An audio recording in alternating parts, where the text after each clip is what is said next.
What is good, Raider Nation? Welcome to the final post game reaction show of the season.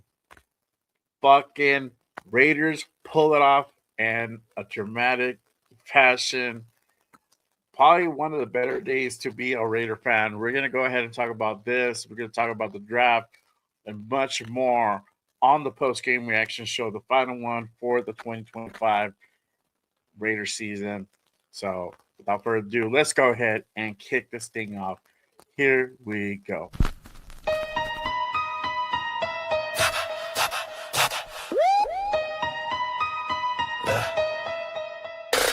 J Raider, the creator with the killer content, hot takes and the dopest. Gas Raider Nation, from Oakland to LA to Vegas.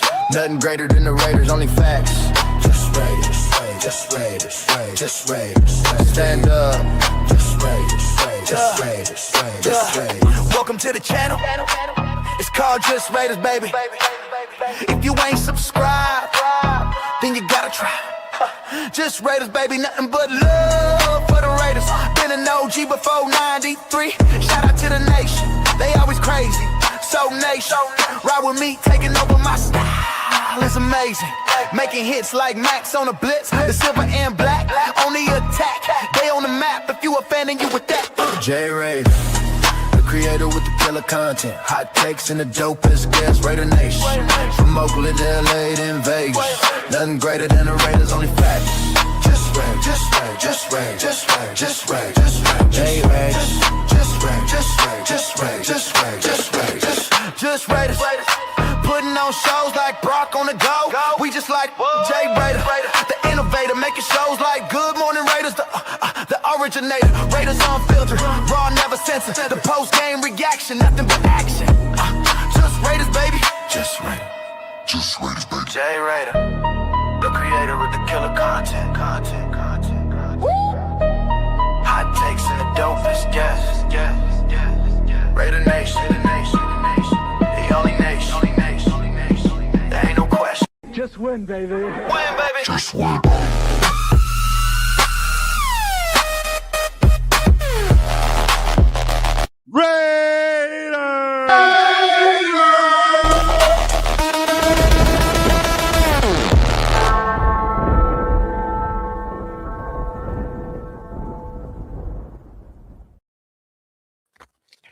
Yo, what is good, Raider Nation? Thank you for pulling up to the post game reaction show. I am your host. I am Jay Raider. If you guys haven't done so already, make sure you guys go ahead and head on over and hit that like and subscribe button on your boy, on this channel, on the show. Help to support the show and also help to go ahead and support my guys' channels as well. They're going to go ahead and come on in just a bit. You already know this is the final post-game reaction show of the 2025 season. Finally, the nightmare is over, and we end off the nightmare in the right way. This is like the fucking ending of Stranger Things. There's a fucking silver lining to this. It ends in the right way. We can go ahead and ride off into the mediocre sunset. We're going to talk about everything that went down today. Has been a crazy day for the Raiders, Raider Nation, but I feel that everybody is pretty happy right now, and we can go ahead and really close the final chapter on the season and go into the off season with new horizons. Right, the grass is greener on the other side, as the saying goes. So let's go ahead and before I get into it, I got to bring out my guys to go ahead and end this show off right. Let me go ahead and bring in my guy first from the Notorious podcast with Leo, my guy Raider Jeff, and James for the military chapter. Let me go ahead and bring in none other than Raider Will in the building. Salute, brother. How's it going? Salute, baby. What's going on, baby? Y'all know what it is. We finally get the monkey off our back, and we get the first round draft pick on top of that, baby. You know what it is. It's explosive. Fuck the Chiefs. Let's go, Raiders. Yes, sir. Yes, sir. Let me go ahead and bring out our my other esteemed guest, My guy has a hot and up and coming channel. Let me go ahead and bring out my guy Raider Primo's in the building. What is good, my guy? Salute to What you. is going on, nation?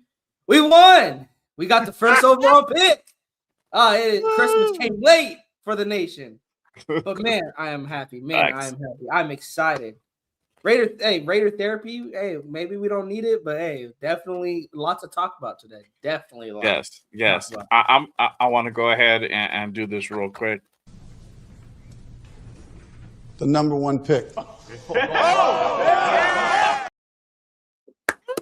That's right. That's right. The Raiders have officially secured the number one pick going into this year's NFL draft. So we're gonna go ahead and talk about that.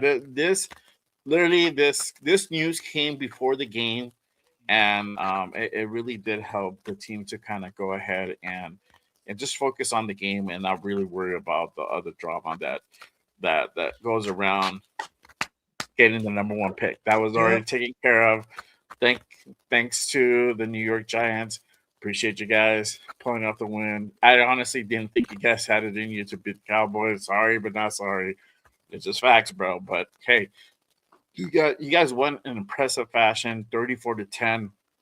I haven't even seen the highlights, so I don't know what went down that game. I was telling Will before the show backstage that I didn't even see that game. I didn't think that the Giants were going to be able to go ahead and pull off a win versus the Cowboys. I didn't even pay attention to that game. I paid attention to the other games, right? The other scenarios that I talked about yesterday, which is like if the Niners beat the Seahawks, Saints beating the Falcons, and then Bengals beating the Browns. And you know what's funny? All those games that I watched, all those teams fucking lost, bro. All of them lost. And I was like, fuck. And that's a game that I didn't watch. The fucking Giants won. The Giants, I didn't even know. I think I saw a little bit of the highlights of my Bears versus Lions, and I think the Lions were winning. I think the Lions had to win that one, if I'm not mistaken. I got to go back to it. Right. Okay. So that maybe that one would have, but yeah, the other ones lost, so it wouldn't have mattered. So if we would have won, if the Giants would have lost and we would have had won this, if we would have won this game, we would have had to secure the pick. It would have probably been a different outcome. But that's crazy how everything kind of worked out today, earlier today. And it's actually since yesterday. It's crazy. Really quick before we go ahead and kick the show off, we got to go ahead and acknowledge the chat. And appreciate you guys tapping in and rocking with us. Post-game reaction show, final one for the season. Let me go ahead and shout out my guy, Robert Payne in the building. Salute, brother. Appreciate you pulling up. Just draft, baby. You already know, bro. You already know. Salute to Mava. Hello from the UNLV campus. Just win, baby. Hey, appreciate you, my guys. Salute. Thank you for pulling up. Appreciate you. Let's see here. Shout out to John in the building. Mendoza is ours. There you go. Salute, brother. Thanks for pulling up. The debate is on. The debate is on. Mobile rate in the building. Salute, my guy. Appreciate you tapping in. Salute. Troy Gill in the building. What is good, my guy? Happy New Year to you too. And go Raiders. Hell yeah. Mm-hmm. Definitely came out with a big dub today in Las Vegas. And shout out to Jack in the building. What is good, my guy? Thank you for tapping in. But let's go ahead and let me go ahead. Oh, and John just pulled up. John Leon, what's good, brother? Appreciate you rocking with us on the post game. All right. So Raiders finally win one, breaking a 10-game losing streak, which I wish it was a winning streak, losing streak. And the Raiders beat the Chiefs in Las Vegas at home. On top of all that, Raiders with the ugly, dirty fucking win, 14-12 on the most horrible game that I've probably seen all season fucking long. But they fucking won. It's a fucking dirty ass fucking win. I don't give a shit. I'll take it all day, every day. Raiders now are 3-14 to go ahead and cap off this fucking terrible season.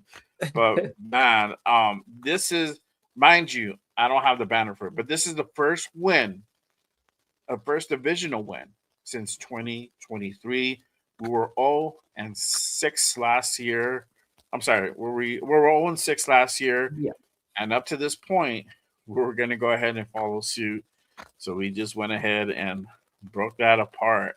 So now, we're 1-11 in the last 2 years, but the first division win since 2023, and again, a familiar name comes in to help to beat the Chiefs, and this time at home in Vegas. It's crazy. Let's go ahead and go into the box score real quick before we talk about that one, because that's crazy. We were talking about this last week. I was talking about this like yesterday, and like what how funny would it be if Aiden O'Connell comes in and just wins the fucking game, like looks around and wins Bro, the game. everybody knew that Farva was going to do it. Like, everybody had that feeling. Farva, a baby DC, whatever you want to call him, if he starts the game, we're going to fuck around and find out. Everybody was talking about it. And Jesus H. Christ, he comes out there and wins us the game. But go ahead, Jay. Sorry, bro. But you're freaking. It was a dirty win, and it's not. I don't think he put in. I mean, he at the end he helped us, but it would have been nicer if we would have like ended off with a touchdown as opposed to a field goal. But hey, what it is? I'll take the dirty Sanchez versus the Chiefs. I'll take dirty Sanchez versus the Chiefs right now, bro. Fuck the Chiefs. I fucking hate them. In a dark, smelly room all day, bro. I don't care. I'm doing it. But let's go to the box score real quick. 12-14 was the final score. It was a terrible game. Both offenses from the get-go struggled to get anything going. It was like it literally was field goal city. So if you guys seeing the score, you would think, okay, cool, we got a touchdown. For those who had to work and had to like literally be cut off for the rest of the world, and I'm we're your first line of what's going on in Raider Nation and the Raiders. Raiders did not score a touchdown in this game. It was field goal city by both teams, and there was a safety in there, mind you.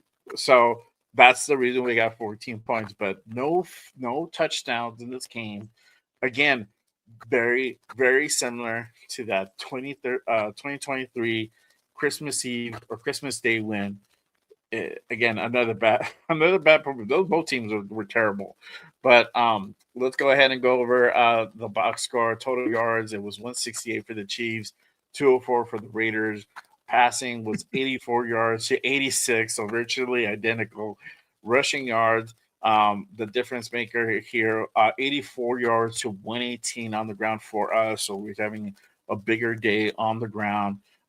Some of that coming from the two quarterbacks, but mostly this is a lot of Gentry's work right here. Yes, sir. Yes, sir. First downs, 10 first downs and 12 first downs. Again, both offenses struggled to put anything together in the form of a successful drive. 3 out of 17 third down efficiency for the Chiefs. We're 4 out of 16, slightly better, but again, virtually identical. We were 0-2 in fourth down efficiency. They were 1 for 1. Total plays were about the same, 62 to 61.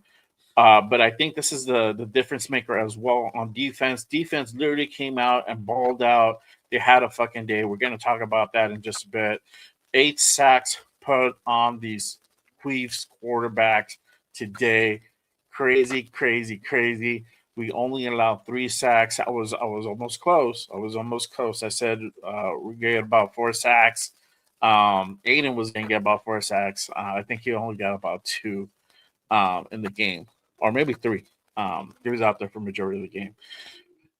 Punts, we punt away City again, 6 apiece. Penalties, probably this is the best stat you're going to see for a long time. 2 penalties for 10 yards for us. They had 7 out of 45. Turnover City for both teams. 2 fumbles for the Chiefs, 1 for us. We threw 1 pick. That was by Kenny Pickett. And we're going to talk about that too, because it was weird how they're just, for whatever reason, they were catching his timing, or he was staring down his receivers, something like that. Something was going on where it's just Kenny Pickett did not look good at all. Time of possession, we were slightly better. We had 30 minutes to 29 minutes. And again, 4-4 field goals. The difference maker for us was that safety, and we're going to go ahead and talk about that in just a second. Let's go over into the individual stats. Aiden O'Connell, 10 out of 22, 102 yards, 1 sack. So I'm wrong. Or maybe it's 2 sacks. I don't know how but it was 3 sacks that we gave up. Okay, so that is right. So 1 sack from Aiden O'Connell, poor rating.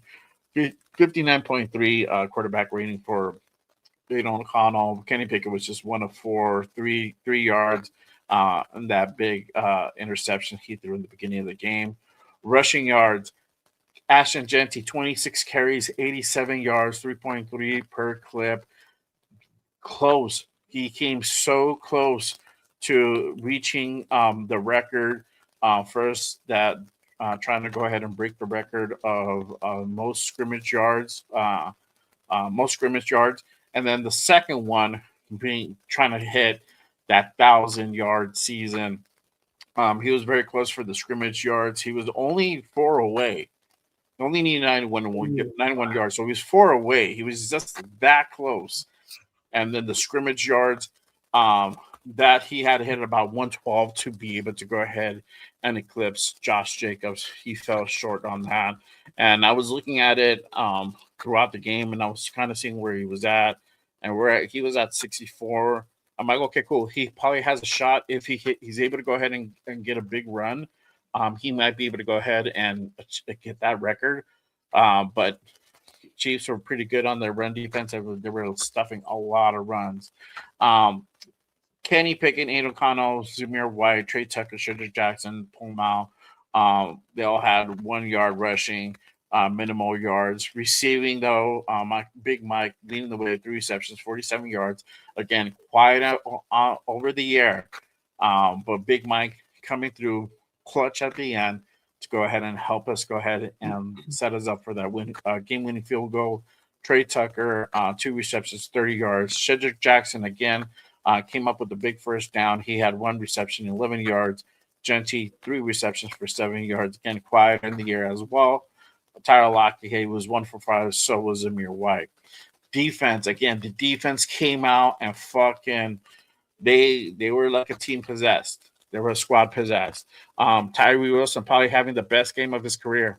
Legit. I'm not even talking shit. Best game of the fucking career. Yeah. Y'all laugh, but I'm dead serious. I think the best game of his career.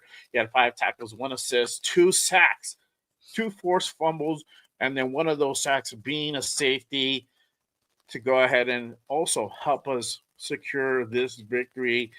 That safety actually ended up, giving us the boost at the end of the day. Eric Stokes, 5 tackles. You had Jamal Adams, 4 tackles, 1 forced fumble as well. Darnay Holmes, he had 3 tackles, 1 assist. Charles Snowden, he had another huge game as well. 3 tackles, 2 sacks for this game. E-Rob, 3 tackles, 1 assist. You had Delvin White, 3 tackles, 3 assists. A sack and a half also credited. He was all over the place. Tommy Eichenberg, 2 tackles, 2 assists. Malcolm Coons, 2 tackles, 1 assist, and credited for half a sack, and that was with the Devin White. You had Lonnie Johnson, Darian Porter with 2 tackles, 1 assist, and then 1 force. That was a forced recovery that Porter did. Tonka Hemingway, another big game from Big Tonka Hemingway, 2 tackles, 2 sacks in the game. His presence is going to be felt. So that draft pick from Tonka looks like it's working out very, very well. Hopefully we get to continue seeing a betterment of Tonka in this next season coming up. Jonah Walu, 2 tackles. D-Cam, 1 tackle. Grady Vance, 1 tackle, 1 assist. Thomas Booker, 1 tackle. Isaiah Paul-Mal, 1 tackle, 1 assist. You had Harvey Pegues with 1 assist for Harvey, 2 assists for Pegues. He was out there. He had a lot of reps. And then McCollum had one assist on a tackle as well. So looking at these stats, everything that kind of went down. Tyree Wilson having probably like the best game of his life. Genty coming close to the record, but ultimately, Cash, our guy, Cash Money Carlson comes in with the game winner at the very end. I'm gonna go ahead and pull up the clip for that game winning. If you guys missed it, if you guys missed that for whatever reason, and you guys are just joining us now and trying to catch up to everything that's going on, let me go ahead and play that game winning clip. That 60-yard attempt, 60-yard field goal by Daniel Carlson to go ahead and give us the win. Here we go. Give me a second. Isn't that his career long too?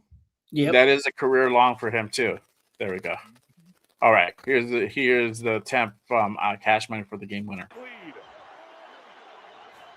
Snap there. Carlson swings. Carlson has it.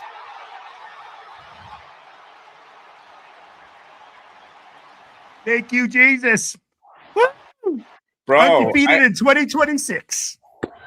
Snap there. Carlson swings. Carlson has it. I literally like my kid was like falling asleep. One of my boy was falling asleep, and then I jump up with Cappy, and I'm telling the wife, I'm like, he's not gonna make it. He's not gonna make it because it was like 60. I'm like, fuck, it's over 50, and like he's very wishy-washy with that leg, and then like I'm like, okay, let's see, you're gonna have to throw all your leg into it, and he might miss, he might go wide right, he might hook it or shank it, I don't know, and he fucking hits the game winner. And we end up finally beating KC in a year and a half. And we get the damn monkey off our back. Not only on a 10-game losing streak, but we finally win a divisional game, which is fucking insane. Insane. What are you guys' thoughts on it? On what, first, securing the number one pick, two, today's performance on these guys. We saw it was not a pretty game. Defense really came out today. AOC's the quarterback's performance, both of them, because both have very interesting performances. What are you guys' thoughts? I'll go with Primos real quick. I'll start with you. What are your thoughts? Bro, beginning of the day, same with you. Let's start with securing the number one pick because I think it was nice. Can we just all agree? It was nice to root for our team to get a W out there. Like, we've been rooting for this team to lose because we want to secure the number one pick. Like you, Jay, I didn't think the Giants had a chance. I'm watching Red Zone. Red Zone's going back and forth between that game, and around halftime, I believe the score was ugly like ours. It was like 10-9, I think. Cowboys were winning or Giants were leading. Not exactly sure. And if for whatever reason the Cowboys pull their starters at halftimes, the Cowboys just pull all their starters at halftime. And that basically swings in the momentum for the Giants because Giants just start scoring touchdown after touchdown. They get up, and around 5 minutes, it's like 37. It's that final score, 37, like 4-17, something like that. And I'm like, oh, there's no way the Cowboys could come back. Which essence, I'm like, oh, that locks the first pick for us. I could go into this game rooting for our team. Yeah. And you get a reality check again that this team is very, very bad. Like, this team is very, very bad. Pickett goes out there, throws a nasty interception. Didn't even give Best a chance. It looked like it was behind him or the corner. I think his name was Williams. Just read his eyes. Beautiful play. And then Aiden came in, and just like you said, it's two different quarterbacks from them two. Dude, two different quarterbacks. For me, one is indecisive. He kind of plays like it's almost like Gino back there. Indecisive. Like he does. I think that's why Pickett was picked on that first one. He's like, do I want to throw it? Do I not? And then when he finally made up his mind, it was too late. And Aiden, he trusts his arm so much that he trusts it too much sometimes. Oh, his issue is overthrowing his receivers, especially when they get open. Trey Tucker, I don't know if it was Tucker or Jackson that was open downfield and he overshoots him. And then when he needs to put on a dime, he floats it. He missed Tucker in the end zone because he threw a floaty ball. You got to throw a laser on that one. But hey, he has an arm. He hasn't. That's one thing Aiden you can give to Aiden. He has an arm.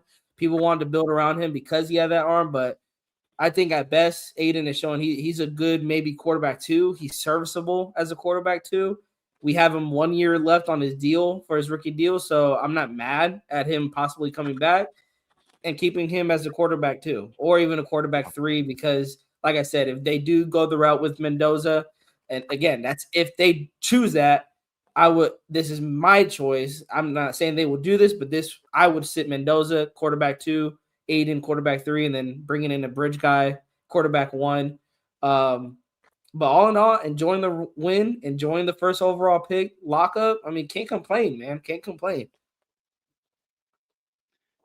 What Oh, about and you? shout out to Tyree too. Shout out to Tyree, bro. It was funny. I was watching. I want to say that real quick because I was watching Graphic Hammer and they were talking shit about Tyree, and it was funny. As soon as like they were talking shit, next play he gets. I think he gets that sack for a fumble. That I was like, okay, Tyree, and then he had the game of his life. And I see someone in the chat. Yeah, he played a 3rd string quarterback and a 4th string quarterback. That doesn't mean I want to keep him. I'll say that. But feel for the kid. He hasn't had a lot of success. So, for him, that's a really, really good confidence booster, at least for him. Not saying I would keep him, but hey, that's a good confidence booster for the kid. I want to give him his flowers for having a game. For sure, 100%, 100%. Well, what are your thoughts? How you feeling? Shit. Everything Unlike you two lazy mofos, this kid woke up like a kid in the candy store to watch the Cowboys-Giants game. I got glued in. I'm sitting there watching it with my Cheerios and shit, just munching down watching. So, I pumped up before I go to the game because I'm like, hey, man, it doesn't matter. We got the first round draft pick. Now let's get this done. So, I'm sitting there.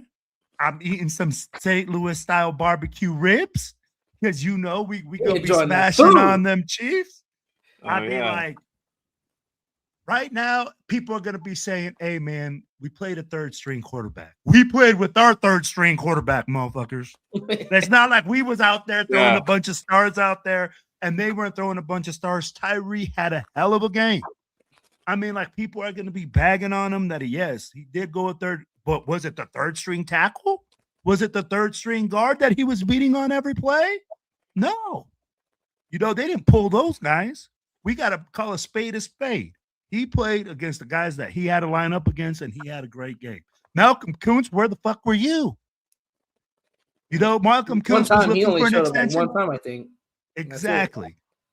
So right now, we're looking for guys to come in and, like, make a difference. Guys that come in and are, hey, Tyree showed that he can do that. I don't care whether he had whatever it is. Man, this is a shit game. You called it, Jay. 14 points. Bro, 4 field goals and a safety. And he scored 2 points of the game. Without his 2 points, what we doing? Not a damn thing. We're talking about another loss.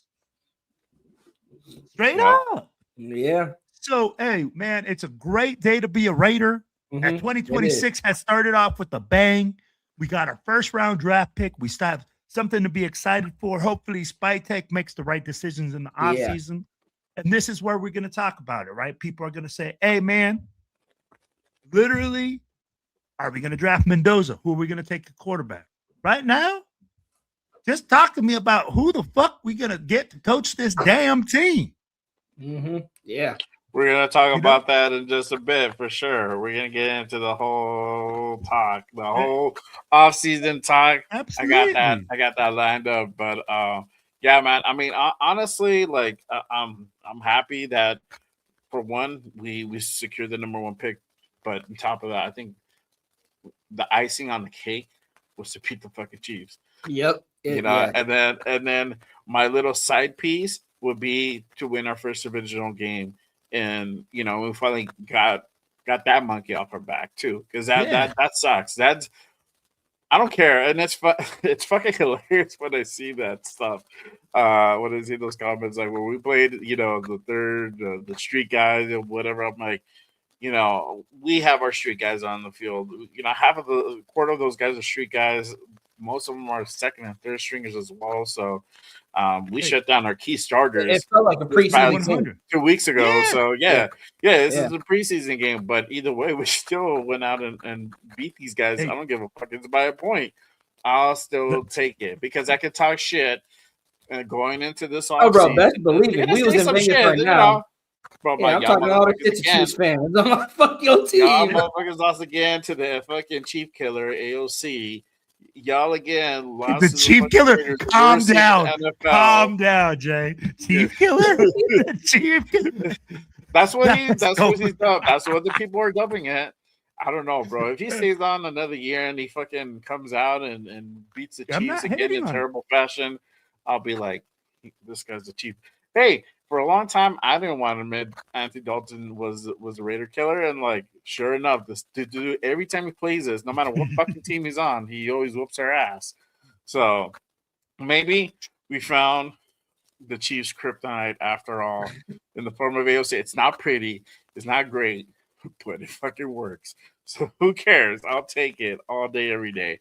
You know, again, yeah, this game was not great in any sense.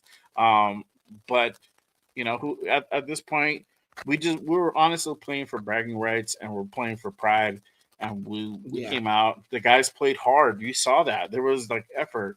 And I think it would have been different maybe if it was a different team, but when it's a division rival, it just brings something out of the team. It kicks it an extra drive because also too, like these guys talk shit to each other, off the field too. So they got bragging rights on top of that too. So there's a lot of things that are involved. But I'm glad that we were able to go ahead and get that number one pick. They didn't have to go ahead and worry about that. I don't think they were worrying about that period, but it always looms in the back of your mind. But knowing like, hey, you know what? The fan base is not going to talk as much shit, knowing that, hey, we already got that number one pick. We can go ahead and win this meaningless game and go off right into the sunset. And either way, it's a confidence booster going into the offseason. You went out and beat, you know, a top rival, you know, one of our bitterest rivals. You know, they're all our rivals, but KC, I think, holds a special place in our hearts for sure. So I'm very happy about that. But you know, going back to talking about the defense, Tyree had a huge game. Again, this dude came out and balled out. Now, and I'm gonna ask this question. You know, the big safety, the sacks, the pressures. You know, he looked like a guy possessed, right? And maybe this is the Tyree that we've been waiting for since we drafted the guy, right? We're finally starting to see that glimpse, right? Now, the whole thing with Tyree's, that consistency factor, it hasn't been there at all. But do you think now with this game and the performance he just put up and really kind of taking that leadership kind of step towards that direction, do you think he saves himself for another year? I think he's gonna be on this final year of his rookie contract. So we got him. If we wanted to go ahead and trade him away, does this raise his stock? Do we keep him for another year and rock with that, you know, rookie deal? What are you guys' thoughts with the whole Tyree thing? You know, him coming out and having this game, because I was thinking about that. I was like, fuck, now because he had this game, he's gonna stick around another year, and I think that's kind of how it's gonna go. I'm not gonna be surprised if he stays around for another year. But what are you guys' thoughts? Will, what are your thoughts? Fuck, man. This is a tough position. But Malcolm Kuntz didn't do a fucking thing this year. So honestly, if you're trying to save bucks and trying to see if the kid has potential, why not keep him around with his fifth year option? You're keeping him still at a rookie contract. He's still going to be at a minimal, and you keep him in to see what you still got, right? And the another thing is, who's going to be your defensive coordinator? What type of system are they going to run? So many questions when it comes to the defensive line. But what this did do is put Tyree in a conversation. Just like you said, Jay. What does this do for him? It puts him in the conversation to say, Spytek goes like, hey, man, let's look at this tape. Let's look at what he did. He played inside and outside this year. He didn't just play the 3 technique. He played the 2 tech. He also played the outside as a defensive end. So at the same time, I'm like, he's filling all 4 positions, and that's crucial. I mean, like things you can do like that. At the end of the day, for me, Tyree had a huge game, but it just puts the conversation to say, hey, can we keep him? And if Malcolm Kuntz is not valuable because we're really overpaying him for what he did this year, we can let him go, extend him on a 5th-year contract. Mhm. That's I think I'm gonna agree with Will on that one. I mean, I was gonna start off. It depends who's the defensive coordinator. Let's start there. It's all gonna come down to coaching, but also Tyree having a game of his life, like Will said, it puts him in the conversation. But I think puts him in the conversation as a death piece. I don't think as a starter, because you also have to ask yourself, where was the other 16, 17 games in the season? He had one good game out of 16. And so it's like, is this an anomaly or is this something? Are you starting to finally put it all together? And can we bring a coach in to bring the best out of you? It also depends. Can you upgrade at that position? Can you upgrade at defensive end? Can you upgrade at defensive tackle? Because if you do, and you also we're not even talking about draft picks that can possibly come in here. They're going to be probably fighting to steal your job, Tyree. Like we're talking about you coming, possibly being a death piece. What if the second string is balling out better than you, and now they're the death piece, and you're probably looking for a job come preseason? That's where I'm at. I would definitely put him on a 5th-year option. Won't pay him a lot of money, or if you don't want to pay even the first round, for what would he get for the 5th-year option? How much would they pay him? Like what, $10 million? How much do first round picks get paid on his contract? I don't think it goes not on. So they just extend him whatever. I assume I haven't even looked. I don't know how the contract works, but I know it's not gonna be a for a lot. It'd be like a prove it deal. No, I think they'll know what it is that I guess they just whatever he's getting paid per year, they just add it for the 5th year because they're still keeping him in that contract. The contract is not changing. So Raiders. That's why if you can't come up with a deal that says, "Hey, we're going to pay you more money," then you invoke that 5th year. You keep them on that rookie deal because I think there's something where they just get paid the per year salary for another $6.25 million. Oh, okay. So man, you ain't paying. You ain't paying shit. Put that 5th-year option on him. I'd be like, it's a prove it year for you. But that's the question you got to ask. If you're giving him a prove it year, he needs to get the reps to prove, he has worth here. So it's like, even though he's a death piece, but that's where it comes. You got to earn it. Like, I don't want we gave you 5th-year option. Now you're automatically going to get the reps. Like, no, you still got to go earn those reps. You got to earn it in practice, got to earn it in preseason. And if preseason we see the old Tyree in preseason, and you're getting beat by second stringers and third stringers, and you're having linemen that are probably looking better than you, then, maybe come preseason next year, it will be time to – it all depends on Tyree, really. It's all going to be dependent on Tyree come preseason if he stays or goes. But, again, going to give him I'll give him his flowers for this game, though. I'm going to give him his flowers. You have to, bro. He balled the hell out. I don't care what anybody says. Y'all cannot take that away from Tyree. He balled the hell out. Bro, he's the only player that scored besides the kicker. He's the only player that's the only one that got to the end zone. Bro. The only one that got to the end zone. And honestly, our rookies did a great job. I didn't bring up Caleb Rogers and Charles Grant yet. Yeah. But they had good games. I'd be like, a lot of rookies had good games, a lot of hope, man. But like you said, bro, Tyree Wilson gets his flowers. He's the only player that fucking scored. The only player. Yeah. He deserves it. Deserves it. At the end of the day, bro, what else can you do? He won us the game. It's like you said, he at least puts himself in the conversation this offseason. Like, what are we going to do with Tyree? Like, it's not like how you said with Kuntz. I think Spytek probably already made up his mind with that. He's like, yeah, we'll let him out.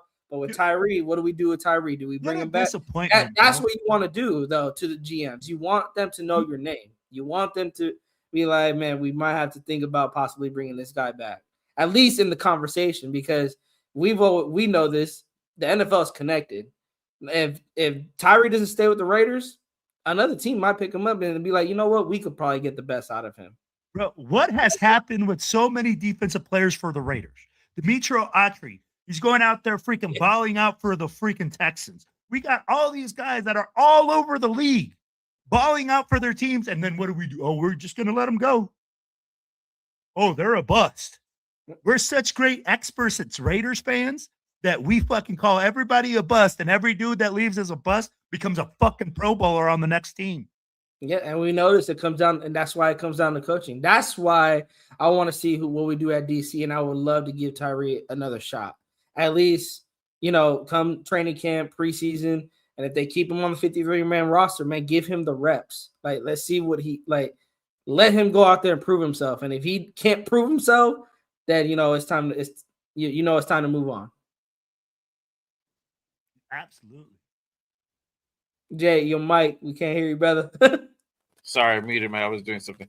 Shout out to my guy Roshak. He says, "Yo, Will, Jay, Primos having dinner. Have a great show. I appreciate you, my guys. Salute." Here's Bueno's Tyree's flowers. Oh. That withered flower. That's cold-blooded. That is cold-blooded. But hey, you know what? Props to him. He had a great fucking game. Best game of his career. I think this is just going to go ahead and increase his stock. So whether we're going to trade this guy or we're going to keep this guy, we're probably going to keep this guy because, again, this is the last year. He'll be on his 4th year coming up this next season coming up. So that'll be his. Again, we can invoke the 5th year option if we can't come up. We can't trade him away. We can give him another year, see what we have there. And then ultimately, if he regresses, then it's most likely he's going to be parting him ways. If not, then this might be something where, okay, we can either trade away or we can go ahead and really develop him to be, a presence out there. And so one thing is that he's improving. The rate of improvement is just super slow. It's super slow. Yeah. So there is improvement there. It's just so snail-like. And that's the problem. When you drafted number 7 overall, you should already been at that level like 2 seasons ago. So for him not to be there, yes, I know he was injured year 1, but hey, you got to be out there. You gotta put on performances like this consistently, and that shows that you're the number 7 overall pick. But he hasn't shown it up to this point. So, but maybe again, there can always be a silver lining. Either he develops into the guy he's destined to be, or at least enough where we can go ahead and get some draft capital for him, either in this draft coming up or next year's in 2027, which will be another huge year for us on top of that as well. Because, sorry to piss on everybody's cereal, but this year coming up in 26 is not going to be the year that you guys might think. Are we gonna win? We're gonna win more games, but not as many games as you think of. We might win three or four more games, and that's realistically putting it. Yeah. Even with Fernando, if we go out and get Fernando or whoever's going to be the quarterback, the game is not going to be a lot. We're still going to be rebuilding. We're still going to be in that process. So 27 is really going to be the year to go ahead and really draft the guys that we need to. And having all the draft capital we can goes a long way. It really does. So I don't know what the future quite holds for Tyree, but hey, at least it's a step in the right direction. I love the chat, bro. I love the chat, bro. Like, no one up here called him the next best thing, brothers. Like, we're just giving him his flowers. That's it, you guys. We're just giving him his flowers. We're not saying he's gonna be the partner to Max Crosby. We're just giving him his flowers. That's it. And didn't we also say that we understood he was going against backups, but we have our backups in there as well? Yeah. And like Will said, what, $6 million? Like, come on, you pay him another $6 million next season. That's you're not losing anything. Yeah, that's not. Malcolm Kuntz was in a situation. Malcolm Kuntz was becoming a free agent. That's why we had to pay over $10 million for him. $6.25 million is a whole lot of difference between 13 mil a year. And you're not going to sign Kuntz back. Kuntz proved he didn't live up to that contract. They gave him Spytech gave him a prove it deal. He didn't prove himself out there. It is what it is. Yeah. But you got to get to Will's point. How many times we're gonna watch these defenders go to another well-coaching team that gets the best out of these defenders, and we're watching Devon Diablo kill it for the Atlanta Falcons. We're watching Danico Autry kill it for Houston. Like the only guy I was kind of like surprised to see was Ja'Cory Bennett, like playing poorly in Philly. But my thing is with Tyree, you guys, is coaching. And if the coaches, if he has another shot with a better coach and still can't perform, then it's time to move on. It's time to move on. But I'll leave it at that. Right, exactly. I love the chat. Yeah, love the name. with Kuntz, do I see him back? Not necessarily. If we sign him, if we bring him back, it's not going to be at $12 million. It's going to be way fucking less. That's it. That's a big if. Oh, bro, he's a lost experience. They might go shop around for another edge guy. Or they might draft an edge guy. You never know. Yeah, that's what I would do. I would draft the edge guy. That first second round pick. So remember, we'll talk about the draft in a bit, but that second round pick is the first one. So we pick first. So it's like having an additional first round pick. Because we won now. We don't have it no more. It's like because we have a tie with, I think there's a tie at 4 teams between us, the Jets, and 2 other teams. I don't know if the Titans are there. So now after the first round, every single round we kind of rotate. We flip flop. I think we're picking 4. I'm not sure. As far as I know, we pick first because we're either or we're picking in the top 5 in each round. That's what I look at. So even if it's number 2, that's you're not losing much, that's almost having like an extra, first round pick. So it's gonna go ahead and go 37. 30 what? Let's get the 33rd. Oh yeah, so 4. So that'll be 4. You pick 4th in the second. Okay. What are you looking off of? Well, Ja Raider just put it right there. Okay. Where do you? That's the thing. We're still in the top 5. At least, that's what I know. We're still in the top 5 of every round. We're still picking in the top 5. I think round 4 is the only one that we don't have a top 4 pick. I don't know if we lost it or anything, but our 3 picks are probably in the teens in the 4th round. The chat is killing me. It says 0 confidence in the Raiders getting this. It'll get more short up. Bro, what else do you want? I'm like, hold on, real quick. The chat just said 0 confidence in the Raiders getting this draft correct. Guaranteed we'll muck this up. What else do you want, bro? We got the first round draft pick. We ain't you just want the team to quit. I don't blame anyone. What are you saying that we're gonna pick a safety or something? Some fucking runner in the first. And the number 1 pick, we'll pick the fucking. We're gonna pick the next Janikowski. We're gonna pick the next Janikowski. Out of Florida. Yeah. I would have to do a little bit more research on that second round pick because I'm on Tankathon and they have us at 36. Oh. Okay. So I guess we're not getting the first. I guess we're not getting the first second round pick. Yeah. So it's either 36 maybe or 37. It Sunday night game. I don't know. Maybe it could change. It could change. So anything could change. So we'll see. Yeah. So I don't think that's quite final. So we may go up or down. I don't think we'll go too far down. I think we'll go maybe a spot or two down. I don't think it's gonna be that much. But I wanted to talk about this real quick. ALC came out and helped to win again. We talked about this the other day, and what if AOC comes out and fucks around and wins us the fucking game, and then that's sure enough, that's what fucking happened today. This kid comes out in the second quarter, takes over for Kenny Pickett, who just looked terrible out there. He looked awful. Guy looked fucking broken. I don't know what was going on. I mean, Kenny Pickett was kind of getting lit up there. He was definitely getting pressured, and he just couldn't find that rhythm. He gives up that big interception. I'm glad they didn't get run back for a touchdown. But AOC comes out composed. He didn't look good from the start.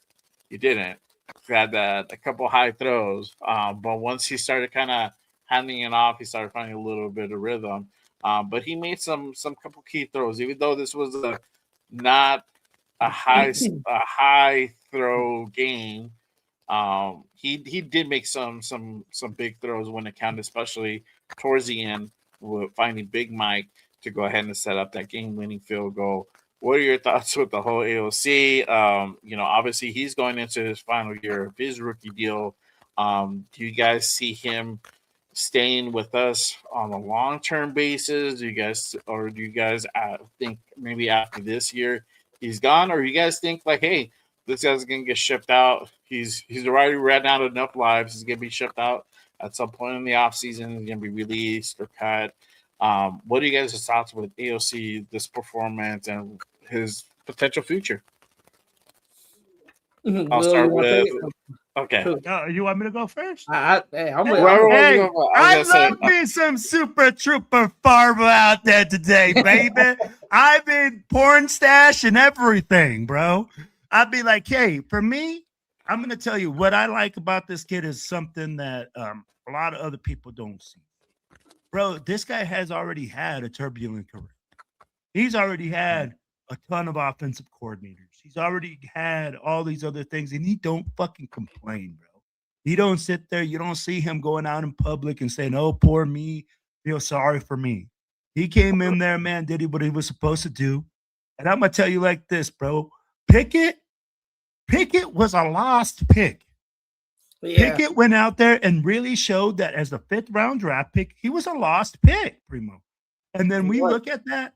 And then when AOC comes in, you felt the energy in the offense. You saw them start trying to attack the defense downfield. Yeah. Did he have some bad throws? Did he make some inaccurate? Absolutely. But how many reps has this guy had with the first team or any of those guys? How many times has he run this offense? Very limited. For him to go out there and make those types of throws and get this offense energized to even do anything. I mean, like, bro, how many times have we sat here and said, yo, I feel like that guy on the cartoon that has a stick and is poking the Raiders offense and is asking them to do something.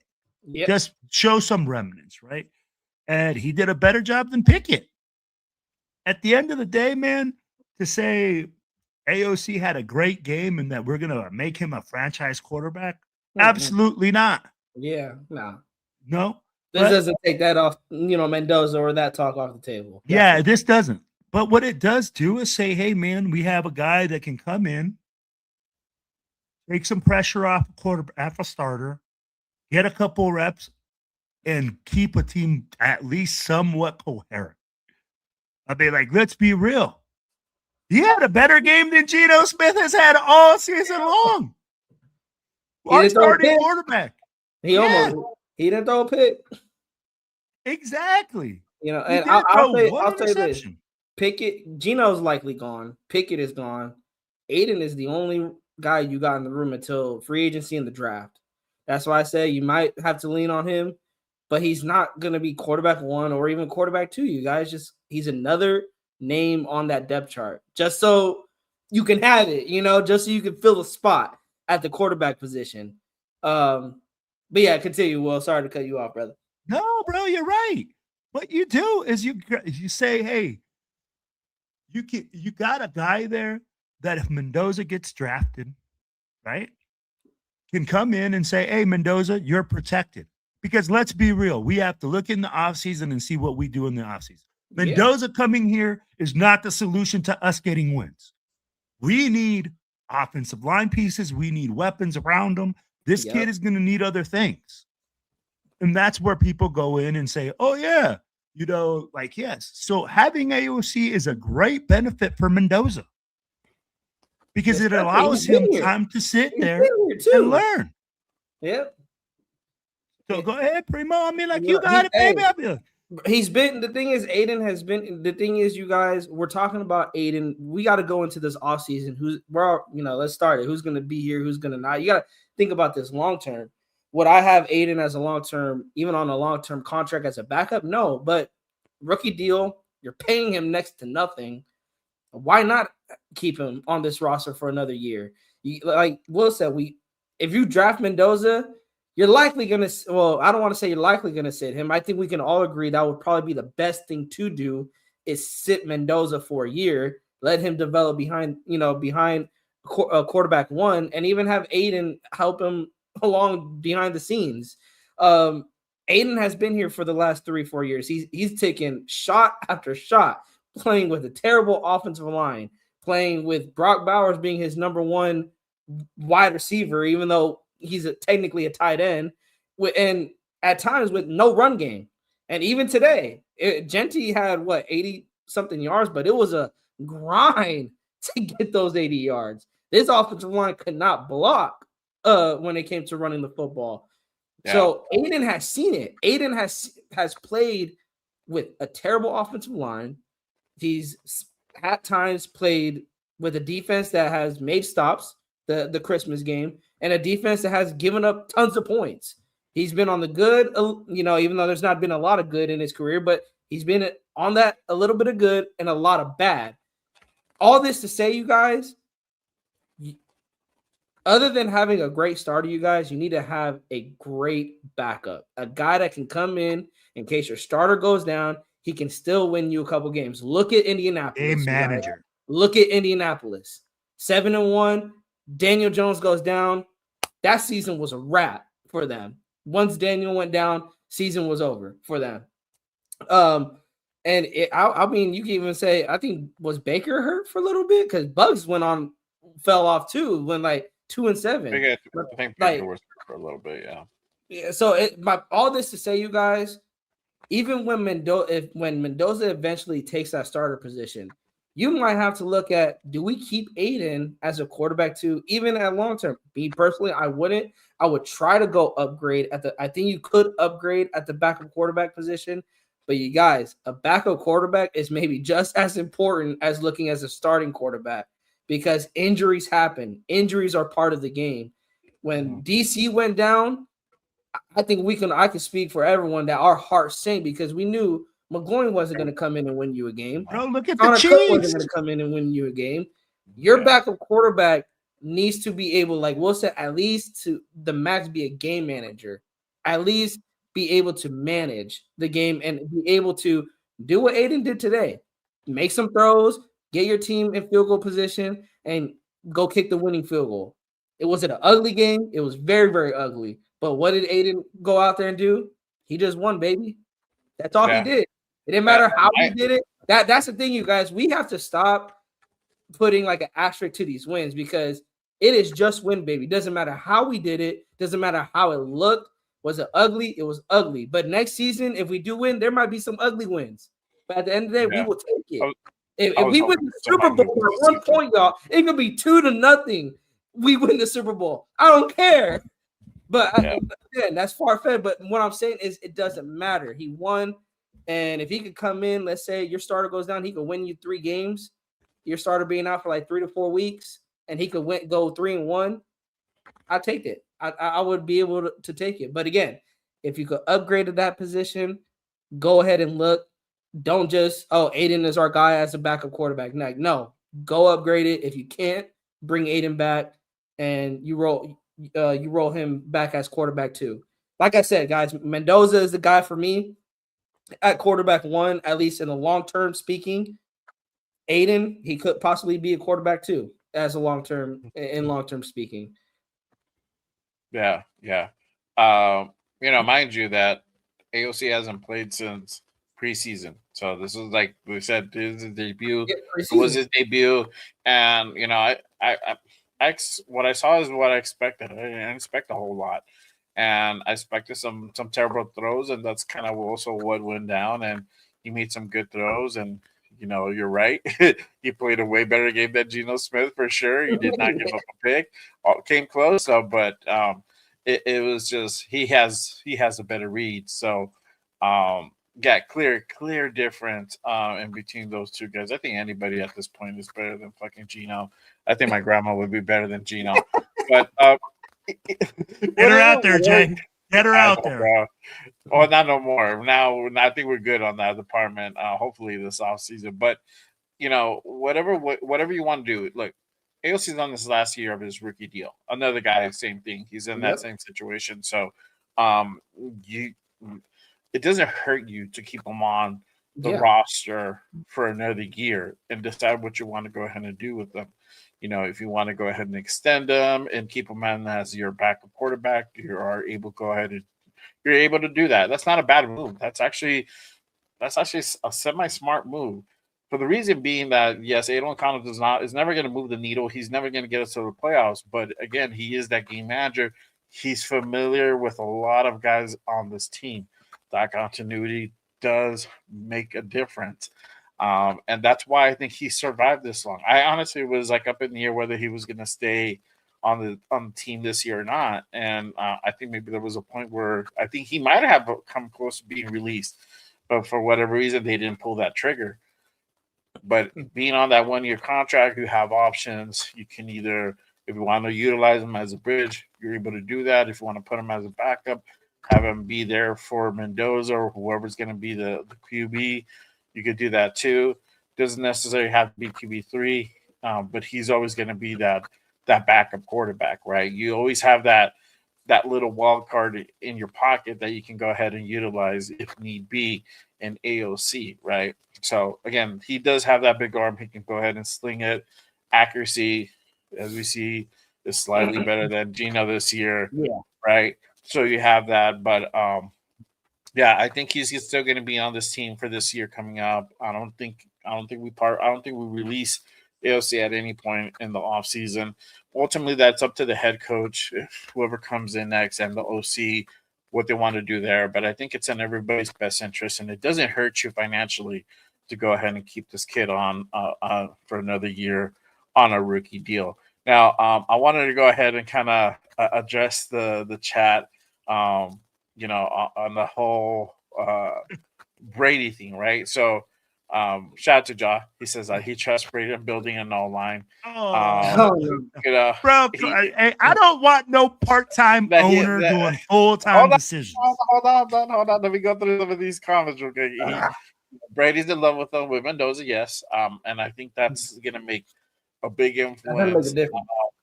Right. You got people saying that Brady has zero clue. Look at the season. That's also right. But you also got to say this. I don't know. We don't know 100% how much this guy is really involved. I don't think he's really involved as people think that he's involved. I agree.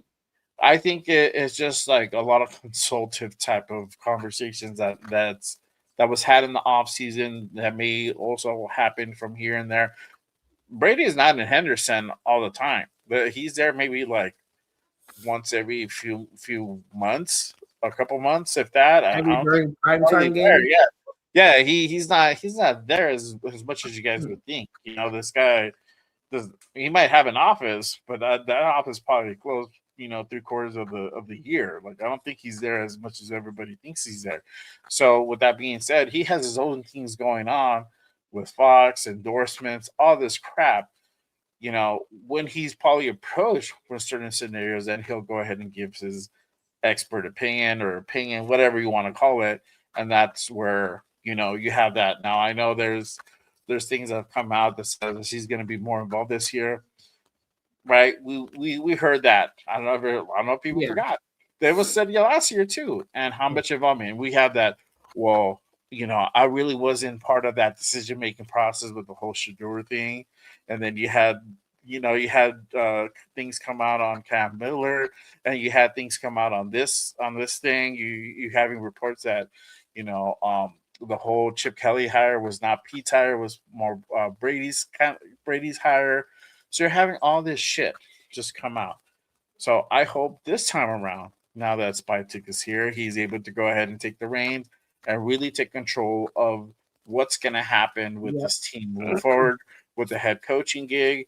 And when they find their head coach, that head coach should essentially hire their coaching staff, because this is a staff that he's going to be working with day in and day out, week in, week out, all season long, preseason, training camps, everything.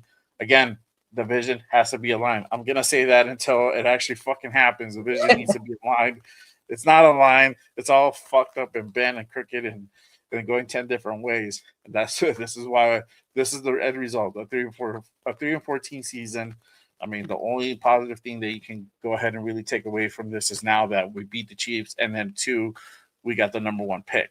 And so now we can go ahead and start building something from there. whether you're for, getting a quarterback, if you're for trading back, whatever it is, now we have the power. Now we have the options. Yep. The offseason runs through Las Vegas. Yeah. Mm-hmm. Once you get the power, then you get the money. Once you get the money, you get the woman. As Scarface goes, got the ball. So got the ball. Come on. Nah, man, but with Brady, I'm gonna tell you like this, bro. Brady can't be a part-time owner making full-time decisions. Yeah, and that's why we're so dysfunctional this year. For people saying shit like that. Oh yeah, freaking this guy hired by Brady. This guy answers to this guy. Nah, man, I already said it one time, man. There got to be one motherfucker in charge right there. One fucking chief and a whole bunch of Indians answering to that chief. Because at the end of the day, bro, this is why we're so dysfunctional. Yep. Chip Kelly had a different vision from Pete Carroll. Pete Carroll had a different vision from Spytek. Spytek had a different vision than both the dudes, and we're all fucked up. I bet a third grade team could go out there, line us up, and beat us down. Yeah, we beat the Chiefs. Yeah, we all talked about it. The Chiefs were down to their third string quarterback. Lots of things that have to be addressed. But for freaking Tom Brady, okay, for people to be saying, oh, Tom Brady's going to be involved. He was involved with Cam Miller too. And that motherfucker's already in Miami. Yeah. So don't sit here and tell me that he's such a great talent evaluator. Tell me. I'll be like, guys, this is what's so crazy. We're using Tom Brady. Yes, he was a great quarterback. But tell me one time that Tom Brady has been a great talent evaluator. No, can't tell you. Then why in the hell are we saying? Yeah. So tell me why in the hell are we saying, oh, we need Tom Brady to be involved when he hasn't done it one time? Tell me where did he go take his scouting courses at? I'll be like, where's this is where the whole thing comes into play. Tom Brady's an announcer, a commentator, a former player. He's not a scout. He's not a coach. He's not a developer. So, hey, let's just get off that train, man. Let coaches do what they do. Let scouts do what they do. And let GMs do what they got to motherfucking do. Yep. Yes. Yeah. That's where I'm at, too, is a lot of people are talking about Brady. Spytek, you guys. The pressure is not on Brady. The pressure is on Spytek. I said this about Mark Davis. I'll say about Tom Brady. Brady's still making money off of the Raiders at the end of the day. Mark Davis is still making money off of the Raiders at the end of the day. The guy that has pressure, though, is going to be John Spytek. He's the one that has to go out there and evaluate what coach he's going to bring in. And he has to talk with that coach. What quarterback are we going to bring in? There's a lot of things that he's going to conversate with. I think this is a prove-it year for Spytek. I think this is going to be the prove-it year. And like my guy Josh says, Spytek no longer has a handcuffs to Pete. I don't know how true that is, but I'm kind of believing that in the sense that there was maybe some friction, and just because Pete has that Pete has a pull, and he can pull rank, and he can be like, not necessarily pull rank, but he has that leverage. Like, hey, bro, I've been doing it much longer than you have. I've been doing it longer. I've been doing this since you were in diapers. That's the type of shit he might say, and what can you say to that? You'll be like, oh, okay, well, we'll go with your gut. What do you think? And sometimes it just goes that way. But I think now if Pete departs and it's really John Spytek's team to run, it's going to be his prove year. This is going to be the evaluation of where we're going to see as far as what he's going to do with the number one pick, who's going to bring in as head coach, and all the transactional moves that's going to happen in the offseason with the free agents as well. So really, this is going to be whether, does Spytek stay here for another 2 years, 3 years? It just depends how much we move the needle in this offseason. I mean, obviously, if we have another 3-14 or maybe a 4-13 season, that's going to be tough to say, right? Because it just depends how we measure it, how the Raiders measure it as well. That front office, I think, is going to be based on performance and then on wins as well, like it normally is. So, I'm excited, but this is definitely Spytek's prove it year coming up for sure. Shout out to guy Wasted in the building. Salute, brother. Thank you for pulling up. and rocking with us on this post game show. They had a fire show earlier with our guy Graf, so make sure you guys go ahead and catch the replay after the show is over. Fire show there for sure. Let me go ahead and move on to the talk. I think that everything that everybody has been kind of waiting for. And we'll also talk about, I know the rookie stepped up today.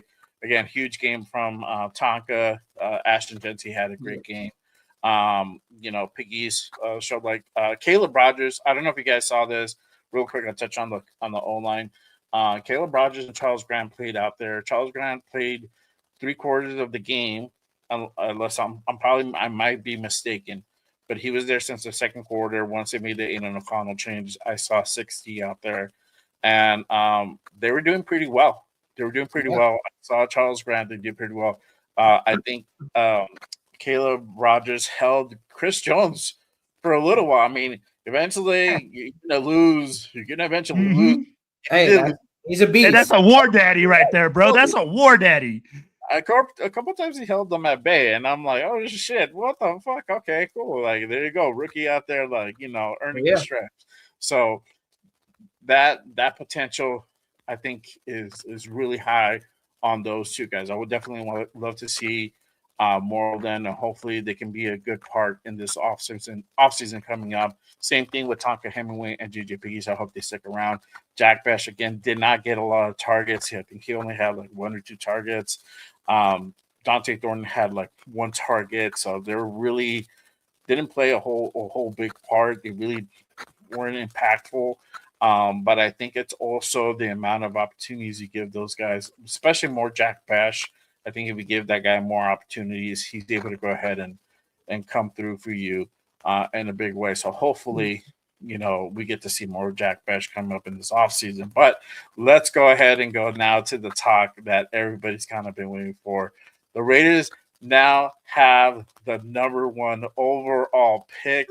And this was put out by Ian Rappaport earlier today. He says, Raiders are now on the clock after a disastrous season.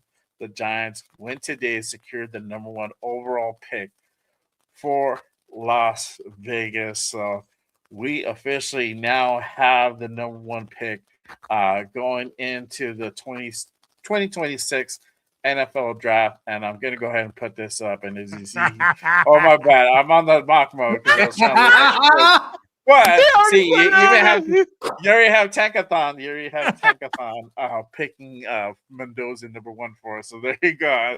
Enough said. But there you go. Us clearly number 1, Jets number 2, Arizona number 3, Tennessee at 4, Giants end their season with the 5th overall pick. Cleveland at 6 with their win today. Washington at 7. New Orleans at 8. KC at number 9. They do go up because of the loss. And then Cincinnati at number 10. So there you have it. That is your top 10 for this draft coming up. That may or may not change depending. I think we have the Sunday night game. And I think we have one more Monday night game to go, right? No, or is that it? That's it. Sunday night's the Sunday night's okay. So I don't know if it may or may not go up. It just depends on the strength of schedule will be the only difference maker. But this is essentially locked in. So obviously we got to talk about. Well, I just kind of gave up a little bit ago, and I'm gonna go ahead and put this up, bro. I'm about to cook you, Will, in this debate. I'm about to cook you. Oh my gosh, here we go. Hey, but I love this. Hey, I love I might this get debate. copyrighted, but I don't give a damn. There you go. Our potential next QB, Fernando. I'm starting the Fernando mania. If you're a Dodger fan, this is the second coming of Fernando mania. This is now for the Raiders. So El Fernando Toro. Mendoza, El Toro. He might be El Toro, bro. He actually knows what that means. So there you go. When I heard boys spoke Spanish, I was so caught off guard. I was like, yo, it's a totally different person. Because when you oh, go ahead. I haven't fully heard him talk Spanish yet. I heard like little words that he's pronounced, but I need to pull up something where I hear him like speaking Spanish. Yeah, don't be speaking to me in no pocho. Try to get by, bro. Check his Heisman speech. Towards like the end, he talked, I think, to his grandparents. Uh-huh. And bro, you hear the audio of him speaking, and you're like, bro, if I didn't even know it was him speaking. I thought it was somebody else. It's like if I didn't see a 6'4" white guy. Like, hey, you forget he's Hispanic. You forget he got some Hispanic blood in there. Like, you forget about it. He's Cuban, and then his in-laws. So he has in-laws that it's his mom's sister's husband is Mexican, and so they have Mexican on the aunt side, right? And so and he grew up with them as well. So there's this Hispanic heritage all around, and then he has some Mexican culture. He knows what's up, bro. He knows what's up. So there you go. Tacos el gordo. Fernando Mendoza. And I'm start hearing the second coming of Jim Plunkett. Fucking. Oh my gosh, bro. Dude. Don't put that on that man yet. Do not do that. Let that boy. He likes enchiladas. Hey, delicious, man. Hey, man, I could go for some enchiladas right now. But yeah, what are you guys' thoughts? Now that we have the number one pick, are we gonna go ahead and go for Fernando Mendoza? Are we gonna go BPA on a different type of position, or are we gonna go ahead and trade down? Which there is that consensus as well. So now we are gonna go ahead and open up that kind of worms, that debate, those talks into having that. So and this is a good problem to have. And this is a good problem to have because if we're last year when we were number 6, we're just like, what are we gonna do? Are we gonna trade down? We had similar talks, but now that you have number 1, it completely changes the game. And we were talking backstage, and I said, if Dante Moore declares, I think it's going to change the landscape of the draft for real, because now there's options and there's certain things that team's going to do. But what are your thoughts on now having number 1 pick? Do we draft a quarterback? Do we trade back? Do we get a different position? Primo, I'll start with you, bro. What are your thoughts? What do we do at number 1?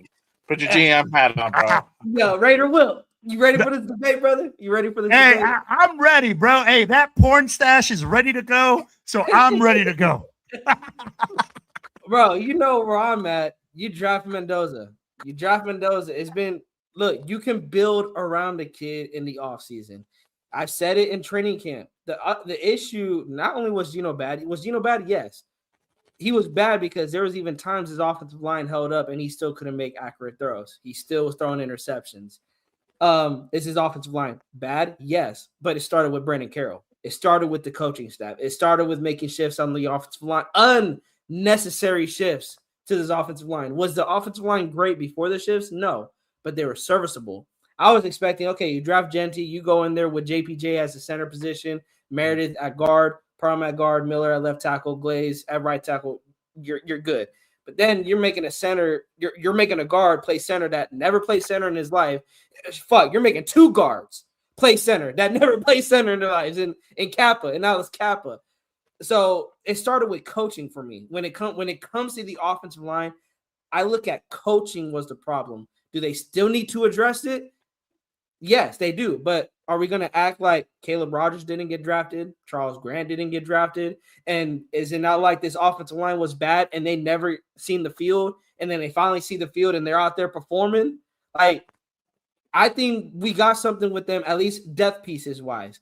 This year, you could go look at Tyler Linderbaum if, again, we're monitoring what's going on in Baltimore on that situation. Right. But if he comes out, I'm giving him the bag. He's like, 25 years old? Bring him in to be your anchor at center. Then you could have JPJ, if you want to keep him at guard, move him to the left guard spot, have Colton Miller at left tackle. Now you got a strong left side with Colton Miller, JPJ, and Tyler Linderbaum holding it down. Run Genty to the left side 20 times if you have to.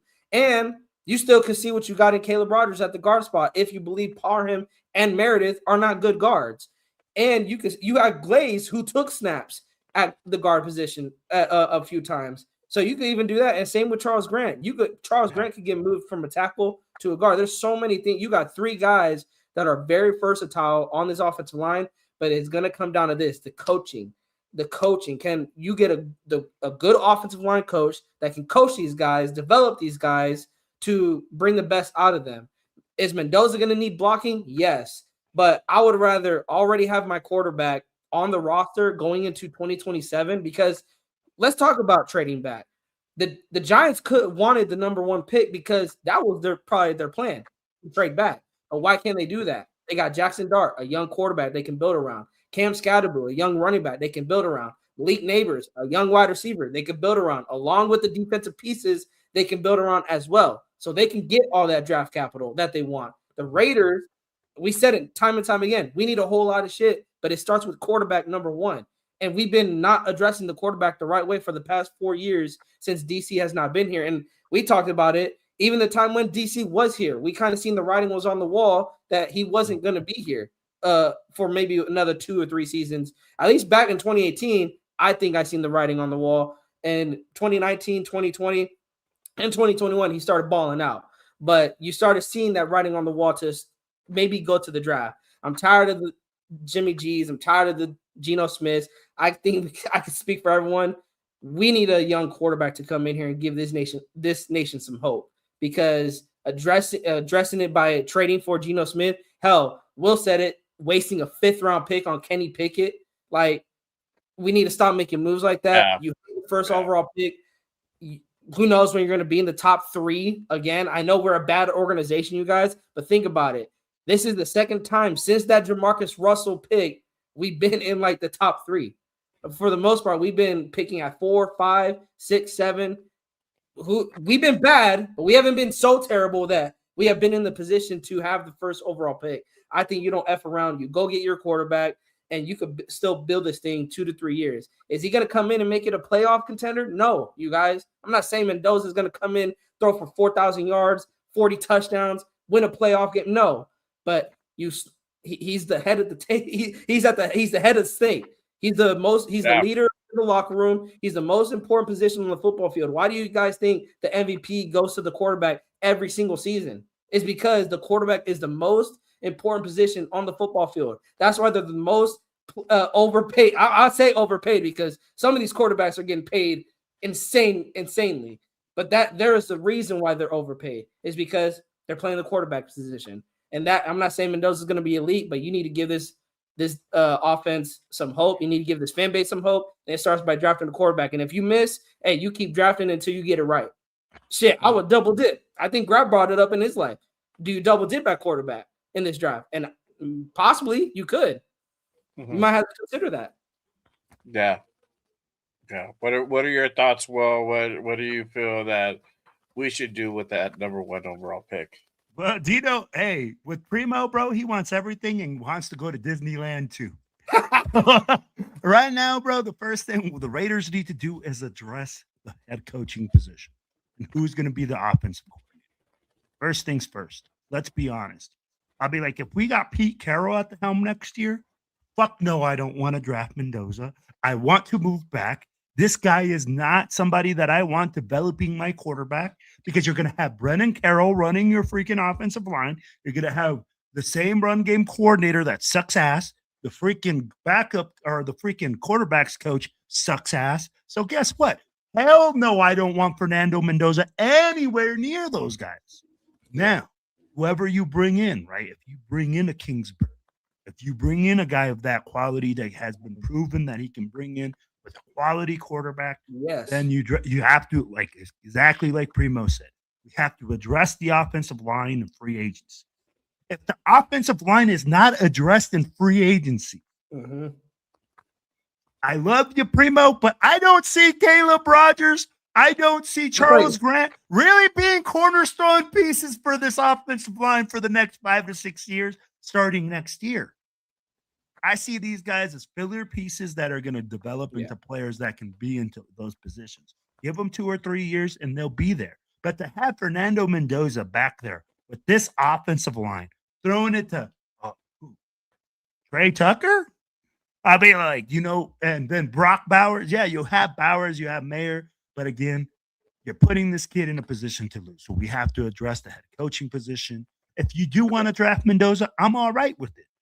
But we have to address so many other positions that at first starts with who the fuck is going to tell him what play he's going to run and develop him and show him what he's going to do. Because we can sit here and say till we're blue in the face, oh yeah, Fernando Mendoza, this guy, that's the fucking Pedrito, freaking Joe Montana, Dan Marino, bro. We could say whatever name, but it all matters who's making the play calls, who's coaching them up. Yeah, you got to bring in grandma as a head coach, bring in grandma, whoever it is. But with the first round draft pick, what I have to do first is assess who's the head. I mean, like I said, with Pete Carroll, that worries me. Look, and I'm gonna put up this this comment by TBD, and I haven't liked TBD's comments, but hey, it's all good. I still respect them. Carroll will be fired tomorrow. This is probably likely, bro. I think the writing has been on the wall. I don't see Pete being here, bro, in the offseason. And he's also kind of alluded to that. But there's reports that it's going to most likely happen at some point. I think they're going to go ahead and let him, cherish his win and taking his win, because either way, he went out and won that big game versus the Chiefs. And if you know our history, we fucking hate the Chiefs. So, and Mark does too. So that's a big win either way. Does it save him from getting canned? No, it does not. But at least they'll go ahead and let him, taking that win. I think the parting of ways is bound to happen with the pick and them not being on the same page all season long, especially in the off season last year. You can't trust Pete Carroll with an important pick like this, right? And as far as and I think, and I can't say 100% sure because I'm not in the front office, but the front office pretty much sees, what Spytek did as pretty much not being a failure. Like majority of the picks have worked out. Mind you, that we lost, but we released him a lot, and then Cam Miller got poached off the practice squad. That's what's gonna go ahead and potentially happen if you put somebody in the practice squad that can get poached. There's certain rules, like if you're gonna go ahead and pick a guy from another team's practice squad, you gotta put him on the active roster. That's always a potential to happen. But other than that, we talked about Caleb Rogers, Charles Grant, Tonka Hemingway. Obviously Genty's doing his thing. He came close to breaking that 1,000 yards, but a lot of it also is he didn't have an offensive line, right? And guys like Jack Besh that show promise. You have Dante Thornton that needs work. Maybe something in the future. Don't know. That could be a coaching thing. You have Darian Porter that has done pretty well despite not having great coaching this season. But it only has been in the position for 2 years. It's only done corner for 2 years and is operating at an elite level. I think the sky is a ceiling for. There's no ceiling for that kid. I think he can be a big thing. But with that said, I think they trust Spytek to go ahead and really take the reins in this offseason. Now, if we're thinking what's going to happen is going to happen, I'm going out there and getting our quarterback. Plain and simple. I think even if you bring a defensive-minded coach, which could happen, I think the issue is so evident you cannot not draft a quarterback. I think we're in that position. Like, go out and draft a quarterback. You let Spytek go ahead and work with whoever's going to be the head coach and the offensive coordinator to start building the offensive line.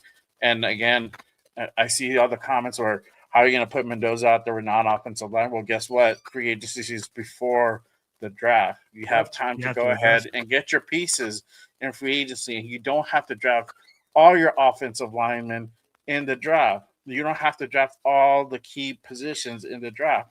You also use your free agency to go ahead and address part of those positions as well. You go out there and get talent. Whoever's out there for talent for certain positions, that's who you go out there and get, right?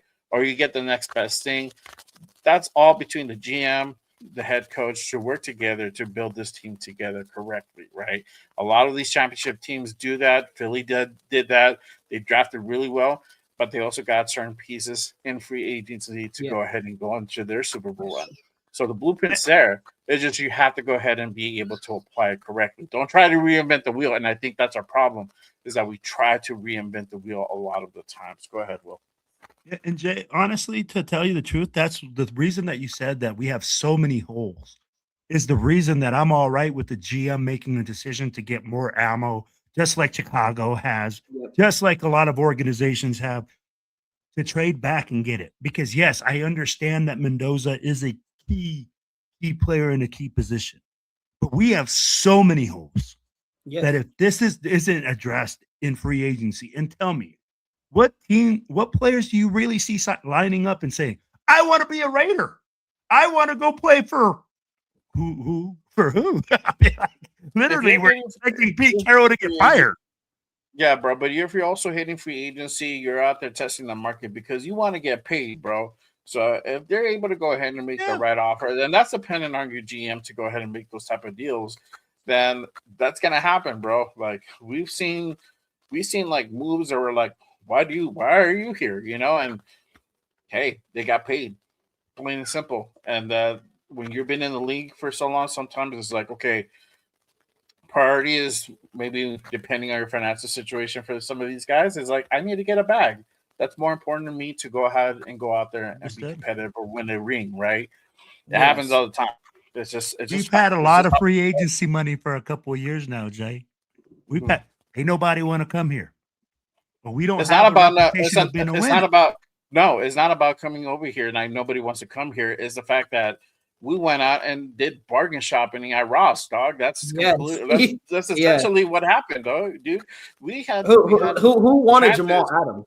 Like, let's ask that. Who wanted? Hey, bro, we signed Christian Wilkins. Mekhi Becton was out there, and we whiffed on that dude. We had the money to. I'm not saying we didn't whiff, but we also signed big time money for Christian Wilkins, and we whiffed on that dude. Well, he's out there kissing other dudes in the practice room. But at the time, you can't say that. You can't say at the time of the signing it was a bad signing. No one knew he had a feet fetish with his teammates. You know, like so. It's like what I say about the Henry Ruggs draft pick. Like we can't say Henry Ruggs was a bad draft pick because we didn't know the situation was going to happen. I'll say the same thing about Wilkins. The Wilkins signing wasn't a bad one by Telesco. It was just unfortunate events that you didn't know this situation was going to happen, and it's just unfortunate. That was Randy Moss. It's just Warren Sapp. That's the thing. Like you'll sign guy like. Bro, Tyler Linderbaum could come here and the next thing you know, get a DUI in Vegas because it's Vegas.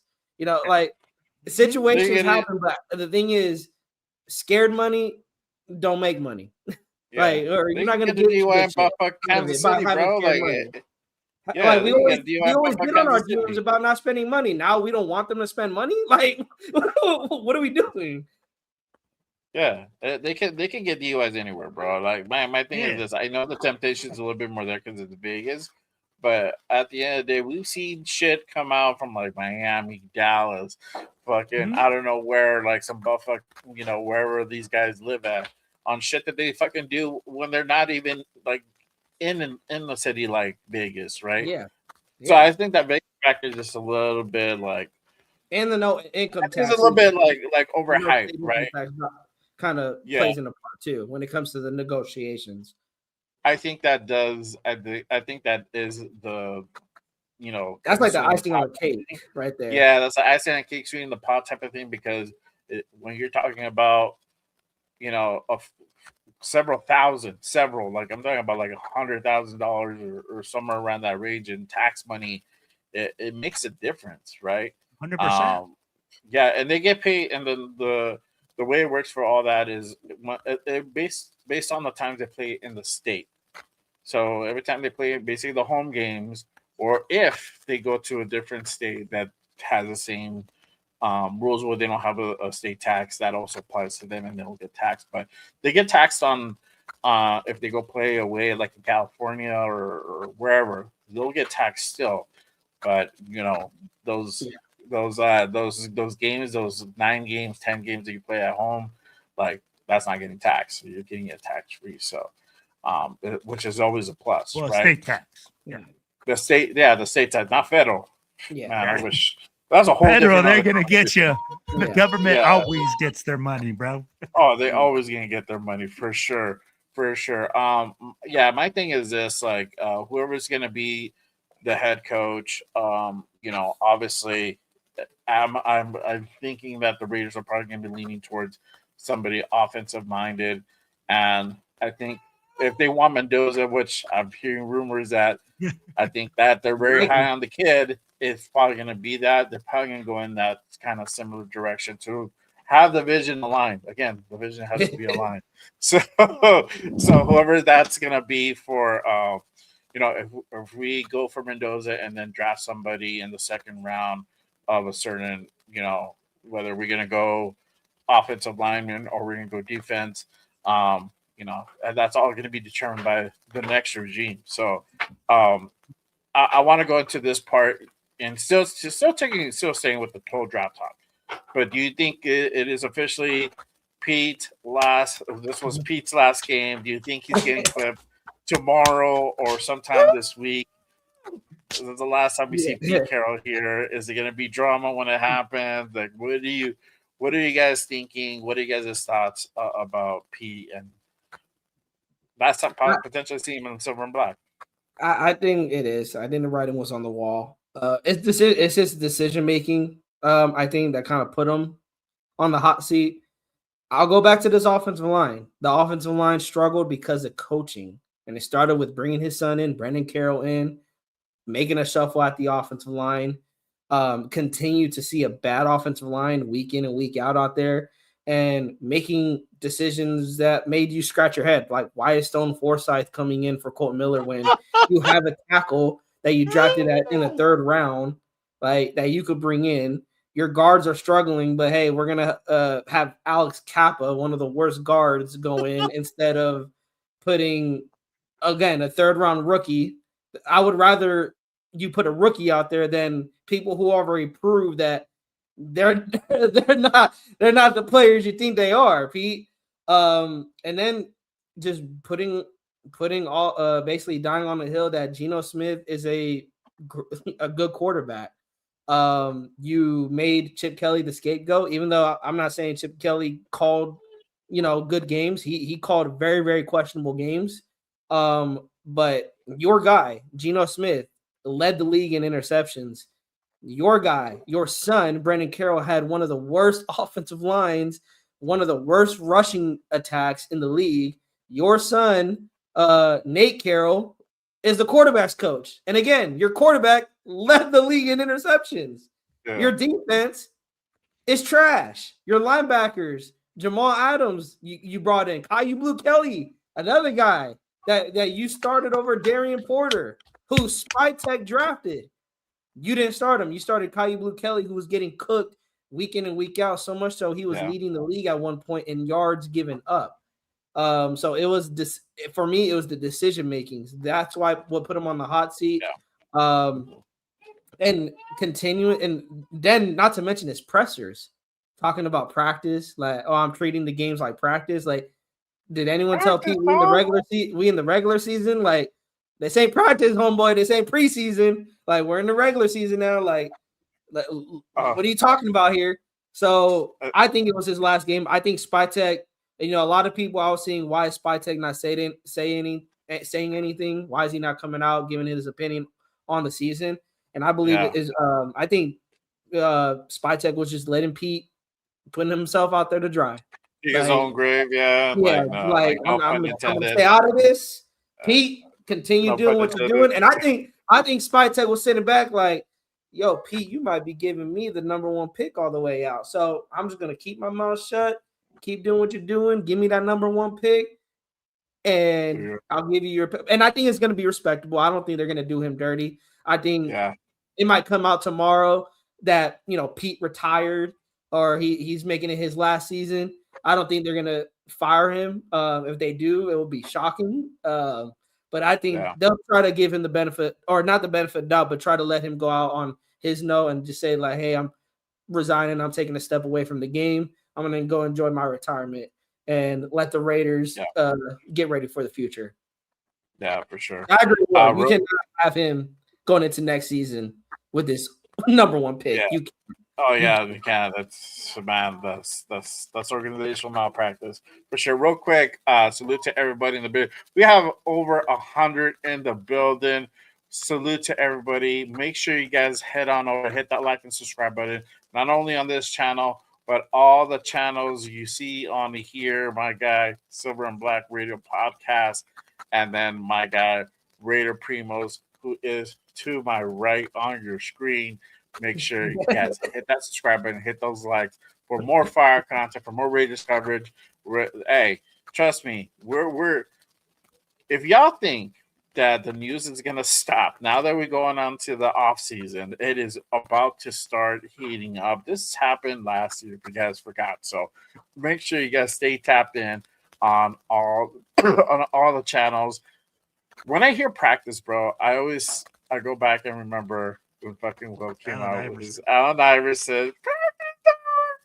Practice. We talk about practice, dog. Practice.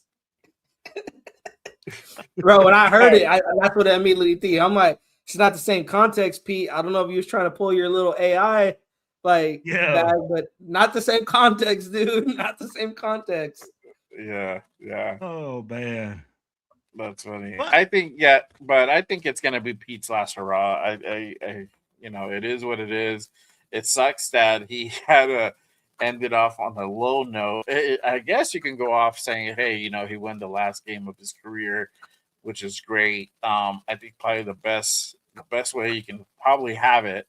So, but yeah, I don't see Pete being here. I agree. It's a lot of the decision making was not there. It was very questionable at times.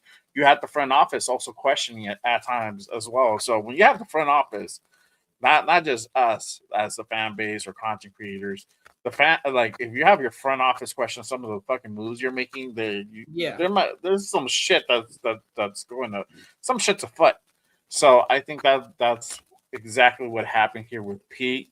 They didn't obviously once. The performance on the field was a big indicator as well. So it wasn't just the fact that we were losing games. The style that we were losing the games as well was a big indicator that the team was not going in the right direction. We started knowing that week 2, and it just kept getting worse from there. And, at some point we thought, hey, maybe this is going to be at a point that we probably, get our shit together and go back up.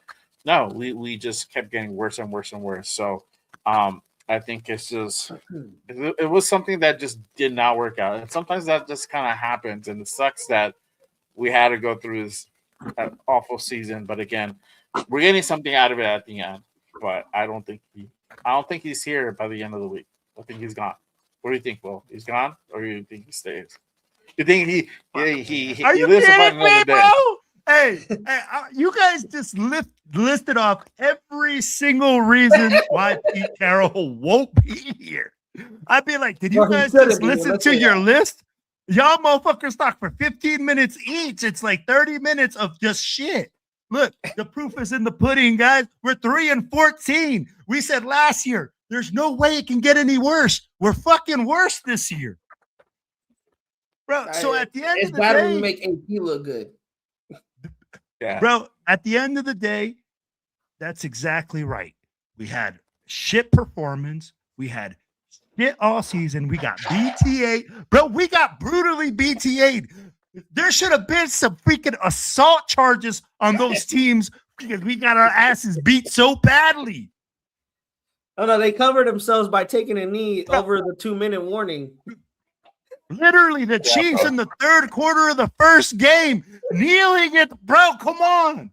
This straight BTA all season lets you know exactly why Pete Carroll won't be here. Bro, we getting 60 yards a fucking game on offense. Your son wasn't it 40 at one point? It was like 41 point. I remember. It's bad. Yeah, against the first Chiefs game, there was like 3 first downs. Like, bro, the offense. It was terrible. So literally, tell me, what did Pete Carroll do to stay? Not a damn thing. Nothing. I'd be like, look, we talked about he brought Dylan Forsythe. Hey, man, good job. He gave up the most freaking sacks the whole season, and he didn't even start every game. Exactly. Guess what? You brought your son to coach the O-line. He did such a great job with our bookends that they're number 1 and number 3 in giving up sacks. Bro, he's the run game coordinator, and it looks like freaking Ashton Genty has to be Barry Sanders to get 2 yards. No, like I said, he rushed 80 today. Like, bro, Exactly. he got 87, yeah. 87. Bro, and He how grinded many for people that did he 87 make too. miss? Yeah. And then your son is Geno Smith, pick up Palooza. We were putting down bets that he was going to throw pick sixes for the opposite team. He threw more pick sixes than he did touchdowns. I mean, like at the end of the day, Pete Carroll did a whole bunch of shit wrong. Fucked up. He tried to play daddy ball. Bro, like the writing's on the wall. If the Raiders even allow this man to do a freaking meeting, shame on them. You know what? You let him freaking be happy. Tomorrow morning, I expect security to be in that motherfucker's office, packing up his shit, 8 a.m. sharp. Heck no, I don't even want his car to work. slacking. I don't want his key car to work. Hey, the key car won't work. Have his shit packed. What was it? Yeah. Raider Nation, let's not fuck around. Hey, let's not fuck around. The taser The jet ski car where it didn't work. Yeah. Bro, I want his little box outside saying, thank you for your service. Here's your shit. Get out. Yeah. Bro, that's exactly what needs to happen. Yes. Because at the end of the day, if you want to start over, if you want to start fresh, Pete Carroll isn't bringing nobody. Bro, Pete Carroll is he's about 3 days late for his own funeral. So at the end of the day, you bring in a rookie quarterback with Pete Carroll? It's not going to work. No. You got to bring in a young guy that is offensively creative, that can engage with the young man. And if that's what you want to do, if you are really looking at Mendoza, like we said, you address the O-line. You have to address defensive pieces too, guys. We got to look at that too. We are literally only talking offense, but the shit on defense is horrendous. Bro, we need some guys that can tackle. We need some guys that can create some havoc. I'd be like, we don't got no, bro. We literally got no safety. Darian Porter, I'd be like, I love you guys, but we need an upgrade in the secondary. We need upgrades everywhere. Yes. So, hey, we got to look at it like this. Raider Nation, this is an investment in our future. Whatever happens, if we get more pieces, then we've got more pieces. If we draft the quarterback, then we better be fucking ready. And let's not sit here and waste another draft pick and not be ready for him. Yep. To not address the O-line and you draft Mendoza and you're going to tell me that we're going to run with rookies on the O-line? It's a fucking plan for disaster. Put some guys that are worth, put your money where your mouth is, and put some guys of worth up there. Like we said, we got to address the center position. You want to bring in the best center? I don't give a fuck. Bring him in. Yep. Want to bring in the best right tackle? We better pay it up, back the big stuff. Do it. But DJ Glaze ain't cutting it. And don't tell me Dylan Forsythe is the future. Yeah. So I'll be like, trash is trash. You got to take it out. And I want Pete Carroll to pack all his crap, all of it, bro. His sons, his grandma, whatever fucking pictures he had on the wall. Get all that shit out. 8 a.m. sharp. I'm calling you Spy Tech right now. 8 a.m. sharp. You better be at work, motherfucker. Fucking packing that motherfucker's bags and getting them the fuck out. Yep. Hey, real quick, Hummer has a real good point. I forgot about that too. Pete, defensive head coach, worst tackling I've seen. We probably statistically the worst year in tackling we've had in a long time. I don't even know. They're over there playing two-hand touch out there. Yeah. Yeah. So But we have more missed tackles than made tackles. Yeah. Literally. I see You some know. guys miss 3 tackles for every one. We're 25%. And they starting. Yeah. and that I'm glad that today was flipped around and Chiefs were pretty bad at tackling. And we're decent, but yeah, normally we're fucking leading the way in that department for sure. I want to ask you guys. Well, I don't know. Let me ask Greenwood. We have enough time? I wanted to play a little. Oh game. no, bro, let's keep it going. I'm ready. All right, cool. Bro, can you not see the cafecito, bro? He got it going. All right. He said, maybe. I'm looking at the chat. I'm looking at the chat, and I'm like, bro, I'm about to debate with every single one in the chat. There you go. He's getting him fired up. All right. So since we're talking about the future, and we obviously, a lot of people, including us, we don't see Pete being here by the end of the week, and this is potentially his last game as the Raiders head coach. That brings up the question: who's going to be the next guy? And so I'm going to go ahead and make this a little fun game, a little segment on hate it or love it. And I play, and if you guys didn't tap into Good Morning Raiders yesterday, I played this game. We're going to go ahead and run it back with these two guys, and I want to go ahead and get their takes on it. So we're going to do hate it or love it, head coach's candidate, dating game edition. Here we go. I'm not gonna play the song because I don't get copyright, but I'm gonna do it by mouth.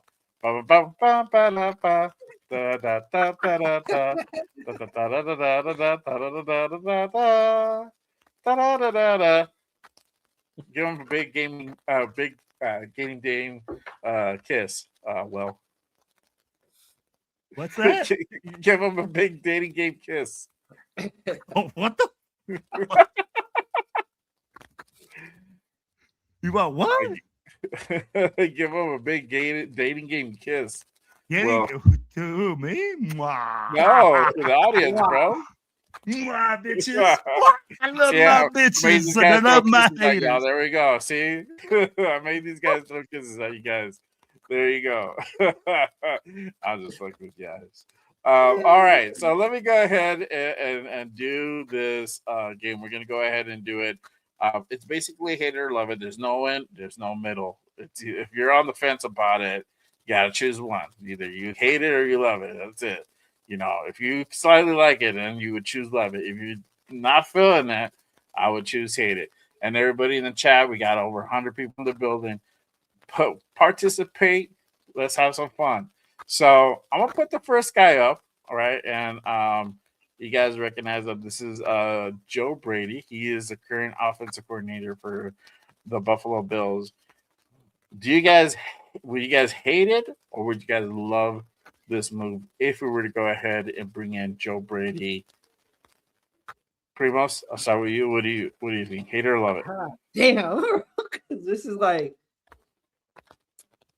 hate it. Because I would rather have him as an offensive coordinator.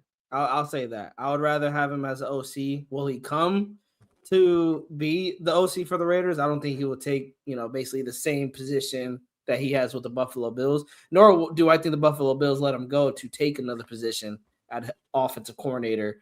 I would hate it because I don't think we've seen in the past with him as a head coach not really have a lot of success, and he's killing it as offensive coordinator with the Bills. Right. We've seen it. We see. Look at what Josh McDaniels is doing with Drake May in New England. Some people are just really, really good coordinators and terrible head coaches. And I think Joe Brady would be one of those guys. I would love to bring him in as an offensive coordinator to pair up with the young quarterback. But hey, if he gets hired as a head coach, I'm not gonna lie.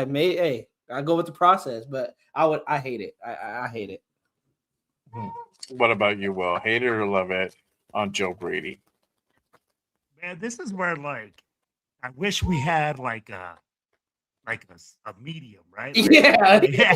like literally, I'm not enamored with it. One, I think he benefits from having Josh Allen as his fucking quarterback, and any freaking offensive coordinator having Josh Allen is like a fucking cheat code. What's up? I mean, the guy makes plays that other guys can't make. So when I look at that, I say I would pass on Brady. The reason is not because he's not wouldn't be a good head coach. But for me, he's being masked up. Like a lot of the things that he does wrong are masked up by Allen. It's not that he made Allen. You see what I mean? Yeah. I'm like, Josh Allen is a high quality player. So that it's has like been able to mask a Brady. lot It's of like things. Brady with Belichick type of scenario, right? Like Yeah, Brady that's for made me. Belichick. Yeah, that's what I feel like there. Yeah. And like he had a pretty good game today. Which he had Trubisky falling out there today. That's why I think OC. I as a head coach, not really. I think he's better as an OC than a head coach. Yeah. I love it. I would like for Joe Brady to be the head coach if they decide to go ahead and bring him in. My he's not my top pick. He's not, but that is if they make that move, I am definitely not hating that move. I would definitely like to go ahead and see what he can do and put a team together. He's gonna have, you could say, you can hide behind Josh Allen's skills and whatnot and his performances, but guess what? We're about to bring in our own fucking version of Josh Allen, right? I'm not making that comparison, but Whoa! quarterback. I'm an elite quarterback. So now he's gonna have another elite quarterback to You're work with. already calling him elite? Stop it. Hey, I love Mendoza, Jay, but I ain't going. Come on, Jay. Stop it. We're not doing that. You know what I mean? We're getting a blue chip quarterback. So he'll have another Josh Allen type of guy that he can go ahead and work with and see what he can go ahead and do. So I'm not hating the move. That's what I'm saying. So I'm loving it because I like it, but not my top guy. I'm gonna move on to this guy. Mike LaFleur, offensive coordinator for the Rams. You guys hate it or love it. Well, I'll run with you this time. Do you hate it or love it? Hey, baby, if you need to go to Paris, hey, we'll book a hotel in Paris. Whatever you need to get you here, let's get you in there like slimwear, baby. I love me a guy from the McVay tree. These guys are, they have a lot of ingenuity. He's young, he's talented. One thing I would like to see is if we do bring in a young head coach, we do need to bring a seasoned defensive coordinator or a seasoned offensive coordinator to help him out on the staff. I don't want to run into the same thing we did with AP, and I don't want 10 head coaches to come in there either. I'm talking about two guys, one your offensive guy, one is your defense.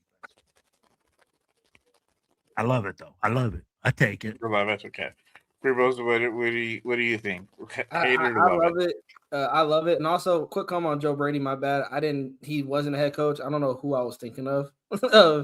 He was not a head coach at all. Dabble. I don't know who I was thinking of. But does it change it? No. I think he's a better offensive coordinator than head coach. But for Mike LaFleur, I love it. Going back to his coaching history, he was under Kyle Shanahan as a wide receivers passing game specialist for the Niners, and then now being with Sean McVay. Like, you're talking about probably two of the best head coaches that are in the game right now. Say what you want about Kyle Shanahan about not winning a Super Bowl.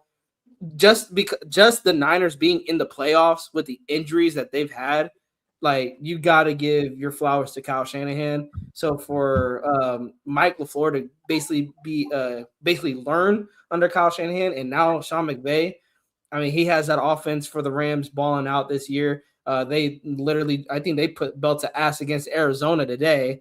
Has Puka Nacua playing out of his mind, along with Devontae Adams resurrecting his career after with a shit show with the Raiders.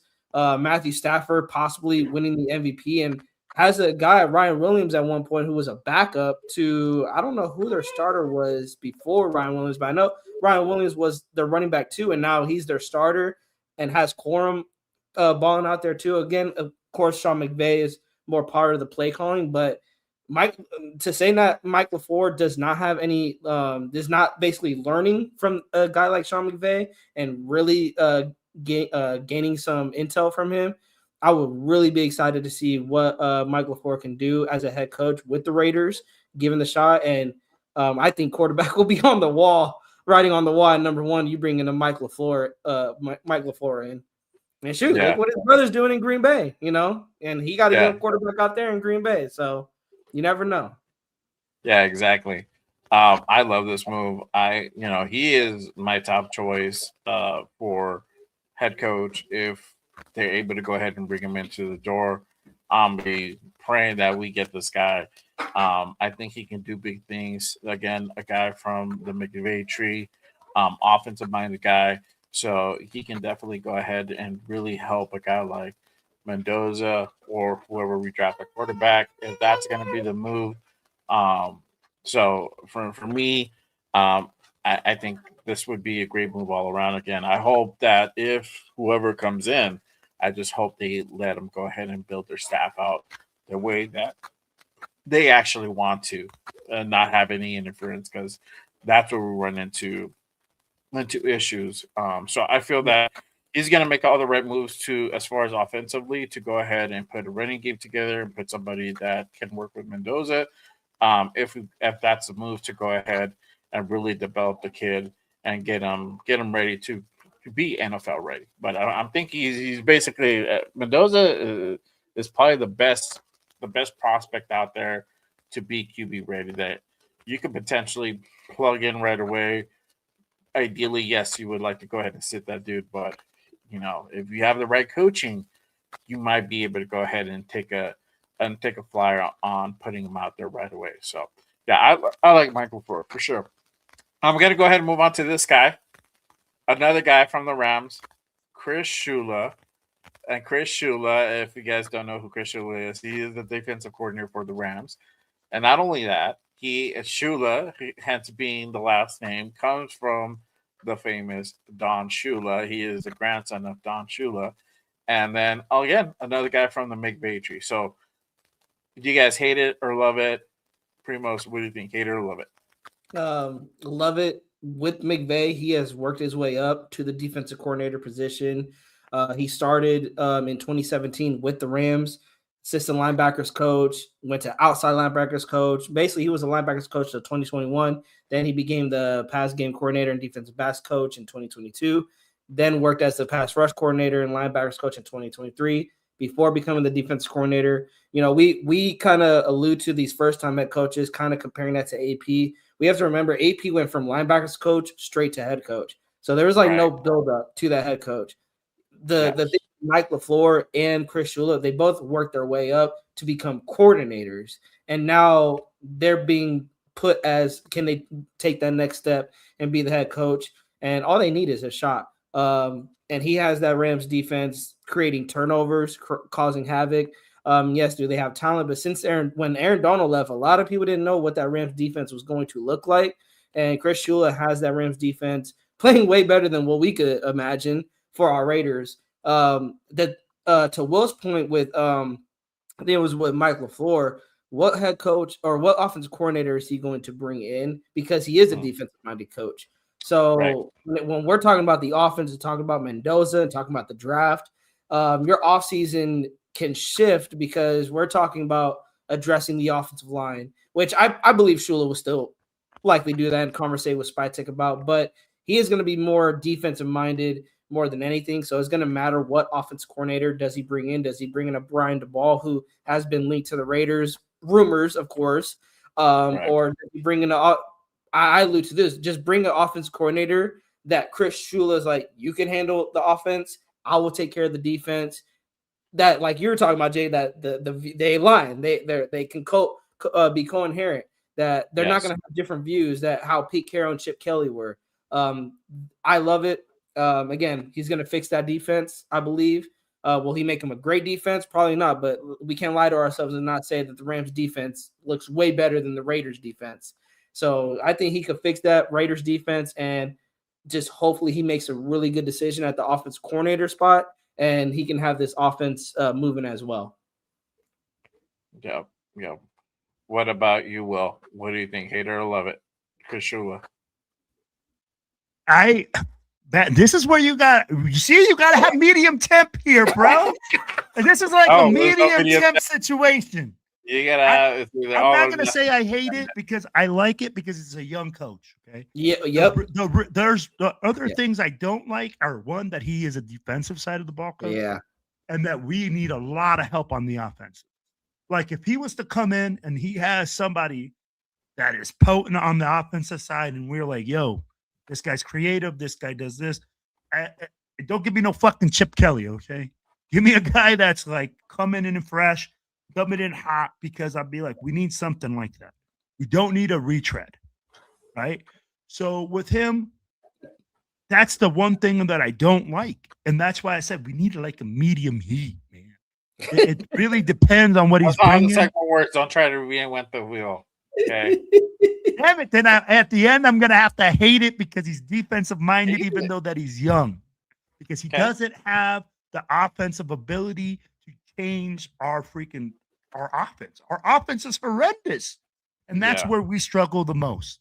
So that's why I wouldn't do it. I love the pedigree. I love everything else about him, but he has to bring other things to the table in order for me to like it. Yeah. For me, I like it. I love it. Again, not my top pick, but again, a guy from the McVay tree. I'll take that. Would it help our defense? Yes, we'll get bolstered our defense significantly. On the flip side, which the biggest issue that we need help on offensively, I feel that he's been there long enough. He's been working with McVay long enough that he can go ahead and make a smart move on bringing in a talented offensive coordinator to really go ahead and work with a young quarterback if that's the direction that we're going to go, which is most likely probably the way that's going to go ahead and go down, and really put these pieces of this offensive team together. We have some pieces currently, but yes, we do need more. We need some more upgrade on that offensive line. But we have Gentry, we have Brock Bowers. Those are pieces that we can go ahead and just start building around, right? So I would love to see, what he could go ahead, who he brings in for that position. But I feel he has the intelligence to go ahead and make a really, really smart move on that decision. But I like it. I'm not mad at it. And I think it's a lot of it because of that McVay name that he's under, right? That he's tied into. I'm gonna move on to this guy, and this is probably, from what I see from the chat, a chat favorite, Clint Kubiak. Oh yeah. Yep. Love it. I love it. Give me some more of it, baby. You want to put some BTA to some teams? This is exactly what we need. You get a young head coach that's creative, that it runs in their DNA. It runs in this motherfucker's DNA to be a coach, to be a good coach, to be an offensive-minded coach. Bro, this is exactly what the Raiders need to do. Back up the Brinks truck. You go knock down the fucking door at Casa de Kubiak, and you pull out the big dinero, and you say, hey, baby, let me get you whatever you need, and we got you. Yes, yes. I think Will speaks for all of us here. And I think he put the icing on. Yes, was it pretty last night? He put the icing on the cake for me last night. Was it pretty? No. But let's not act like that Niners defense ain't a bad defense. Like, that's a tough defense.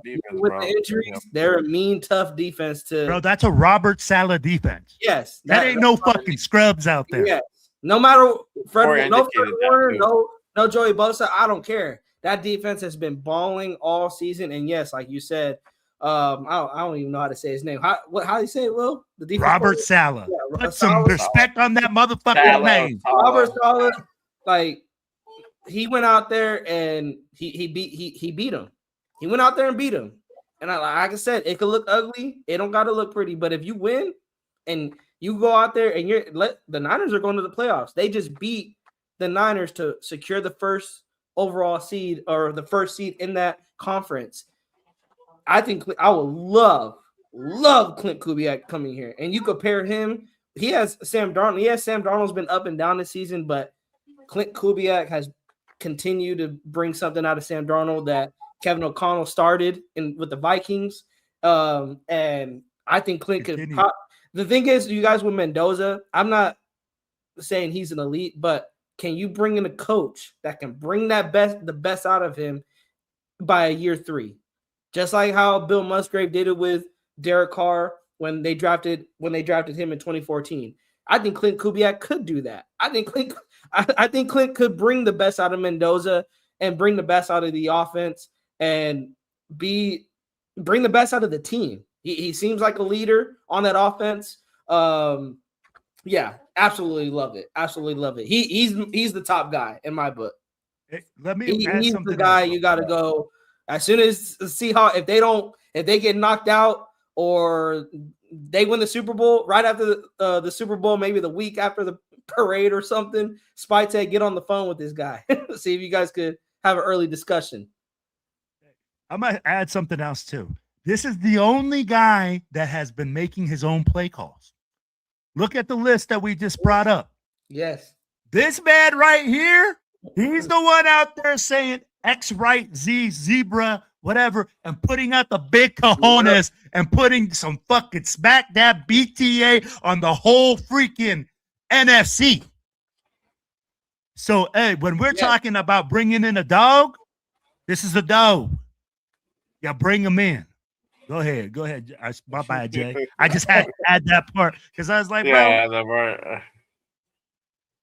Hey, no, that's a good point though. That's a good point though, Will. That's a really good point. It's factual, bro. He's the only one. He's the only one making the play calls in the situation, coming up with the game plan, sitting there going through it, looking at his quarterback, and he's not done it just at one spot. He's done it at multiple locations. So he got the experience. And he's learned under Coach Shanahan as well, too. He was the passing game coordinator in 2023 for the Niners. So he's familiar with Shanahan. So that's another guy coming from another tree that is like, you look at, like, man, how can you not bring this guy in for an interview? I love it. And what I love, Will, he didn't, in that game against the Niners, he didn't overthink it. My run game was working. We're killing them in the run game. I'm going to stick to it. And you got to respect that. Yeah, Darnold's not going to have 100%. All the stats, but what did we say about Pete Carroll and this coaching staff? Why are they overthinking shit? Why are they overthinking it? When things are working, they don't stick to it. They try to reinvent the wheel a lot, bro. And I'm just like, why try to fix something that isn't broken and just try to do this shit like, okay, we're gonna go ahead and try this revolutionary thing that nobody's ever done and hope to expect it to win, like to work out and win. And a lot of times it was just like utter failure. My thing is this: I love the move. I've seen Clint's work with New Orleans, and I was thinking that we were going to bring him in as an OC last year, and it just didn't work out, right? This is not the first time that the Raiders have their eyes on Clint Kubiak. This is the second go around, so this will be the second go around, I should say. So, and I like Josh's comment. He has a point. He was under Gary Kubiak, Shanahan, and also the McVay tree. So he has three trees he's coming from, and the work is it's in itself.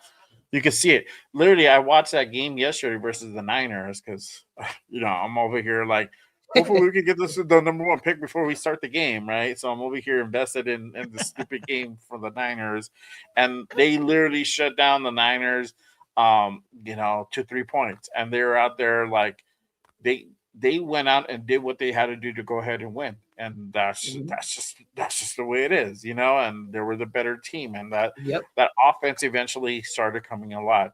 You could see, and this is the thing, because I was very, very skeptical with Sam Darnold, because Sam Darnold has been in that position before. He was there in that position the year prior, and he fucking shit the bed.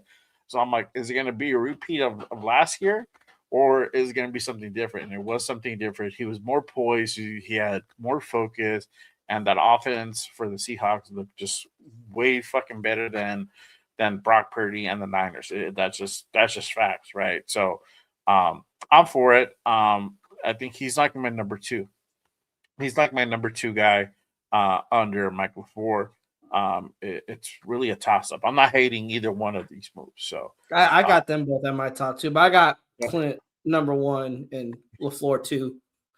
This is my thing, though. I'm gonna say this, and this has also been thrown out there that there's rumors that he may not want to come out to look for a head coaching gig this year.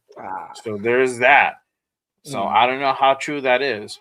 Obviously, they got to get over the playoffs. Not necessarily get over the playoffs, but because he could still interview. But he might potentially wait until the playoffs are over to go ahead and start going through the interview process on teams if he decides to come out and go for a head coaching gig. So if the move is, or if the front office really likes Glenn Kubiak, they may have to wait a while. We might have to wait till February. We don't know. It just depends how things go, right? So that's just some food for thought, because I know I have a few people on the chat that are all about Clint, and that's another thing. So we don't know whether he's going to come out, and if he's still mulling over that decision, he might just be solely focused on the playoffs. So we might have to wait until maybe their playoff run is done to find out whether or not he wants to go ahead and pursue that. And 2, can we go ahead and bring him in for an interview? So it's a little bit, there's some process to it. So we'll see. I'm going to go ahead and bring in this guy as the next guy. Cliff Kingsbury, he came out this prior week on potentially being a candidate again for the Raiders, but this time as a head coach. What do you guys think? You guys hate it or love it on this guy? I'm going to start with Will. What are your thoughts? Do you hate this or do you love this if they were to bring in Cliff? I'm going to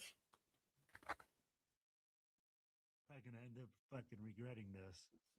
But I fucking hate it, bro. I hate it because I can't love it right now, because he already has had his time as a head coach, and we saw what he did with the Cardinals. And I already have had this situation with Josh McDaniels where we fell in love with this offensive coordinator guru, and then he comes to the team and he tears the team apart, and it looks like shit. And we draft this number 1 quarterback like Kyler Murray, and Kyler Murray looks like a fucking 3rd grade bum. So I feel like at the end of the day, I like it as a coordinator. I hate it as a head coach. Fuck no for me. What about you, Primos? What are your thoughts? Do you like Cliff as a head coach over here?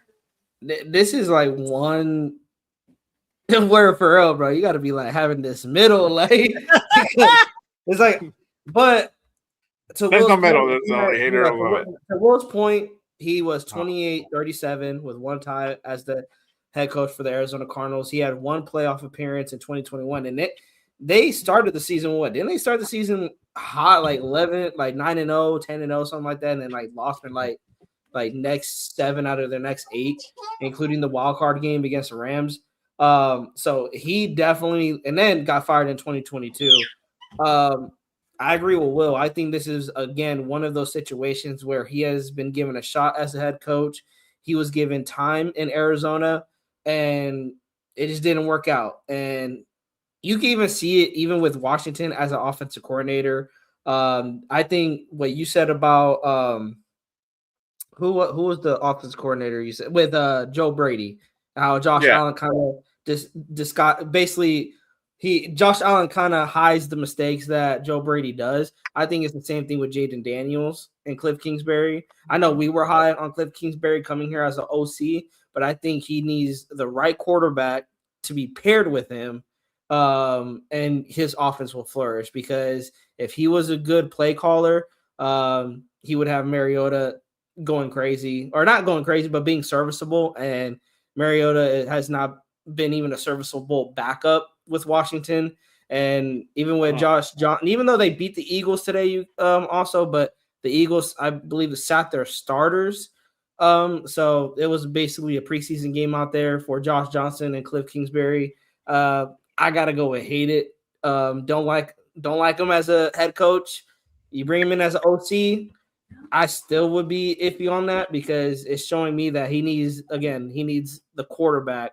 and that quarterback has to be great or elite to really work in Cliff Kingsbury's system. If they're anything below, it's not going to work. It's going to get him fired. It's going to get the quarterback probably out of here, and it's going to get the Raiders right back to where we are right now at 3-14, probably holding the number 1 pick. Yeah. My thing for me, I hate it. You guys make great points. I said that yesterday, and my show, Good Morning Raiders, with Jeff and Raider Alex. But my biggest red flag is that the way he left us, right? The whole deal back in was it 2023, or was it 24? My bad. It was the year prior. Yeah. And we were supposed to go ahead and build this relationship with him and bring him in as an offensive coordinator, right? Verbally, he said that he was going to go ahead and take the position, and then come to find out last minute he backs out on the deal. He decides he does not want to be part of this team. For one, our aspirations on getting a quarterback and putting an offense together, and the way that we were going to go about that draft, right? So he wasn't with that. He's like, you know what, I'm out, right? So that, to me, a little bit of integrity issue right there.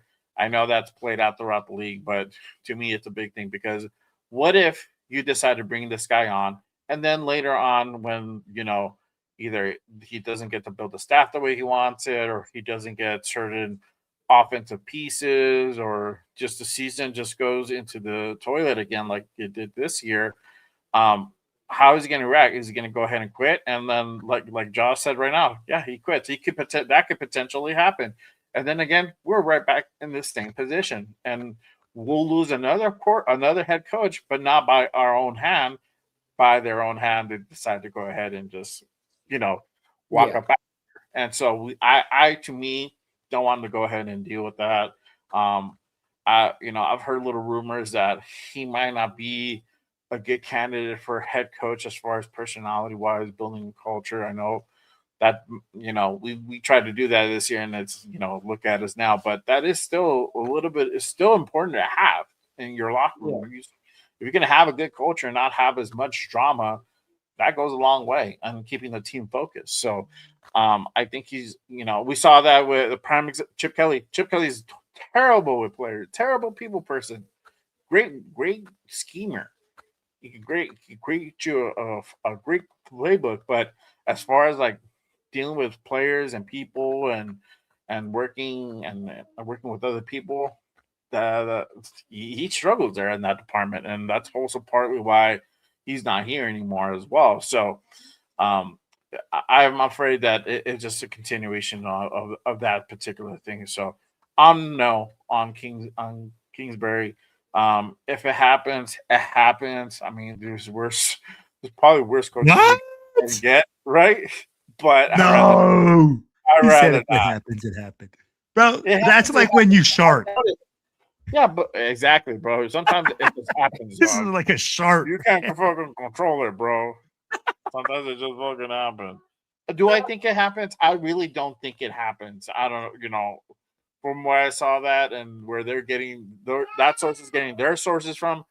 I think it's just like more of a type of like, let's just put some news out there and see how much traction we get type of thing. You know what I mean? So I don't think this is really a viable thing. I think the way that both parties kind of left that situation left bad tastes on everybody's mouth, and nobody's like willing to go ahead and revisit that. So yeah, I don't.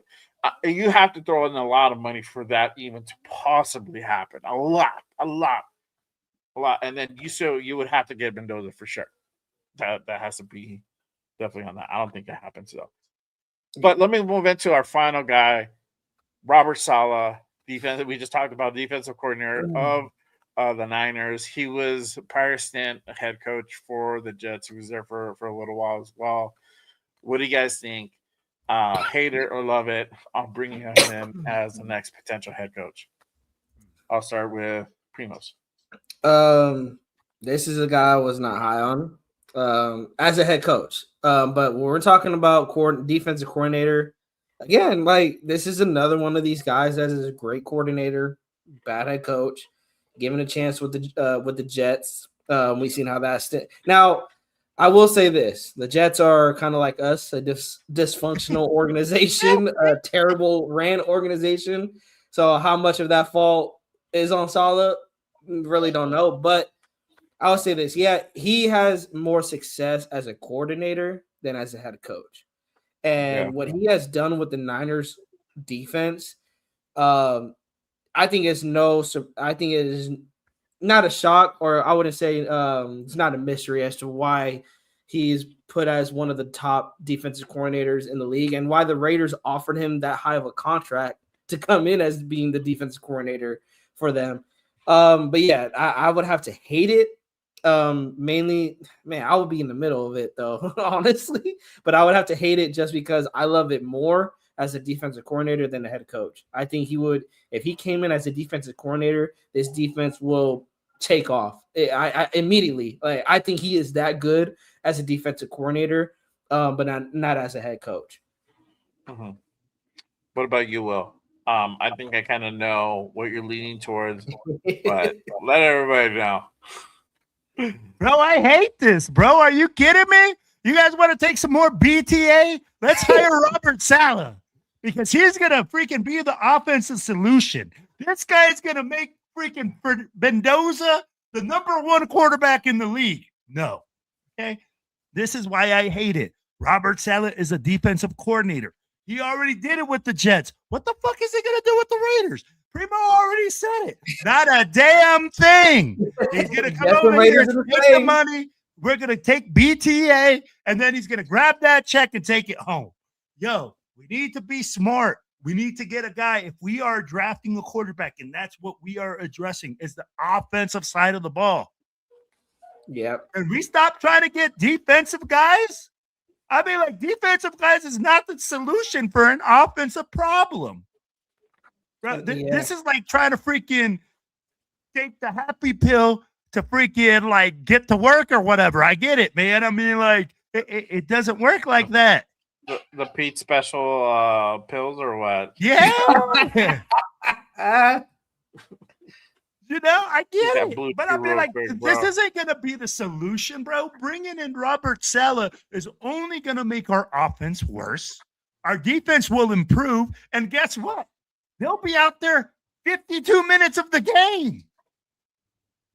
That's exactly what will happen. So let's not sit there and put a Band-Aid on a fucking war wound. All right. We got a fucking war wound. We need a full surgeon. We need somebody that's going to come in and change the whole program. Tell me what program Robert Saleh has changed.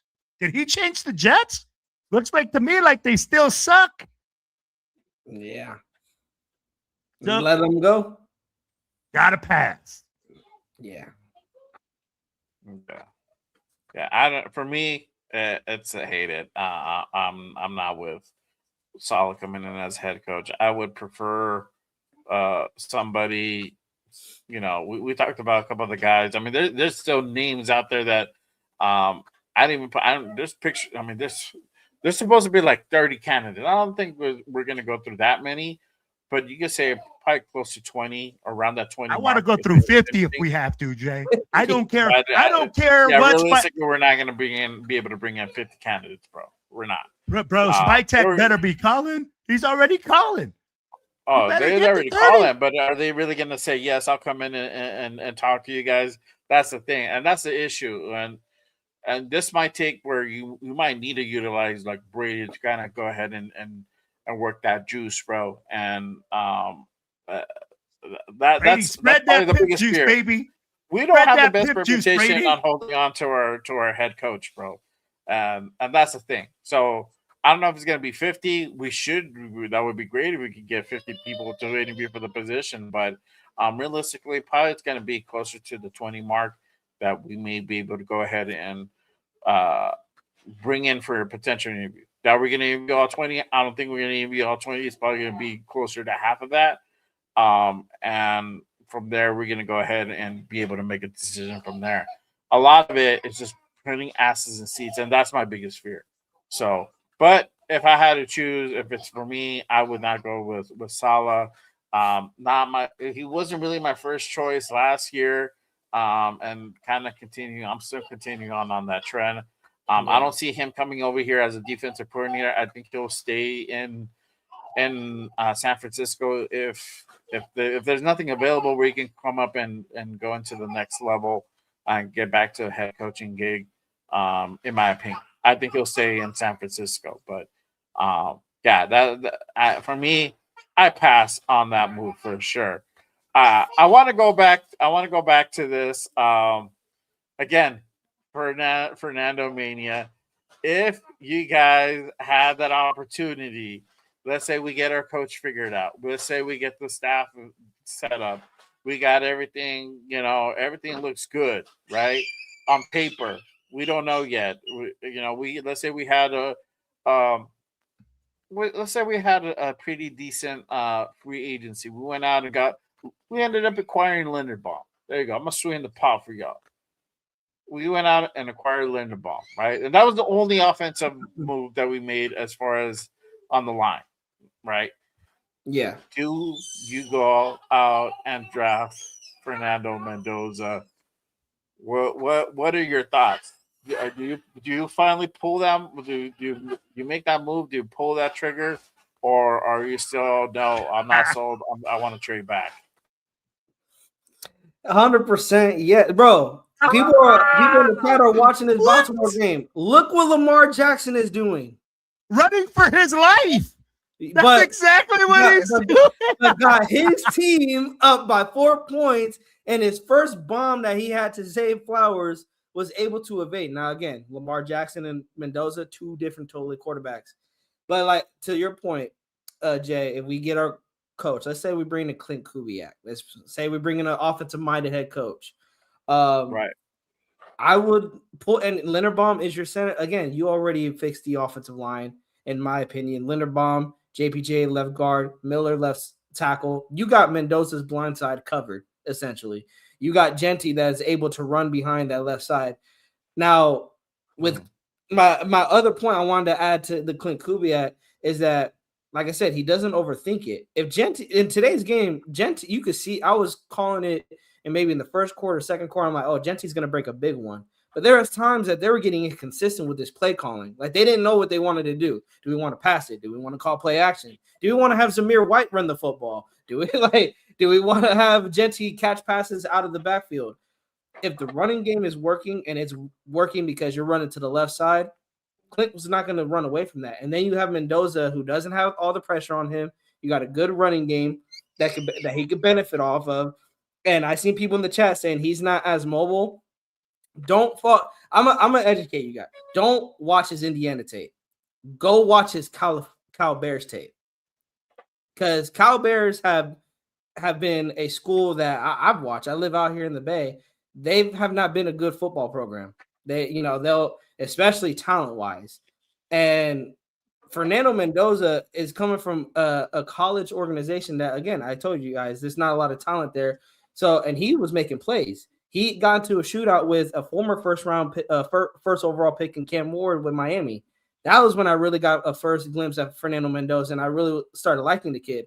The only thing I was beating up on is that he played at Cal. And I was like, Cal, when it comes to competition they play against, they don't play a lot of top-heavy competition. But that year he played against Miami, and he got into a shootout with Cam. And I'm like, hold up. He made Cal hold their own. He kept Cal in that game. So when he transferred to Indiana, that's where I was like, okay, I need to see. Now he's kind of in a better conference. He will play better competition. And again, to Will's point, all those touchdowns Mendoza has not came against great competition. But he needed to get to the playoffs. Now he's playing Ohio State and Alabama, two teams who have been in the play. Let's not lie to ourselves. They've been in the playoffs almost every year. Every year fighting for it. Come on. Right. Alabama is not the same Alabama. This is like you calling Alabama, bro. This is like the bootleg version of Alabama. My point is, Will, the playoffs are still the playoffs, and we said, hey, people have said Alabama it was a pretender, and Mendoza went out there and put 3 touchdowns, and Mendoza went out there and put 3 touchdowns on them. And then when Because they they were a started running the football, they pretender. put belt to ass to Alabama. When have we beat a team we should have beat? When have we blown out a team we should have blown out?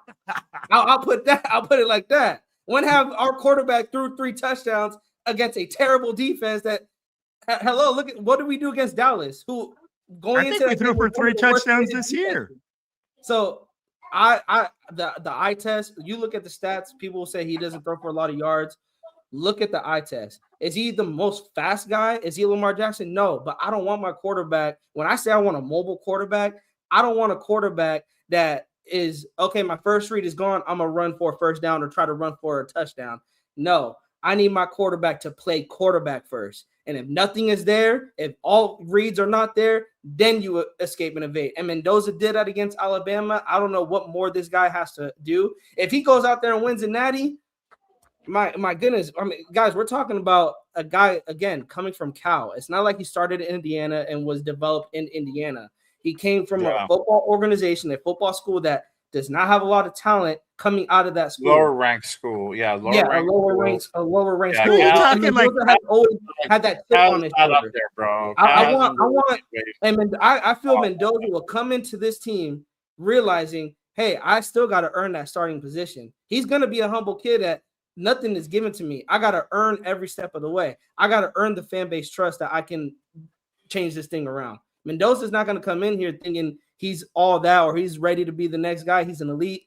He is going to try to earn every step of the way and fight for this team every step of the way. And can the coaching staff build around him? Because yes, is he in an Indiana offense that has great blocking, great running, got weapons at the wide receiver position? Yes. But we have Genty, we have Brock. Let's not act like we don't got some foundational pieces here on the offense that we could build off of also. It's not like Mendoza's coming in here with the worst tight end, a bad running back. We just got the offensive line we got to worry about. Wide receiver 1, that's where I'm a little worried about because to Will's point, who is he going to be throwing it to? Yeah, you like Brock, but outside of Brock, who else can be Mendoza's like kind of second option? That's where I think, hey, do you look at Omar Cooper in the draft, bringing his guy from Indiana? Because I looked at the free. I don't know if you guys got a chance to look at free agency. It's nasty with the free agent wide receivers. I don't think there's a guy on there that George Pickens is going to be a free agent at the end of the $30 million. But this might be a scenario where you go and pay for that. You know, it just depends what your ambitions are, or you draft one. It just depends what the head coach and Spytek want to do on that wide receiver position. Yeah. Right? There's different ways you can go about it. So yeah, and that's where I'm at too. They got to address that wide receiver position. You got to give more to if Mendoza's your pick, you got to give him more than Genty and Bowers. You got to at least add one. That's why I say Cooper, because it's a guy he's already familiar with. So you kind of give him another weapon, and you could probably get him in the 4th. Maybe if he falls to that, who knows? The draft board works in mysterious ways, but definitely you got to come out of the draft and the free agency period with at least a wide receiver 1 that's not going to just come and be like a Jacoby Myers. Like they got to be your top guy. And if Pickens is that guy, I would understand it because Pickens is probably the only guy that is coming out of, if he does test the market, he's the only guy that's out there that's worthy of being wide receiver 1. Yeah, before I go to Will, I want to go ahead and play you what a potential drafting Mendoza will look like, bro. For those I haven't seen really Mendoza, this could be the next guy leading the silver and black. Fernando Mendoza, quarterback out of Indiana, Heisman Trophy winner. And right now, bro, he's looked fucking dominant. He looked pretty fucking dominant. And so this game, I'm very excited for the next game coming up, which is Oregon. And it's going to be a showdown versus him and Moore. And so we get to see who's who and how each one reacts. And I think it'll kind of tell us the telltale out of Mendoza. And then more importantly, and if Moore decides to go ahead and declare, again, that could kind of change things. And depending on his performance, and even if he loses, but he has a really strong performance, that could go ahead and impact the draft on on whether we trade back or not. And this, I say this because what this man is about to say over here might have some relevance. So go ahead, my guy. Go ahead. Give me the floor. What are your thoughts? So, We get Mendoza or not, Fernando? So here's my thing, right? If you guys look at it, you guys said everything has to fall perfect, but your offensive line isn't addressed. If we get Kubiak and Kubiak believes that Fernando Mendoza is your guy, then what have I always said? You draft him. You make the call, right? But if he has one shred of doubt, one shred, because this is the number one pick. This isn't the fucking 3rd, 4th, 5th, 18th, whatever we've already fucked up for fucking thousands of years. This is the first pick. If you do not think that this guy can lead your franchise and make the changes to your franchise and you're not ready for it, you don't make it. You just don't make it. Because you're going to put your fucking team back for the next 10 years. Look at what happened with Jamarcus Russell. We got enamored with the big arm. Oh, he can throw it 70 yards from his knees. I still hear that. Oh, but he could throw. I don't give a fuck if you could throw the ball 70 yards from your knees. If you don't look at the playbook, if you're not willing to put the time to be the leader on this team, because this team needs a leader. Yep. It needs somebody that's going to change the culture. It needs somebody that's going to sit there and look in the face of the freaking fans and say, it's my fault. I fucked up. I didn't do this. I need to get better. Because that's what you're going to be doing. You're not going to be winning. Let's get this whole fake function of him coming in and we get our coach, and all of a sudden, this team is going to be a freaking playoff caliber team. That's all hopes and dreams, bro. We've been on this train. What we need to do again is if we do it, you got to do the right things for Fernando Mendoza, and that's getting players around. It worries me that you guys are only thinking that one offensive lineman, that one dude. No, I never said that. I said this. Listen to what I said again.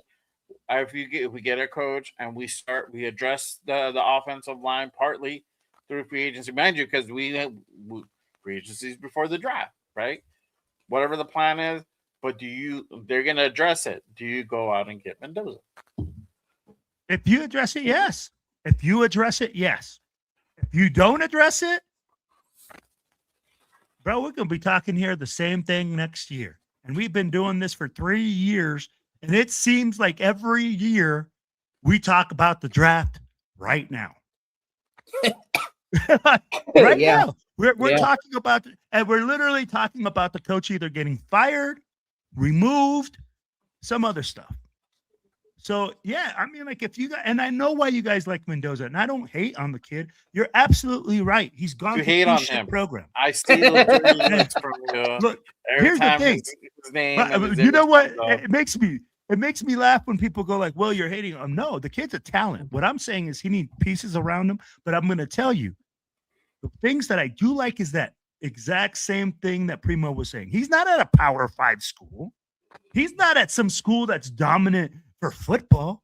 We're talking about fucking Indiana.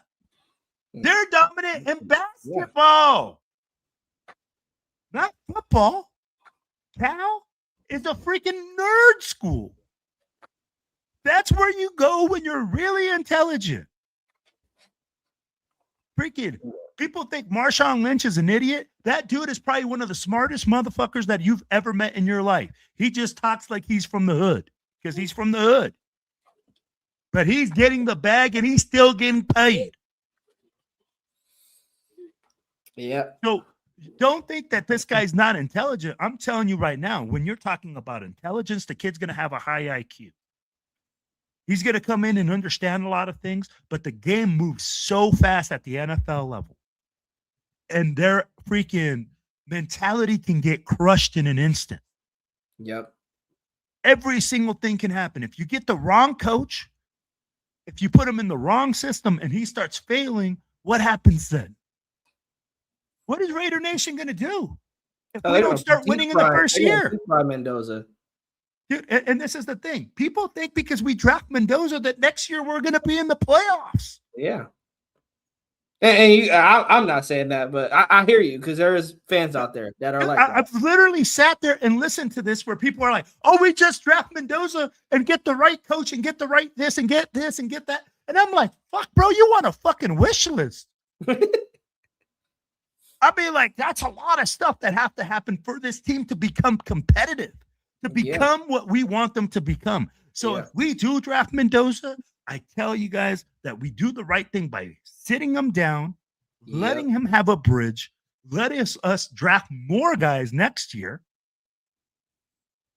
Then I'm on all about it. Year 2, starting a kid with a whole new offensive line, with a ton of weapons, with this a coach that's coming into his second year.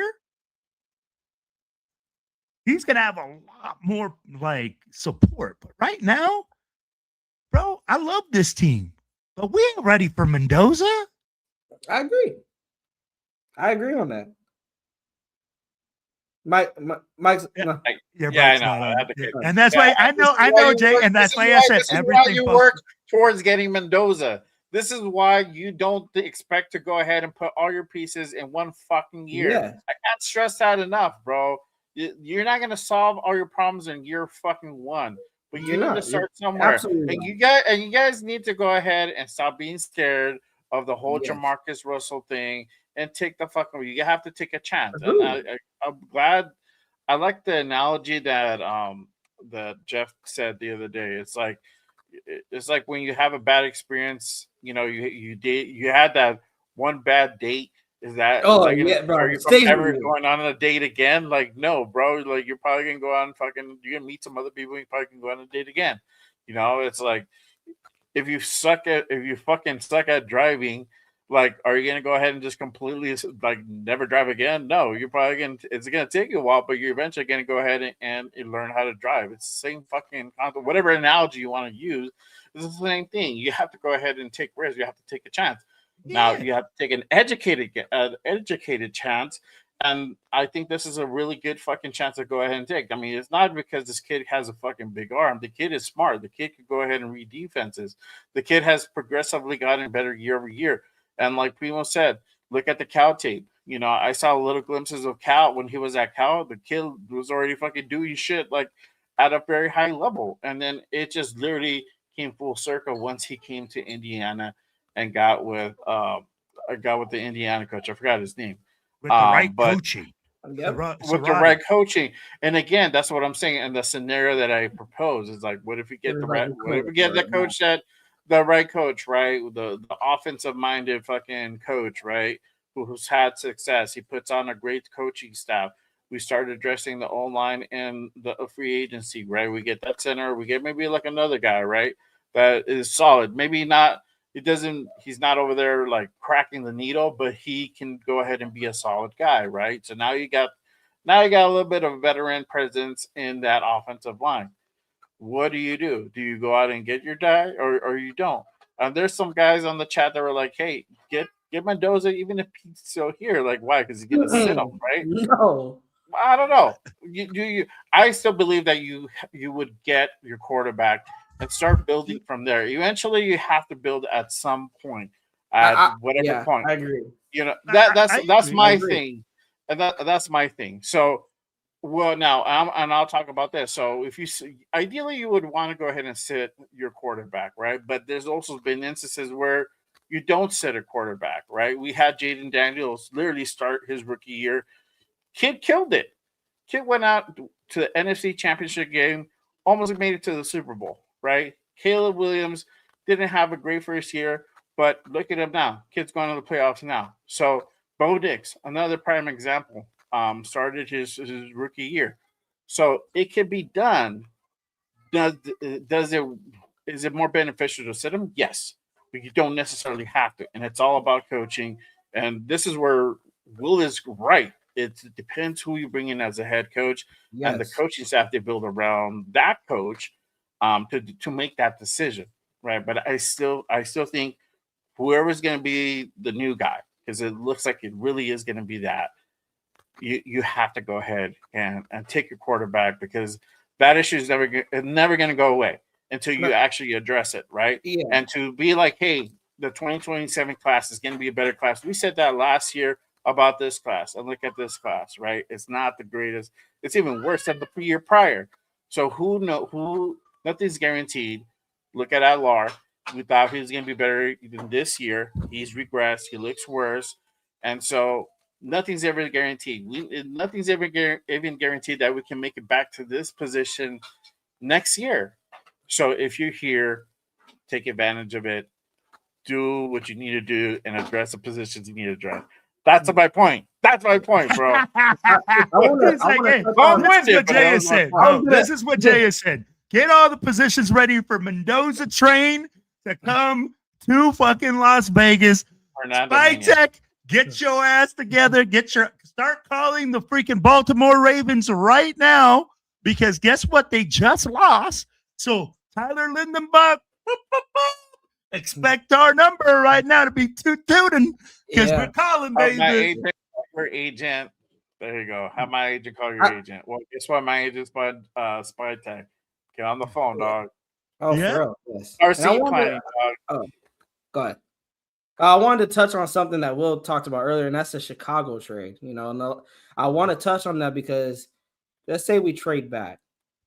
The reason why it worked out with Chicago, let's remember that when they drafted Caleb Williams, that was not their pick originally. That was the Panthers' pick at number 1.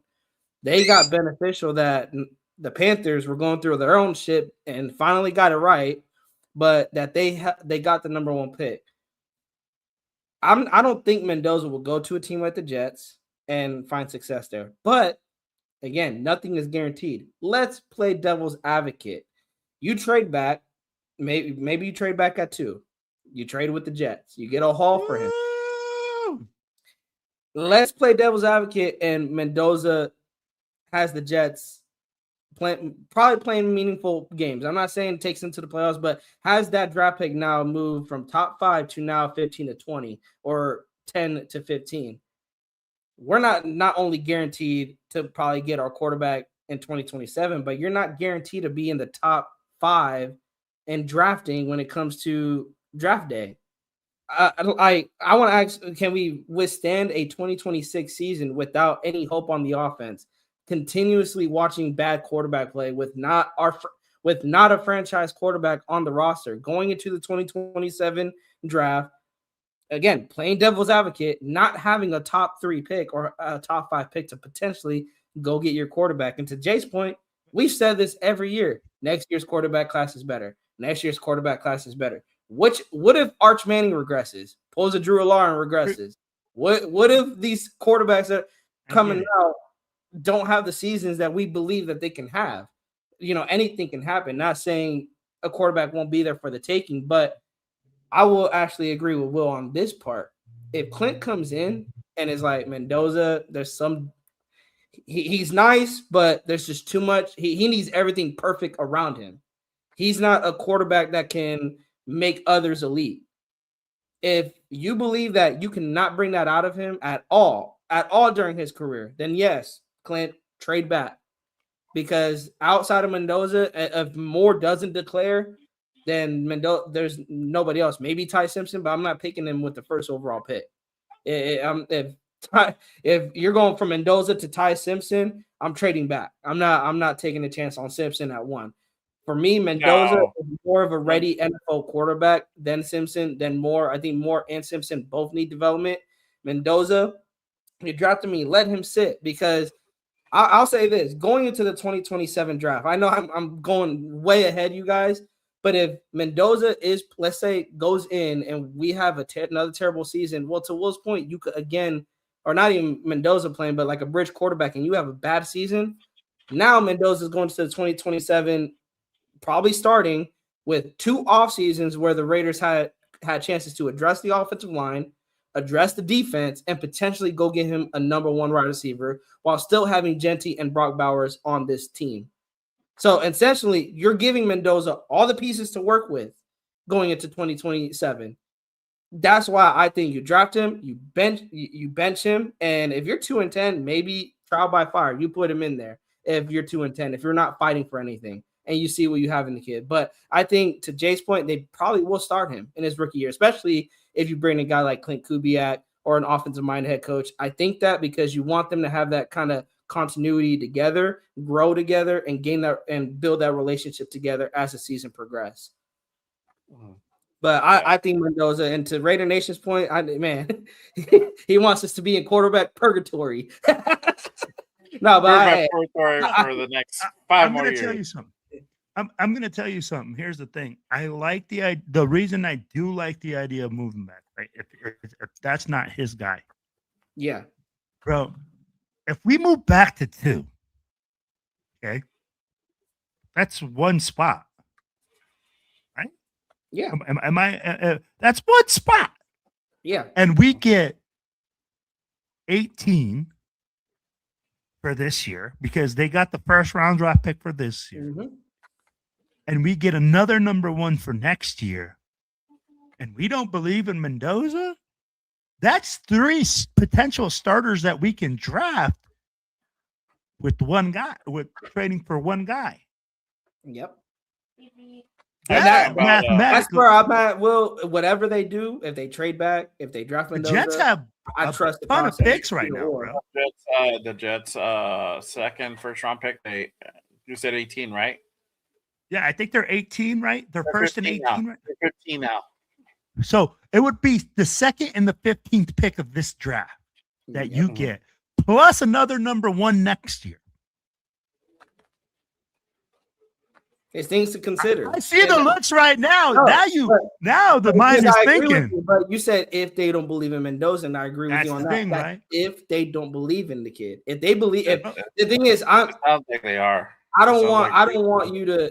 Here's why I don't want from the front office, from SpyTech. You believe in the kid, but you're so worried about your other positions that you overthink this shit. You trade back and you don't get Mendoza, and Mendoza goes balls out for whatever team, and you still are trying to search for your quarterback in 2027 because of the trade that you make. Now, because not every trade is going to turn out with the Panthers sucking and you magically getting gift with the first overall pick again for the pick of your choosing at the quarterback position. Like, because again, next year's quarterback class is not guaranteed that it's going to be like the 2024 class. Because I'm hearing people comparing that class to the 2024 class where 12 quarterbacks winning or 6 quarterbacks winning the first 12 picks. No. We don't know if that would happen again. We just don't know. I will tell you like this. And you don't know if those picks are going to pan out too. Mm-hmm. And I would tell you like this. I agree with what people are saying that the Jets are more prepared for a freaking first round draft pick quarterback than we are. Oh, they have a legitimate wide receiver 1. Yeah. They have a legitimate threat down the field. And I agree. They have legitimate guys on the offensive line. They can run the football. The only thing that's on them is that quarterback. And that's why I think they would be willing to give up the house to get it. And that'd be like when you're talking about getting 5 picks for 1 or 4 picks for 1 pick at a high caliber, you really have to think about it, man, because like we said, our team isn't just 1 piece away. Not like Fernando Mendoza is going to come in here and all of a sudden the Raiders are going to start winning. I had to ask this though. Look at I draft Mendoza, or I look at the quarterback position, not even just Mendoza, but just in general. I look at the Raiders quarterback issue comparing to the AFC West. You got to deal with Mahomes twice, Knicks twice, Herbert twice. Absolutely. We could build up a defense that can stop them. But they are great quarterbacks. Great quarterbacks make great plays. They are quarterbacks that puts the team on their back. Not saying Mendoza is that guy that can do that. I would love to see him do that, be in a position in these playoffs to basically have to put the team on his back. I would love to see that. But what I'm saying is you have to look at it from the division. You're already dealing with 3 organizations in your own division that already has their guy for the next decade. Mahomes is going to be here for another 10 years. Knicks, Herbert, another 10 years. When are you going to catch up to your division in addressing that quarterback position? Or are we just going to continue trying to build defenses to stop them? No, Primo, I agree with you. I agree with you that you need a quarterback to compete with the whole teams and everything, right? But are you saying that you feel like Mendoza can come in right now, and he's on that level that he can compete with those quarterbacks right now in the AFC West. I'm not saying that, but what about in 3 years? But then why are we drafting him? I'm talking about 3 years because that's again, why are okay we then. In drafting 3 him? years, Because we need to go ahead but and if you start at believe some that, point, bro. no, hold on. If he's saying that in the future he does believe it, then I see it. That's what I meant. If you believe that him in the future can compete with those guys, then draft him. Then you take the opportunity. But if you don't see this guy competing at that level with these guys in the next 3 years, then why are we drafting this guy at number 1? Yeah. And that's where I'm at. I see Mendoza, if they do it the right way, by year 3, or heck, by 2028, in his second year, they could probably, even next year, if they do it right, again, benching him, like sitting him his first year, starting him in 2027, they can make noise. Not saying they'll go deep in the playoffs, but I think Graf said it best. I just want to get back to like being competitive, being respectable, bro. And like playing respectable football. That's how it's gonna go. It's gonna, the trajectory is not like straight up. It's on a level. It's on a plane, right? It's not an angle. The trajectory right now. It's not a missile, bro. It just goes straight up. You know what I mean? Yeah. It's like what I told Will about DC. DC was a second round pick, came in with Rod Streeter as his number 1 receiver, came in with an O-line that ranked dead last the year prior, and a running game that didn't show life until Latavius Murray came in week 12. And the Raiders finished 4-12 the year prior, finished 3-13 in Carr's rookie year. But what did the GM do? When you let the GM do what he needs to do, he'll go address the position of needs. The following year, they go get Crabtree. They drafted Coop. Why? Because Carr didn't have a number 1 receiver in 2014.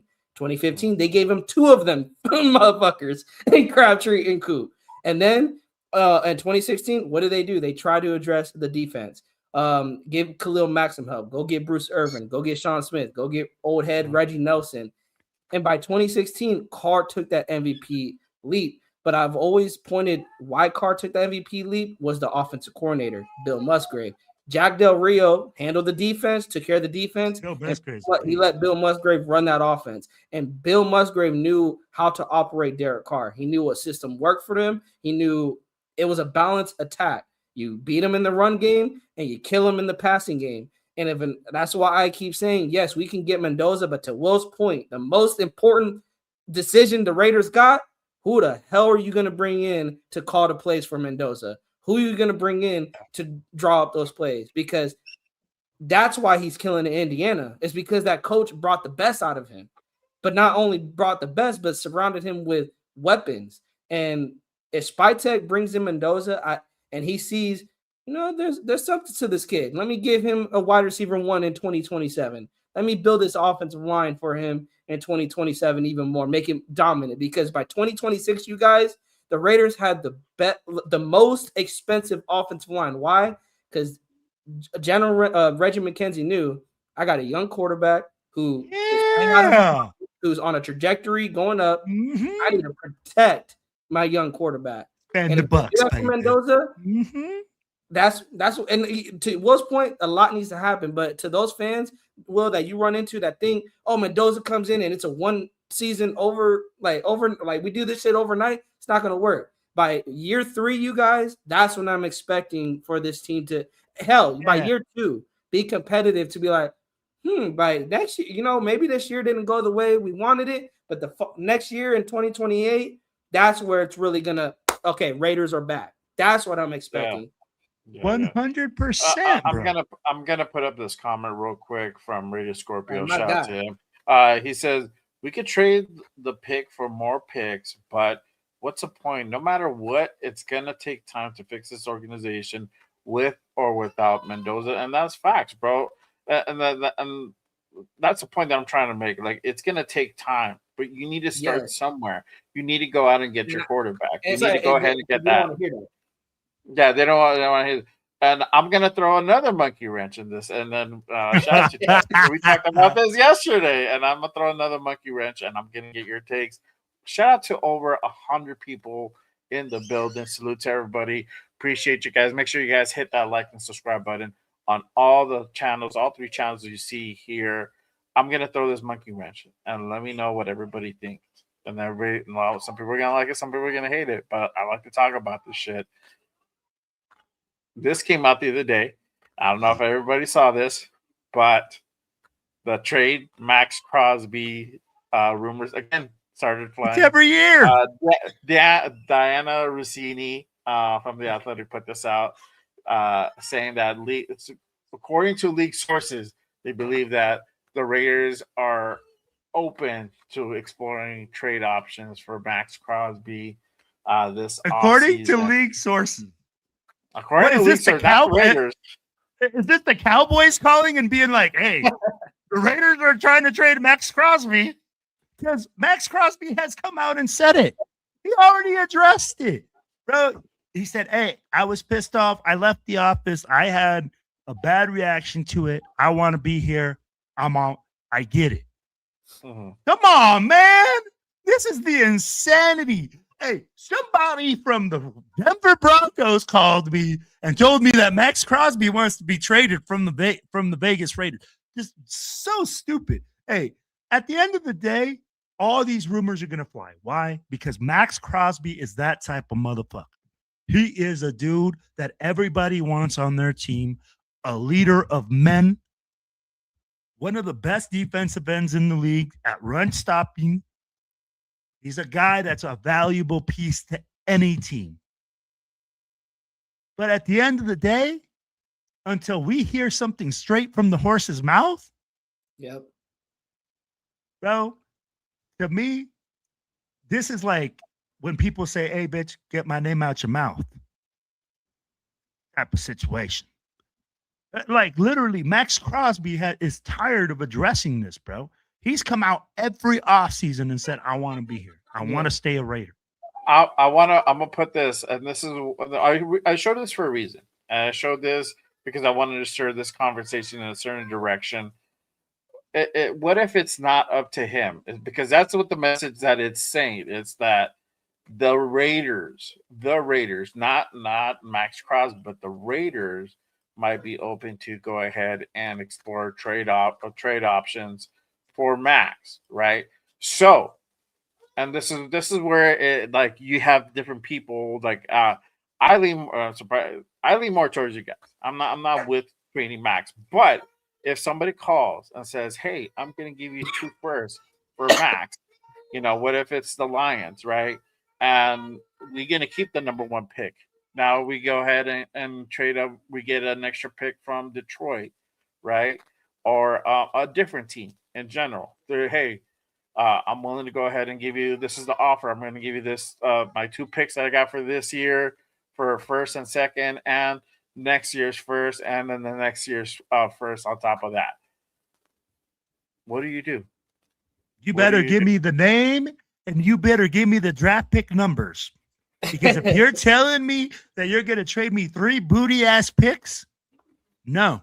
Now, you're talking like the New York Football Jets, giving me 3 number 1s that are going to be really high number 1s, maybe a number 2, and then give me Garrett Wilson?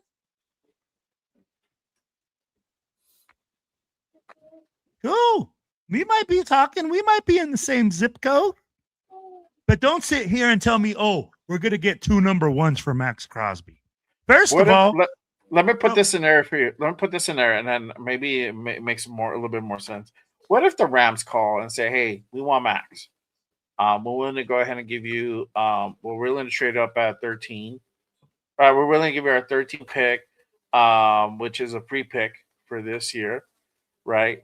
And we're willing to go ahead and give you our pick for our 2 picks this year, right? Because they want him. That's their missing piece or whatever, right? If they're sold on giving up their 2 first-round picks for this year, and then maybe a second for the following year, what do you say to that? Because now you have 3 first-round picks in the first round for this draft.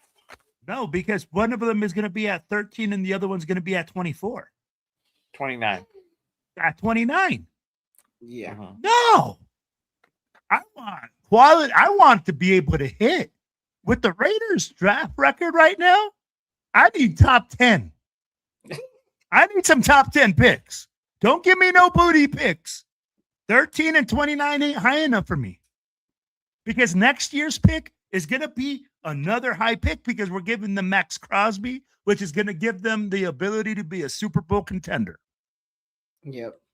So next year's pick is going to be another 32nd pick. I don't need the 32nd pick in the draft. I need top 15, top 10 picks, all of them. Mhm. What about you, Primos? What are your thoughts? Would you be open to trade for Max? Would you, or are you just like, nope, I'm shutting that shit down. So I'm at nothing the to do with heart, that. at the heart, no. I agree with everything I will say, but can I play devil's advocate here? Because after watching what Graf put down, it had to make you think. And I think this is where Spytech is leaning to. And I want you guys to basically hear the devil's advocate part. Max is going to be 29 next August. He is already in his prime. He's had how many surgeries up to this point? And how many injuries up to this point? Especially with his leg. It's like 2, what is it now, 3? He's going to have another surgery. Another surgery. 3 surgeries and two injuries. Yeah, 2 injuries. Right. He's had like what, 2 surgeries in the past 3 years? Yeah. And of course, he's been in the league since what, 29. And I blame the Raiders. I blame the Raiders for that. Yeah.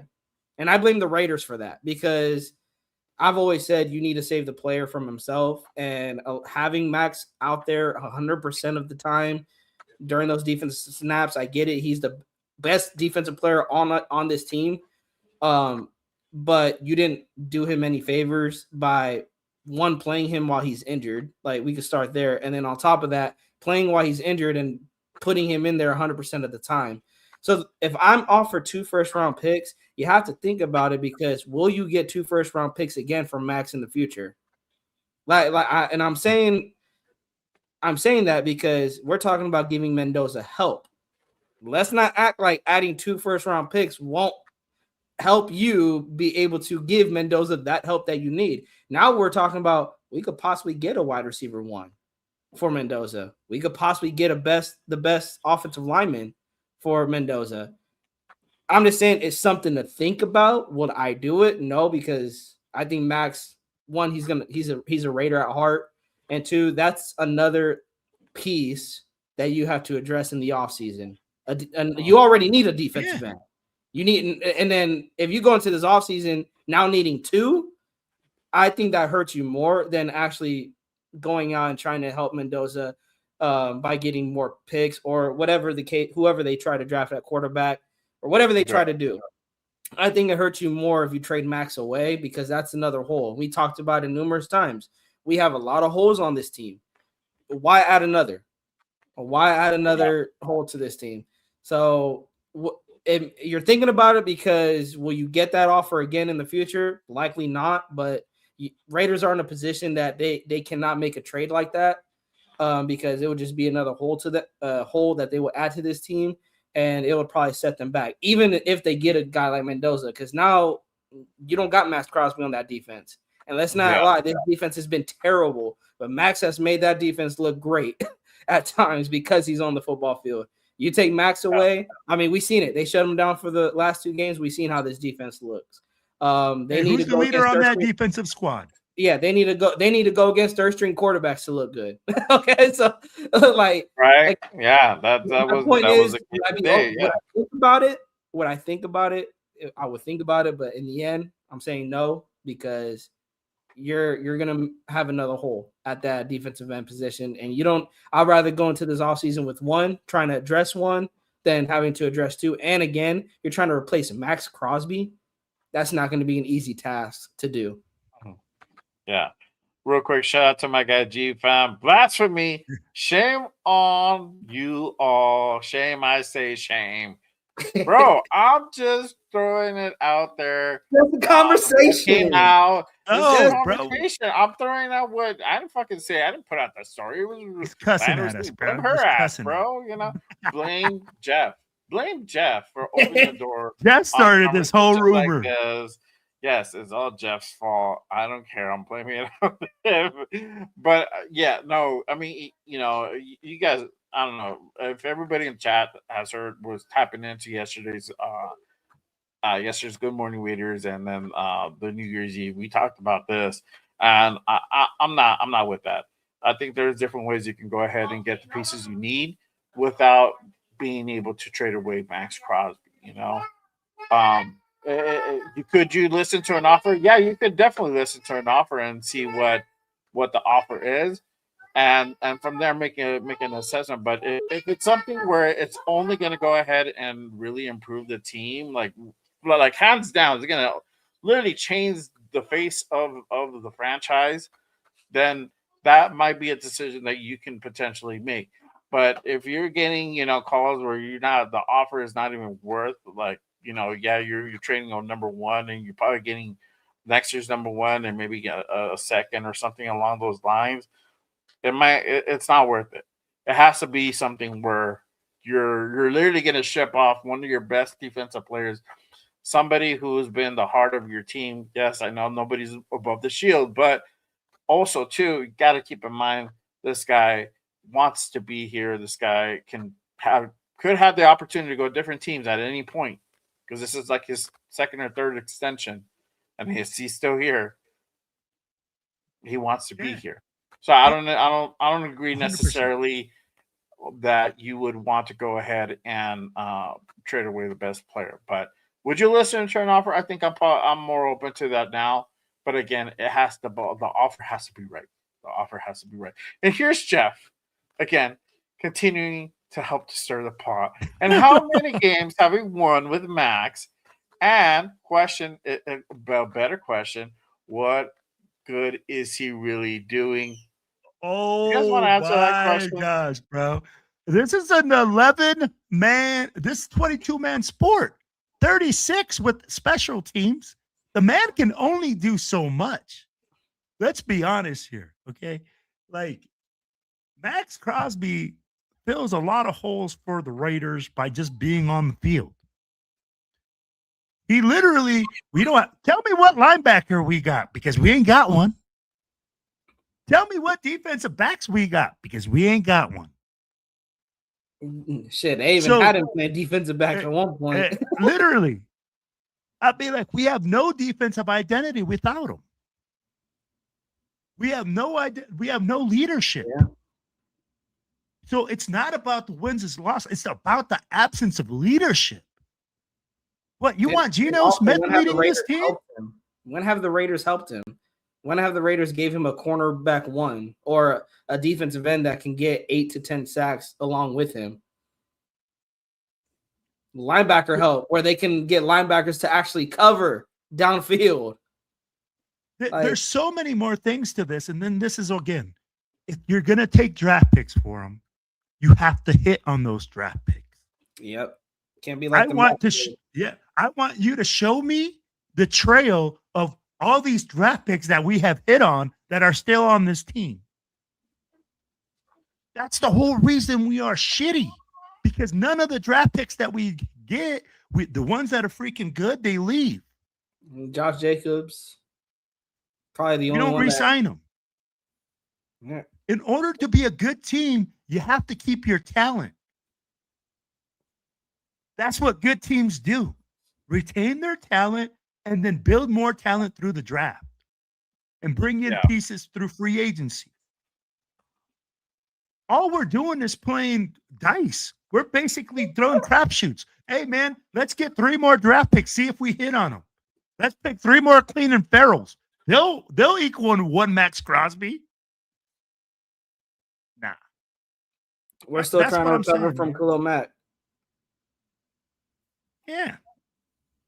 And Mac in his prime is way better than Max. I'm sorry, because Khalil Mack was a game wrecker.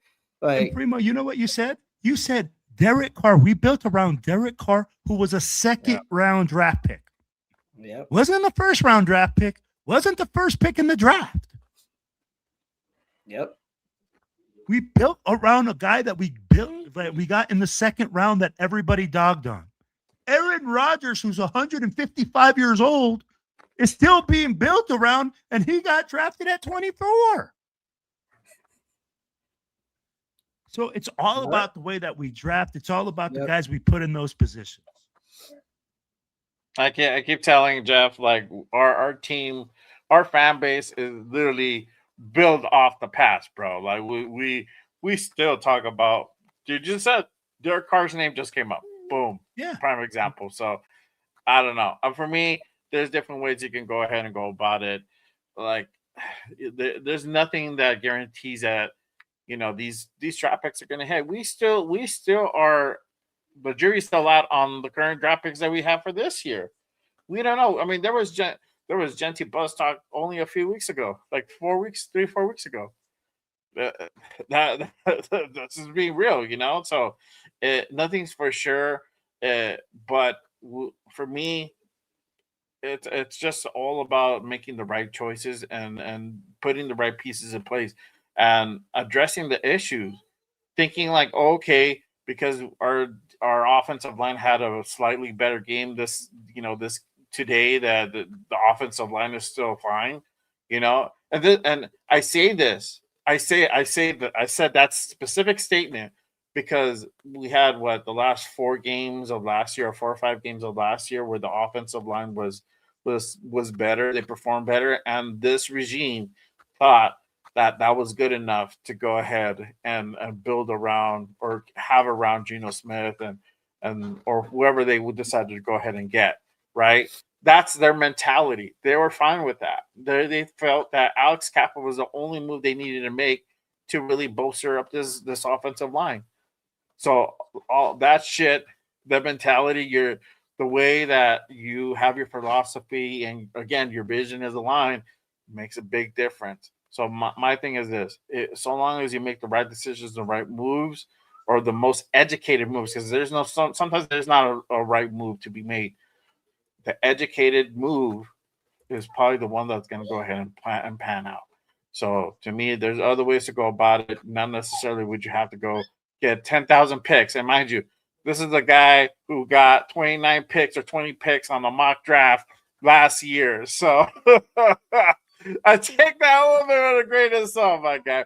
But I get his point. I would be open to listen to it. Would it help? Yes, it would help. There's no one denying it. I can't say that. I can't sit here and say by trading away Max and getting extra picks would it deter the team? No, not necessarily, because it could help if you have a couple of those guys hit. If you have a couple of guys hit, you might have something. If one of those picks hit, it probably won't work out. That's probably. The thing. You need right. both. So we just don't know. No. You need. And that's what the thing. Got to go with what do you know? Yeah. Exactly. And I mean, like, bro, how are you gonna change this guy and tell me like, hey, I get it. He doesn't lead the team, but he does what he has to do. At that position, it would be us building another hole and saying, okay, man, let's just do a patch job. Yep. Exactly. Hey, we're filling one hole and making another. I'd be like, we're acting like we are going to just go all of a sudden have a top 10 defense without a top 10 defensive end. What's the premier position on defense? Pass rusher. Defensive tackles. So we're going to create one hole for another. Yeah, I'd be like, that's where I go like, man, it doesn't make any sense to do that.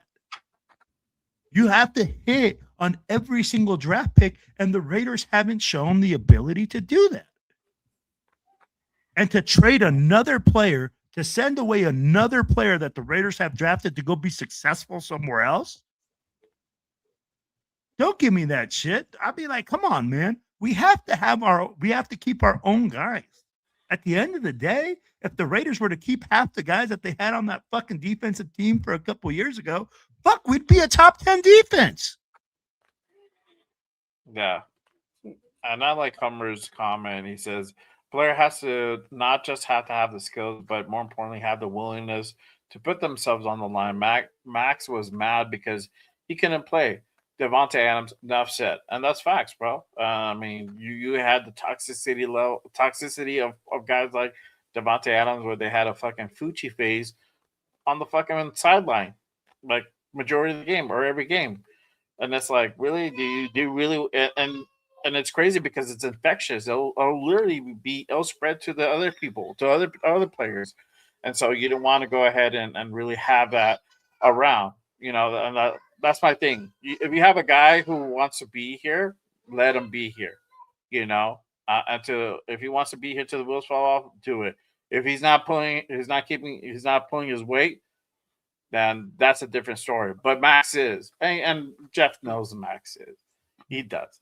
He'll front that. But he knows what he knows what. Like I said, you got to have that conversation because for me, it's the injury. How much long? Because he gets another injury, another surgery he needs to have.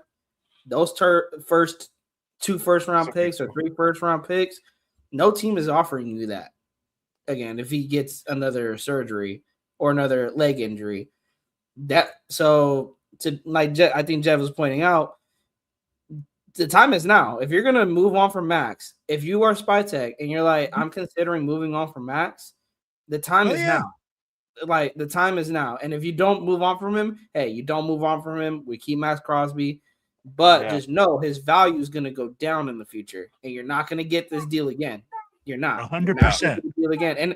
But the Raiders, we said it about the Joe Burrow trade. They're just not in the position to hurt themselves more and willingness to, okay, we guarantee this trade is going to help us in the future. You don't know that. I would rather keep Max Crosby than gamble and assume that, hey, those 2 first-round picks we're going to hit on those guys.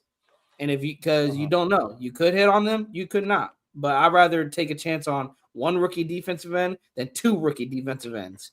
Because again, you're trying to fill the hole that Max Crosby is filling. Can you fill that in the draft?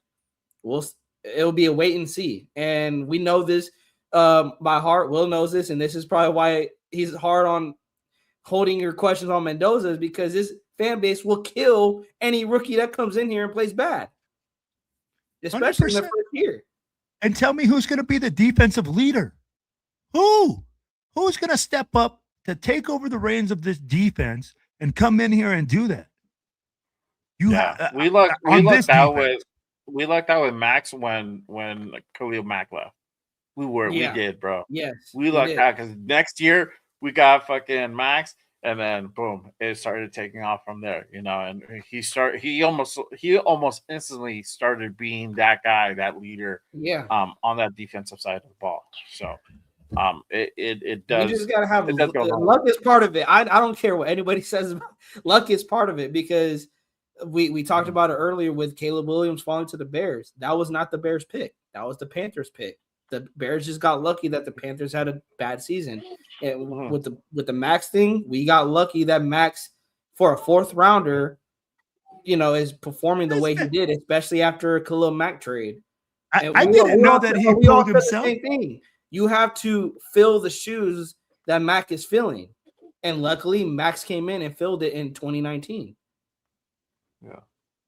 Max didn't get injured. He didn't pull himself out. This boy the coach has sat his ass this year. Yeah, they were trying to find a reason. They were trying to find a reason to this man doesn't play through injuries. Like he's sitting on the bench.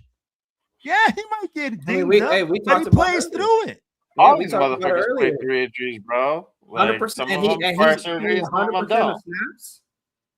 He's playing 100% of snaps, and I like I said, I brought up the injury part. I get it, but like I said, are the Raiders in position to make a trade like that?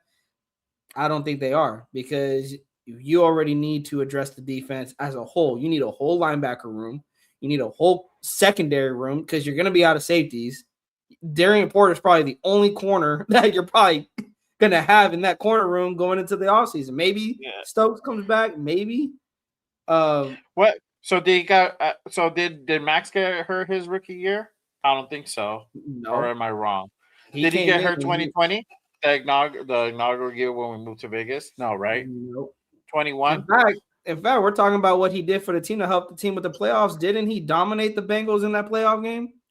With the defense that was very, very questionable. That I thought Bengals and Joe Burrow, because they were catching fire with Jamar Chase and T. Higgins that year. And that defense stepped up to the challenge. And Max, he had like 2 sacks in that game, if I'm not mistaken. Or I know he had a key sack that we needed the Bengals to punt, and he got a sack on Burrow and forced him to punt and gave the ball back to the Raiders. So Will's point, what more can you ask from the guy? He gives the Raiders a chance every single game, but he doesn't have an offense that can help this defense out. Exactly. I'm going to tell you what they're going to tell you. I'm going to address this comment real quick. He's Josh saying that Al Davis would never trade Max. Would have traded Max even though the price is right for sure. Okay. What did we do for many years? I think the 90s, we weren't competitive. We were only competitive when we brought in Gruden, right? And I think it was like year 2 or something like that in that 2002, 2003 season. Well, Gruden left in 2003, right?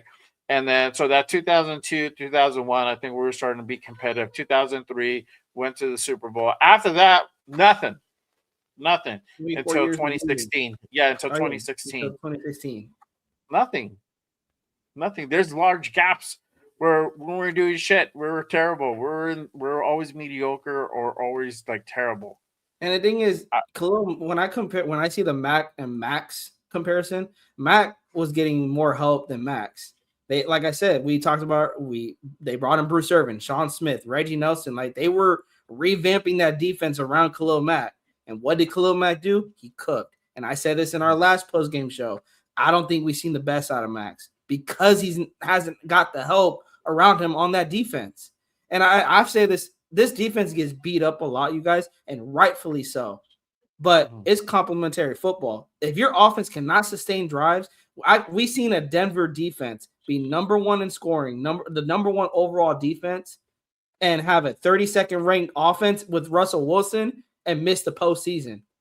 You need an offense to sustain drives, keep your defense off the field, especially to Max to that Bengals game in the playoffs. And Max and the defense is out there giving you the football, giving you opportunities to get back in the game, take the lead, score points. You fucking do it.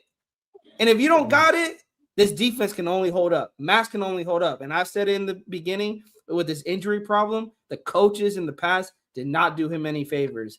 He's playing on injury, and you're having him play 100% of the snaps, and you're not rotating guys in and guys out. But again, guys, that's a testament to how bad the defense has been in. If we're talking about depth pieces and pieces surrounding Max, that Max has to play 100% because without Max, this defense is even more shit without him. Mm-hmm. Yeah. Mm-hmm. I want to address it as a comment by Jai. He says, let's say Max stays in right where, let's say Max stays, right? What if he sees us losing again? He might not stay at some point. Players are tired of it, and I get it, bro. And that's a point. If he says I want out, then you train him out. That's cool. Yeah, would the evaluation probably be the same? I don't know. I don't think so. It might not be the same, but at that point, I'm open to something like that because he wants out. Now this guy doesn't want to be a part of the team. He wants to go out and be in a different team where it's more competitive or like one piece away of being, the next team that wins it or whatever, right? So yeah, I'm open. That's different. I'm open to that. But you better read the super chat. Yeah, I'm gonna read the super chat. I just saw it come in while I was reading this. Shout out to our guy Raider Jeff with a $10 super. He says, I guess I missed my invite to the wedding when so many fans got married to Max. Are you all defending him like he cooks you dinner every night and tucks you in that bed at night? Hell yeah. My guy over here with the super talking that shit. Hey, you got to put a 10 on that. You got to put a 10 spot on that one. Put a 10 spot, dog. And I hear his argument. I do too. I do, but it's like, man, like if we had other pieces that can give me some sign of hope that you can maybe get the same production out of them that Max is giving you, not even Max level, but close to that. On a defensive side, but it's like, not even as an edge. Not even on the edge. Defense, period. That? Yes. Give me like, where's the shutdown corner? Where's the fucking the the scary linebacker. Bro, and what happens if you only get 2 number ones for him? And you're going to tell me that, oh, you don't have to hit on all of them, even if you just hit on one? All we did was basically trade Max Crosby for a rookie. That's it.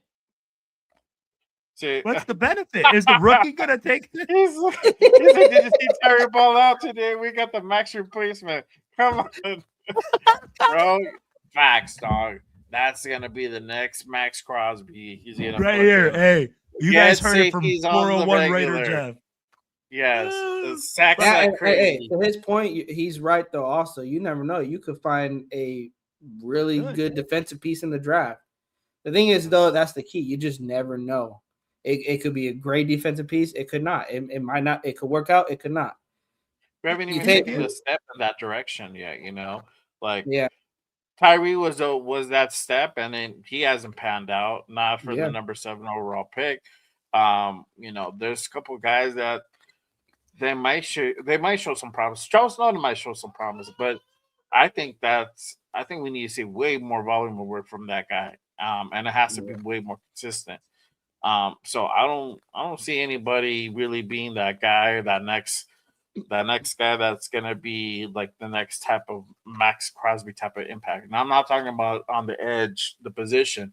I'm talking about defensive that's gonna go ahead and really carry weight on that defensive side of the ball. You know, that's gonna be that leader, and Max is that leader. You see it's evident, and then that trait you can't. A lot of guys go to to Max. replace. A lot of guys, you could tell a lot of guys go to Max for anything. He's that guy in the locker room that young players can go to. Exactly. And that's what we keep hitting on. You know what? If it was just a talent thing, oh my gosh.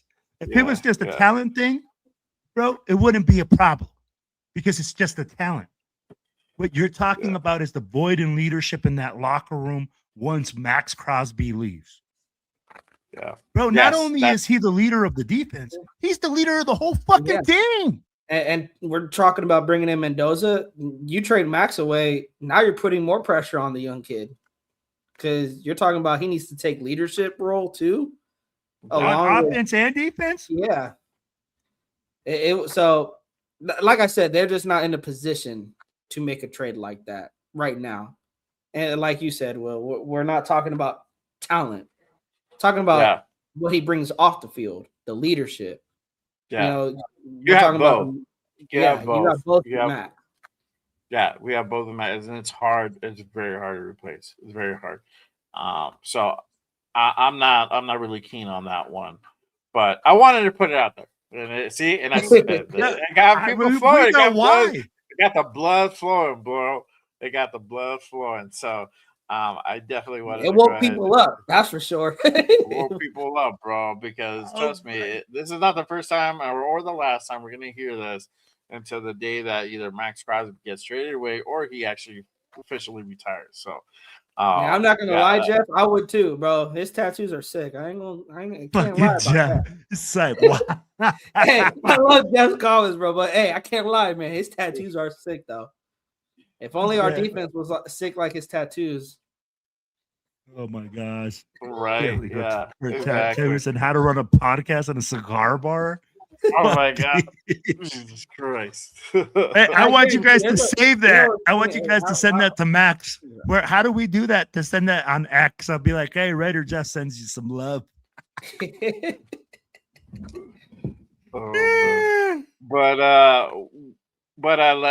go ahead and kind of end it off because we've been on for almost 3. It's something about these shows, man. 3 hours and 45. I know, bro. Yeah. You're like, I'm probably gonna be on for an hour. Jesus Christ! I know. I think my girl probably mad at me. She had dinner ready. Oh yeah, bro. I didn't even know.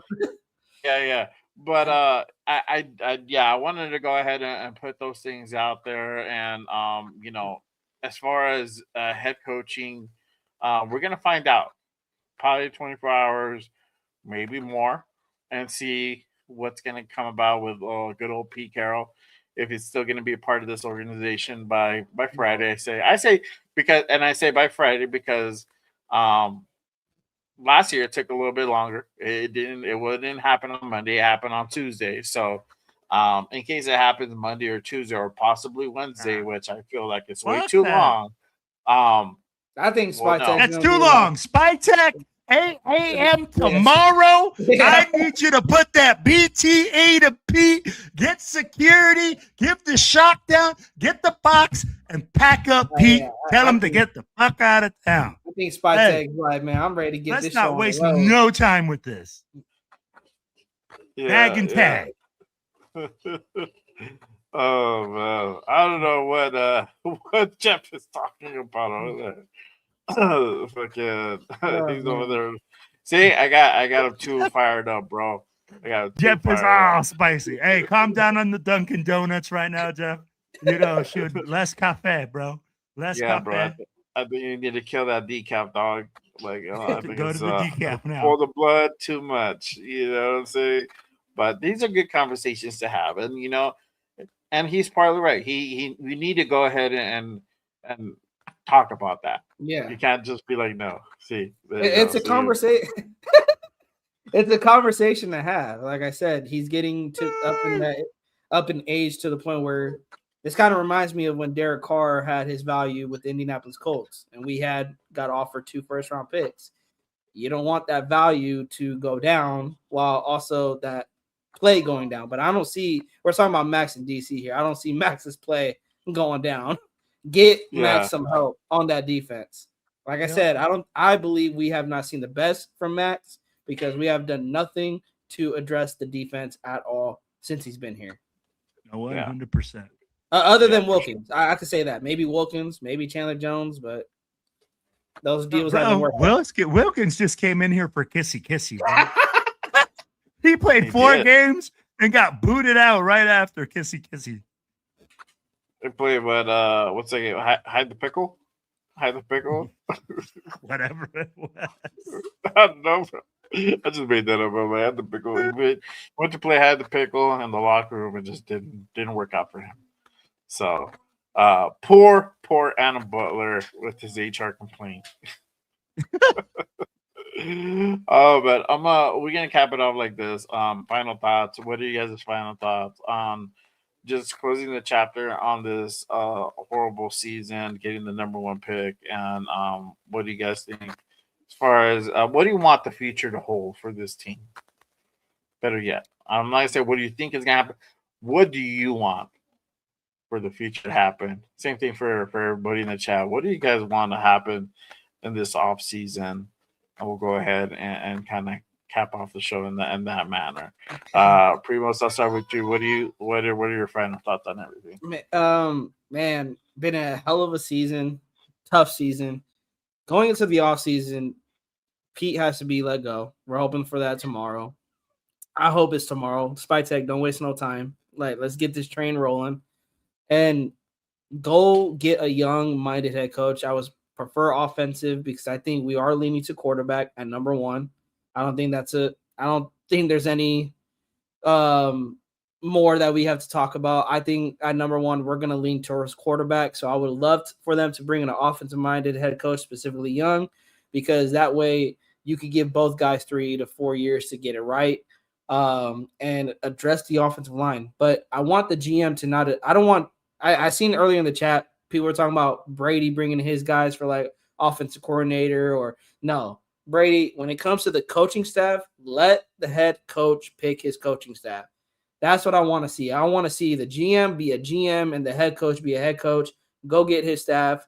We're talking about aligning this thing the right way. Have Spy Tech go get his guy. If he's cool with Clint Kubiak and he believes that him and his relationship can be a good one, do it. But Spy Tech, Brady, stay. When it comes to Kubiak assembling his coaching staff, stay out of it. But when it comes to addressing positions like offensive line, players, let Spy Tech take hold of that. And Clint, you and your coaching staff focus on developing these guys. Shout out to my guy, Raider Scorpio. He brought it up. The problem is not drafting well. The problem is drafting and not being able to develop the guys that we draft because of the coaching staff that we have. That is what's really going to work. Spy Tech could draft all these guys. We talked about this draft class. The problem with this draft class, why we couldn't really evaluate Spy Tech's draft class, is because Pete and this coaching staff was really, really bad at developing these guys. So I'm really hoping on seeing that from the future on whatever coach comes here, whatever coaching staff comes here, that them and the Spy Tech are on the same wavelength, but also that this is a coaching staff that can develop guys that, hey, we can maybe find another type of Max Crosby in the 4th round or 5th round guy that you could develop and they could become a starter. We have to hit on the first 3 picks, you guys, of almost every draft in the next 3 years. Like, they have to be starters. There's no ifs, ands, or buts. From the 1st round to the 3rd round, maybe into the 4th round, they have to be starters. And it's going to come down to not only talent evaluation from our GM and the scouting department, but also development from our coaching staff. You need both of those to work together. So that's what I'm hoping for in the future.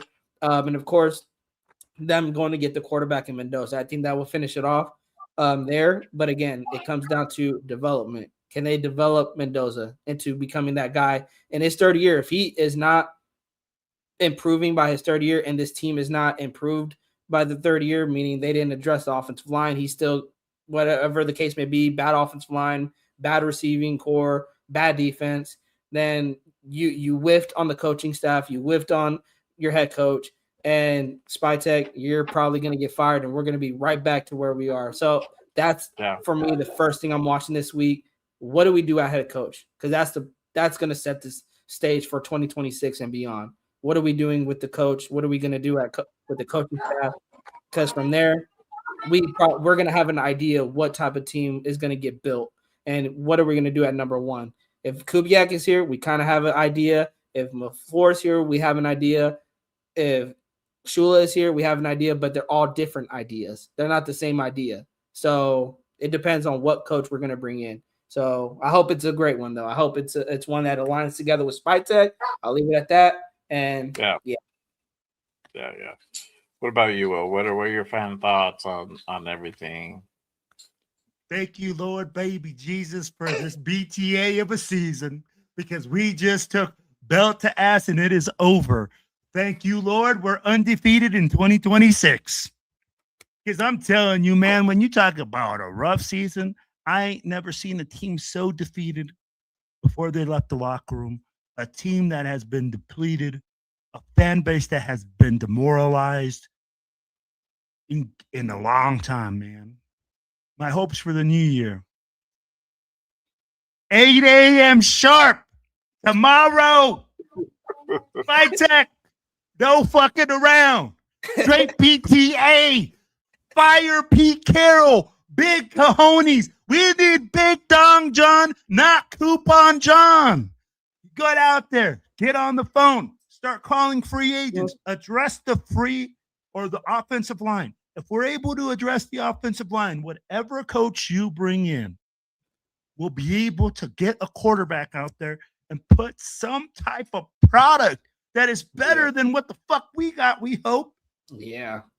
If you draft a quarterback, it's going to give us hope for the future. Now, again, are we going to sit here and say that we're going to hit on all these things?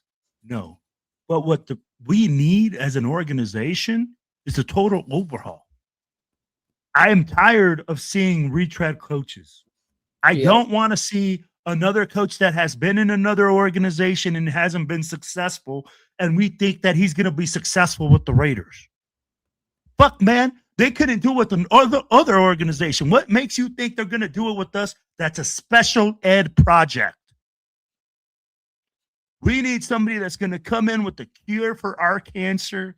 We need somebody that's going to come and change that has energy to do it. So at the end of the day, I will say this, man. My hopes for the future are I'm really hopeful. We have the number 1 draft pick. Everything we needed from this season at the very end to change our future is there. Let's not become the Titans. The Titans were there also. Yeah. And they're in the same slump year in and year out. If we're in this slump, I hope that we're not there for years to come. Let's make sure we make the right decision. I'm with you, Primo. Spy Tech needs to hire the coach. The coach needs to hire their freaking offensive coordinator. We don't need to be hiring no sons, no poppies, no mommies, no fucking uncles. No I don't need grannies. none of that shit. No grannies. Yeah, this isn't a fucking family business. This isn't fucking Mark Davis and family. We need a guy that's going to come in and change the attitude. And I hope that next year, man, honestly, we're not talking about the fucking play or about our first round draft pick at the end of the year. I want to have a year where I'm talking about competing.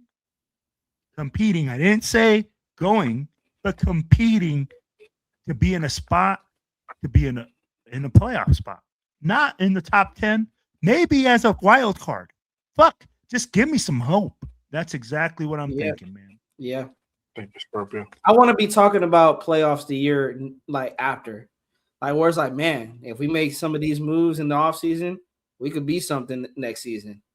Yeah. Like that's the hope I want, where we finish the season where it's like, damn, we could be something next season. That's what I want next year to be. Yeah. Yep. I don't know if that happens, but hopefully we can at least be in a position where we're competitive, or we're competing, or we're in the talks. We're competing. Yeah, compete. We're gonna compete. We're gonna compete. Oh man, can't wait till they take off that sign in Vegas on was it the 93? That should be banned from ever in Vegas. Compete. Not that. Compete. I know, bro. Damn it. This fucking sucks. But yeah, for me, you know, look, like I said, I don't see Pete here. I'm glad we were able to go ahead and close the chapter on this, you know, terrible season. And it's been a lot of lows, not a lot of highs, a lot of disappointment, and it just sucks that, you know, we literally got our soul fucking crushed because we thought we were gonna be better than what we really were, and it just sucks seeing the fan base just like, hey, fuck this shit, like, you know, I don't want to watch this. And it's hard. You can't blame them. We can't blame them for saying stuff like that, right? And I'm just glad it's over. So whatever may come, if you know, hopefully we, like I said, we make the smart decisions, hire the right guys, then we can go ahead and start building a good team, and heading towards that direction. I feel that now that we have the number one pick, we actually go out and get the biggest issue that's been plaguing us for the last, I don't know what, 5 years, is getting a quarterback. So let's go out and get our quarterback, build around that, and start putting a team together, a competitive team, and start putting those pieces together. It's not going to happen right away. I'm going to tell you guys now that this 2026 season is not going to be good. It's not going to look good. It's going to look better than what this was, but it's still not going to look good. And 2027 is going to be slightly better than this. And then hopefully by 28, we're a real contender. You know, we may or may not make appearance in 27. Don't hold your breath. That's what I'm trying to tell you. This is going to be a long process. And whoever comes in as the next head coach, we got to be patient. We got to go ahead and not be quick to go ahead and expect an immediate result, because I know that our first sense is like instant gratification. We gotta be patient. We gotta go ahead. It's saying that after 24 years. I get it. It does. You know what? I love the way that you just said it, bro. This isn't a 1 year turnaround. Yes. This isn't a one player thing. This is us being you know what? We win 4 games next year. Fuck, we see improvement. 5 games next year, we see improvement. That's where I'm with you with her. Yeah. Right there. I mean, like, that's the perfect example. Guys, it's gonna take some time. Yeah. I dragged it because I'm the one that put up the Max thing from yesterday. Yeah. I'm the one who did that. I just put you in there. I just said your name. You're the one who brought it up, but I'm the one who dragged it. I egged it on. So. Raiders need to draft Jay Raider #1 at QB. You're going to see Primo being drafted at 37 in the second round. 0-17. We're coming on up. 117 season incoming, bro. 0-17 season coming with Jay Raider at QB. Jesus Christ, hell no, bro. That is not my strong suit whatsoever, bro. But hey, whatever. Like, this is the thing. I'm just glad this is over. I'm glad we can go into off season and focus on that, and we really don't have to go ahead and see a terrible display of football anymore from our team until at least next season. So we have that to look forward to. But hey, you never know. If we make the right moves, if we make certain educated moves, we might be better and we might look better this next season. So hopefully that's the case. But man, we've been on for 4 hours. So we're gonna go ahead and next week we're going for 5. Next week we're going for 5. Hey, it's the last post game reaction show. We got to go ahead and send it off the right way. Yep. I did the 1 year anniversary yesterday with Good Morning Raiders, and I had Jeff and Raider Alex on. If you guys missed that show, go ahead and click the link down below in my description. You guys can go ahead and tap into yesterday's edition of Good Morning Raiders, where we talk similar to this. We really previewed the Chiefs game, and then I came close, bro. I said that we were going to score 10 points. We scored 4 more than what I originally said. I was wrong. I said we were going to lose, but we ended up losing. So, hey, but on the score, I was close. I was 4 points off. I was 4 points over, so it's all good. But let them know what you guys have going on, where they can go ahead and find you at. Well, go ahead and take it away. I'll start with you, my guy. What up, baby? It's your boy Raider Will with the Silver and Black Radio Podcast. On Tuesday night, you're going to find me on the Most Notorious Podcast with my boy Raider Jeff, my boy Cheeto, my boy James. And then on Friday, I'm going to be mixing it up for a lunchtime review with our boy Cheeto. And I'll be like, hey, you might catch me with Jay Raider. You might catch me with Primo. Who knows, baby? At the end of the day, it's all Raider Nation. It's all love. Primo, go ahead, my brother. Yes, sir. You guys can find me at Raider Primo on Instagram, X, on YouTube. That's where we mostly film our content. Got a show tomorrow. We are going to be talking about the draft, the offseason, and the future, you guys. The season is a wrap, so tune in tomorrow again on YouTube at Raider Primo around 3 o'clock Pacific time, 6 o'clock Eastern. For my Eastern guys on that East Coast, I try to get a little early before y'all head to the bed and call it a night. But yeah, hopefully I can get Will on. Hopefully I can be on again with Jay. Let's chop it up on my side, because bro, Will, we got some debates, man, when it comes to that Mendoza talk. So definitely, let's get it. Definitely have to bring you along on one of the shows. You send the link. You send the link. I'm in there, bro. Yeah, we'll run. Yeah, I know we're not doing. I know this is the last post game for the season and stuff, because I just do this during the season. But I still got, for me, I still have Raiders Unfiltered. I still have the connection show with the guys, with Jeff, Leo, our guy LB Raider 10-8, and myself. We do that every Wednesday. That is a panel show. I have Good Morning Raiders that I have going on every damn Saturday morning at 10 a.m. Pacific. But yes, we can still go ahead and do a show. We'll do a Monday show, a Raiders Unfiltered. We'll go ahead and pull one up on that one. So trust me, we're not going away. It's just that the post game reaction is done, because the season is done. So I'll put it back up in 2026. So for sure.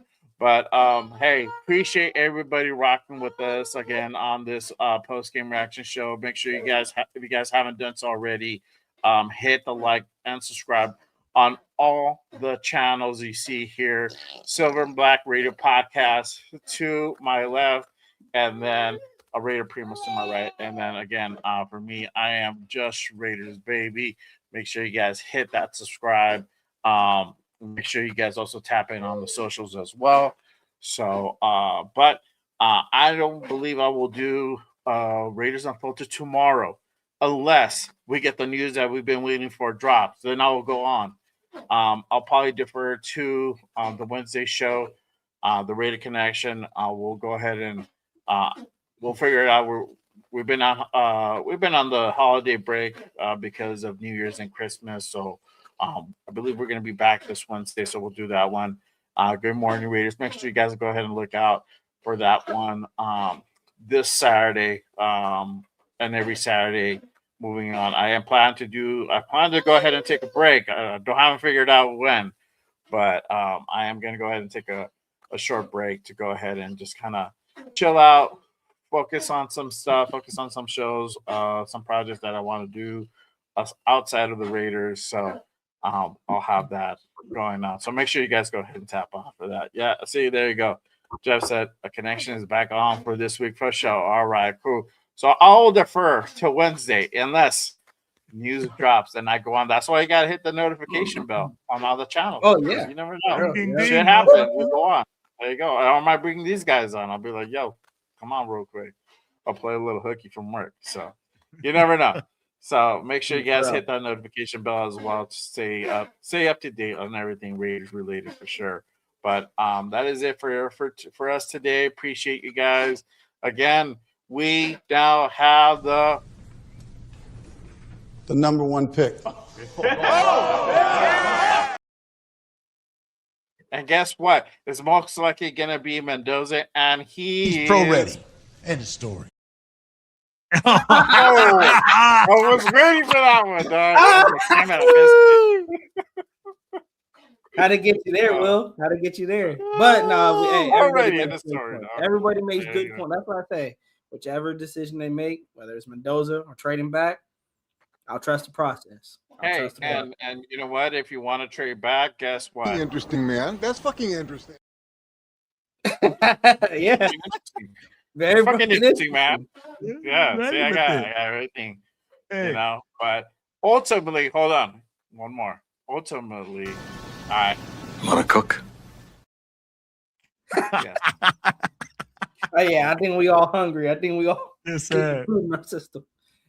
Exactly. Yo. But, Jay, hit him with that Raiders on the way out, baby. oh yeah, I got to do it right. Hold on.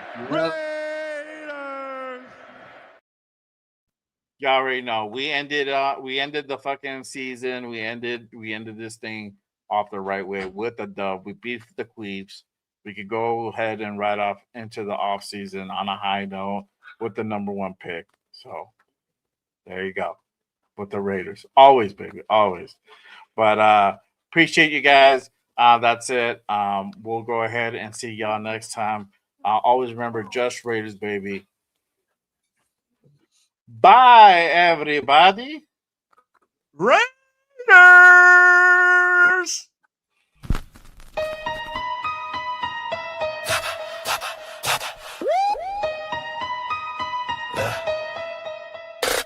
J Raider, the creator with the killer content, hot takes and the dopest. Gas Raider Nation, from Oakland to LA to in Vegas. Nothing greater than the Raiders, only facts. Just Raiders, just Raiders, just Raiders. Stand up, just Raiders, just Raiders, just Raiders. Welcome to the channel. It's called Just Raiders, baby. If you ain't subscribed, then you gotta try. Just Raiders, baby, nothing but love for the Raiders. Been an OG before 93. Shout out to the nation, they always crazy. So nation, ride with me, taking over my style. It's amazing, making hits like Max on the blitz. The silver and black, on the attack. They on the map, if you a fan, then you with that. J Raider, the creator with the killer content, hot takes and the dopest. Gas Raider Nation, from Oakland to LA to in Vegas. Nothing greater than the Raiders, only facts. Just Raiders, just Raiders, just Raiders, just Raiders, just Raiders, J Raiders, just Raiders, just Raiders, just Raiders, just Raiders, just Raiders. Putting on shows like Brock on the go. We just like J Raider, the innovator, making shows like Good Morning Raiders, the originator. Raiders unfiltered, raw, never censored. The post game reaction, nothing but action. Just Raiders, baby. Just Raiders. Just Raiders, baby. J Raider, the creator of the killer content. Hot takes and the dopest, yes. Raider Nation, the only nation. There ain't no question. win, baby. Win, baby. Just win.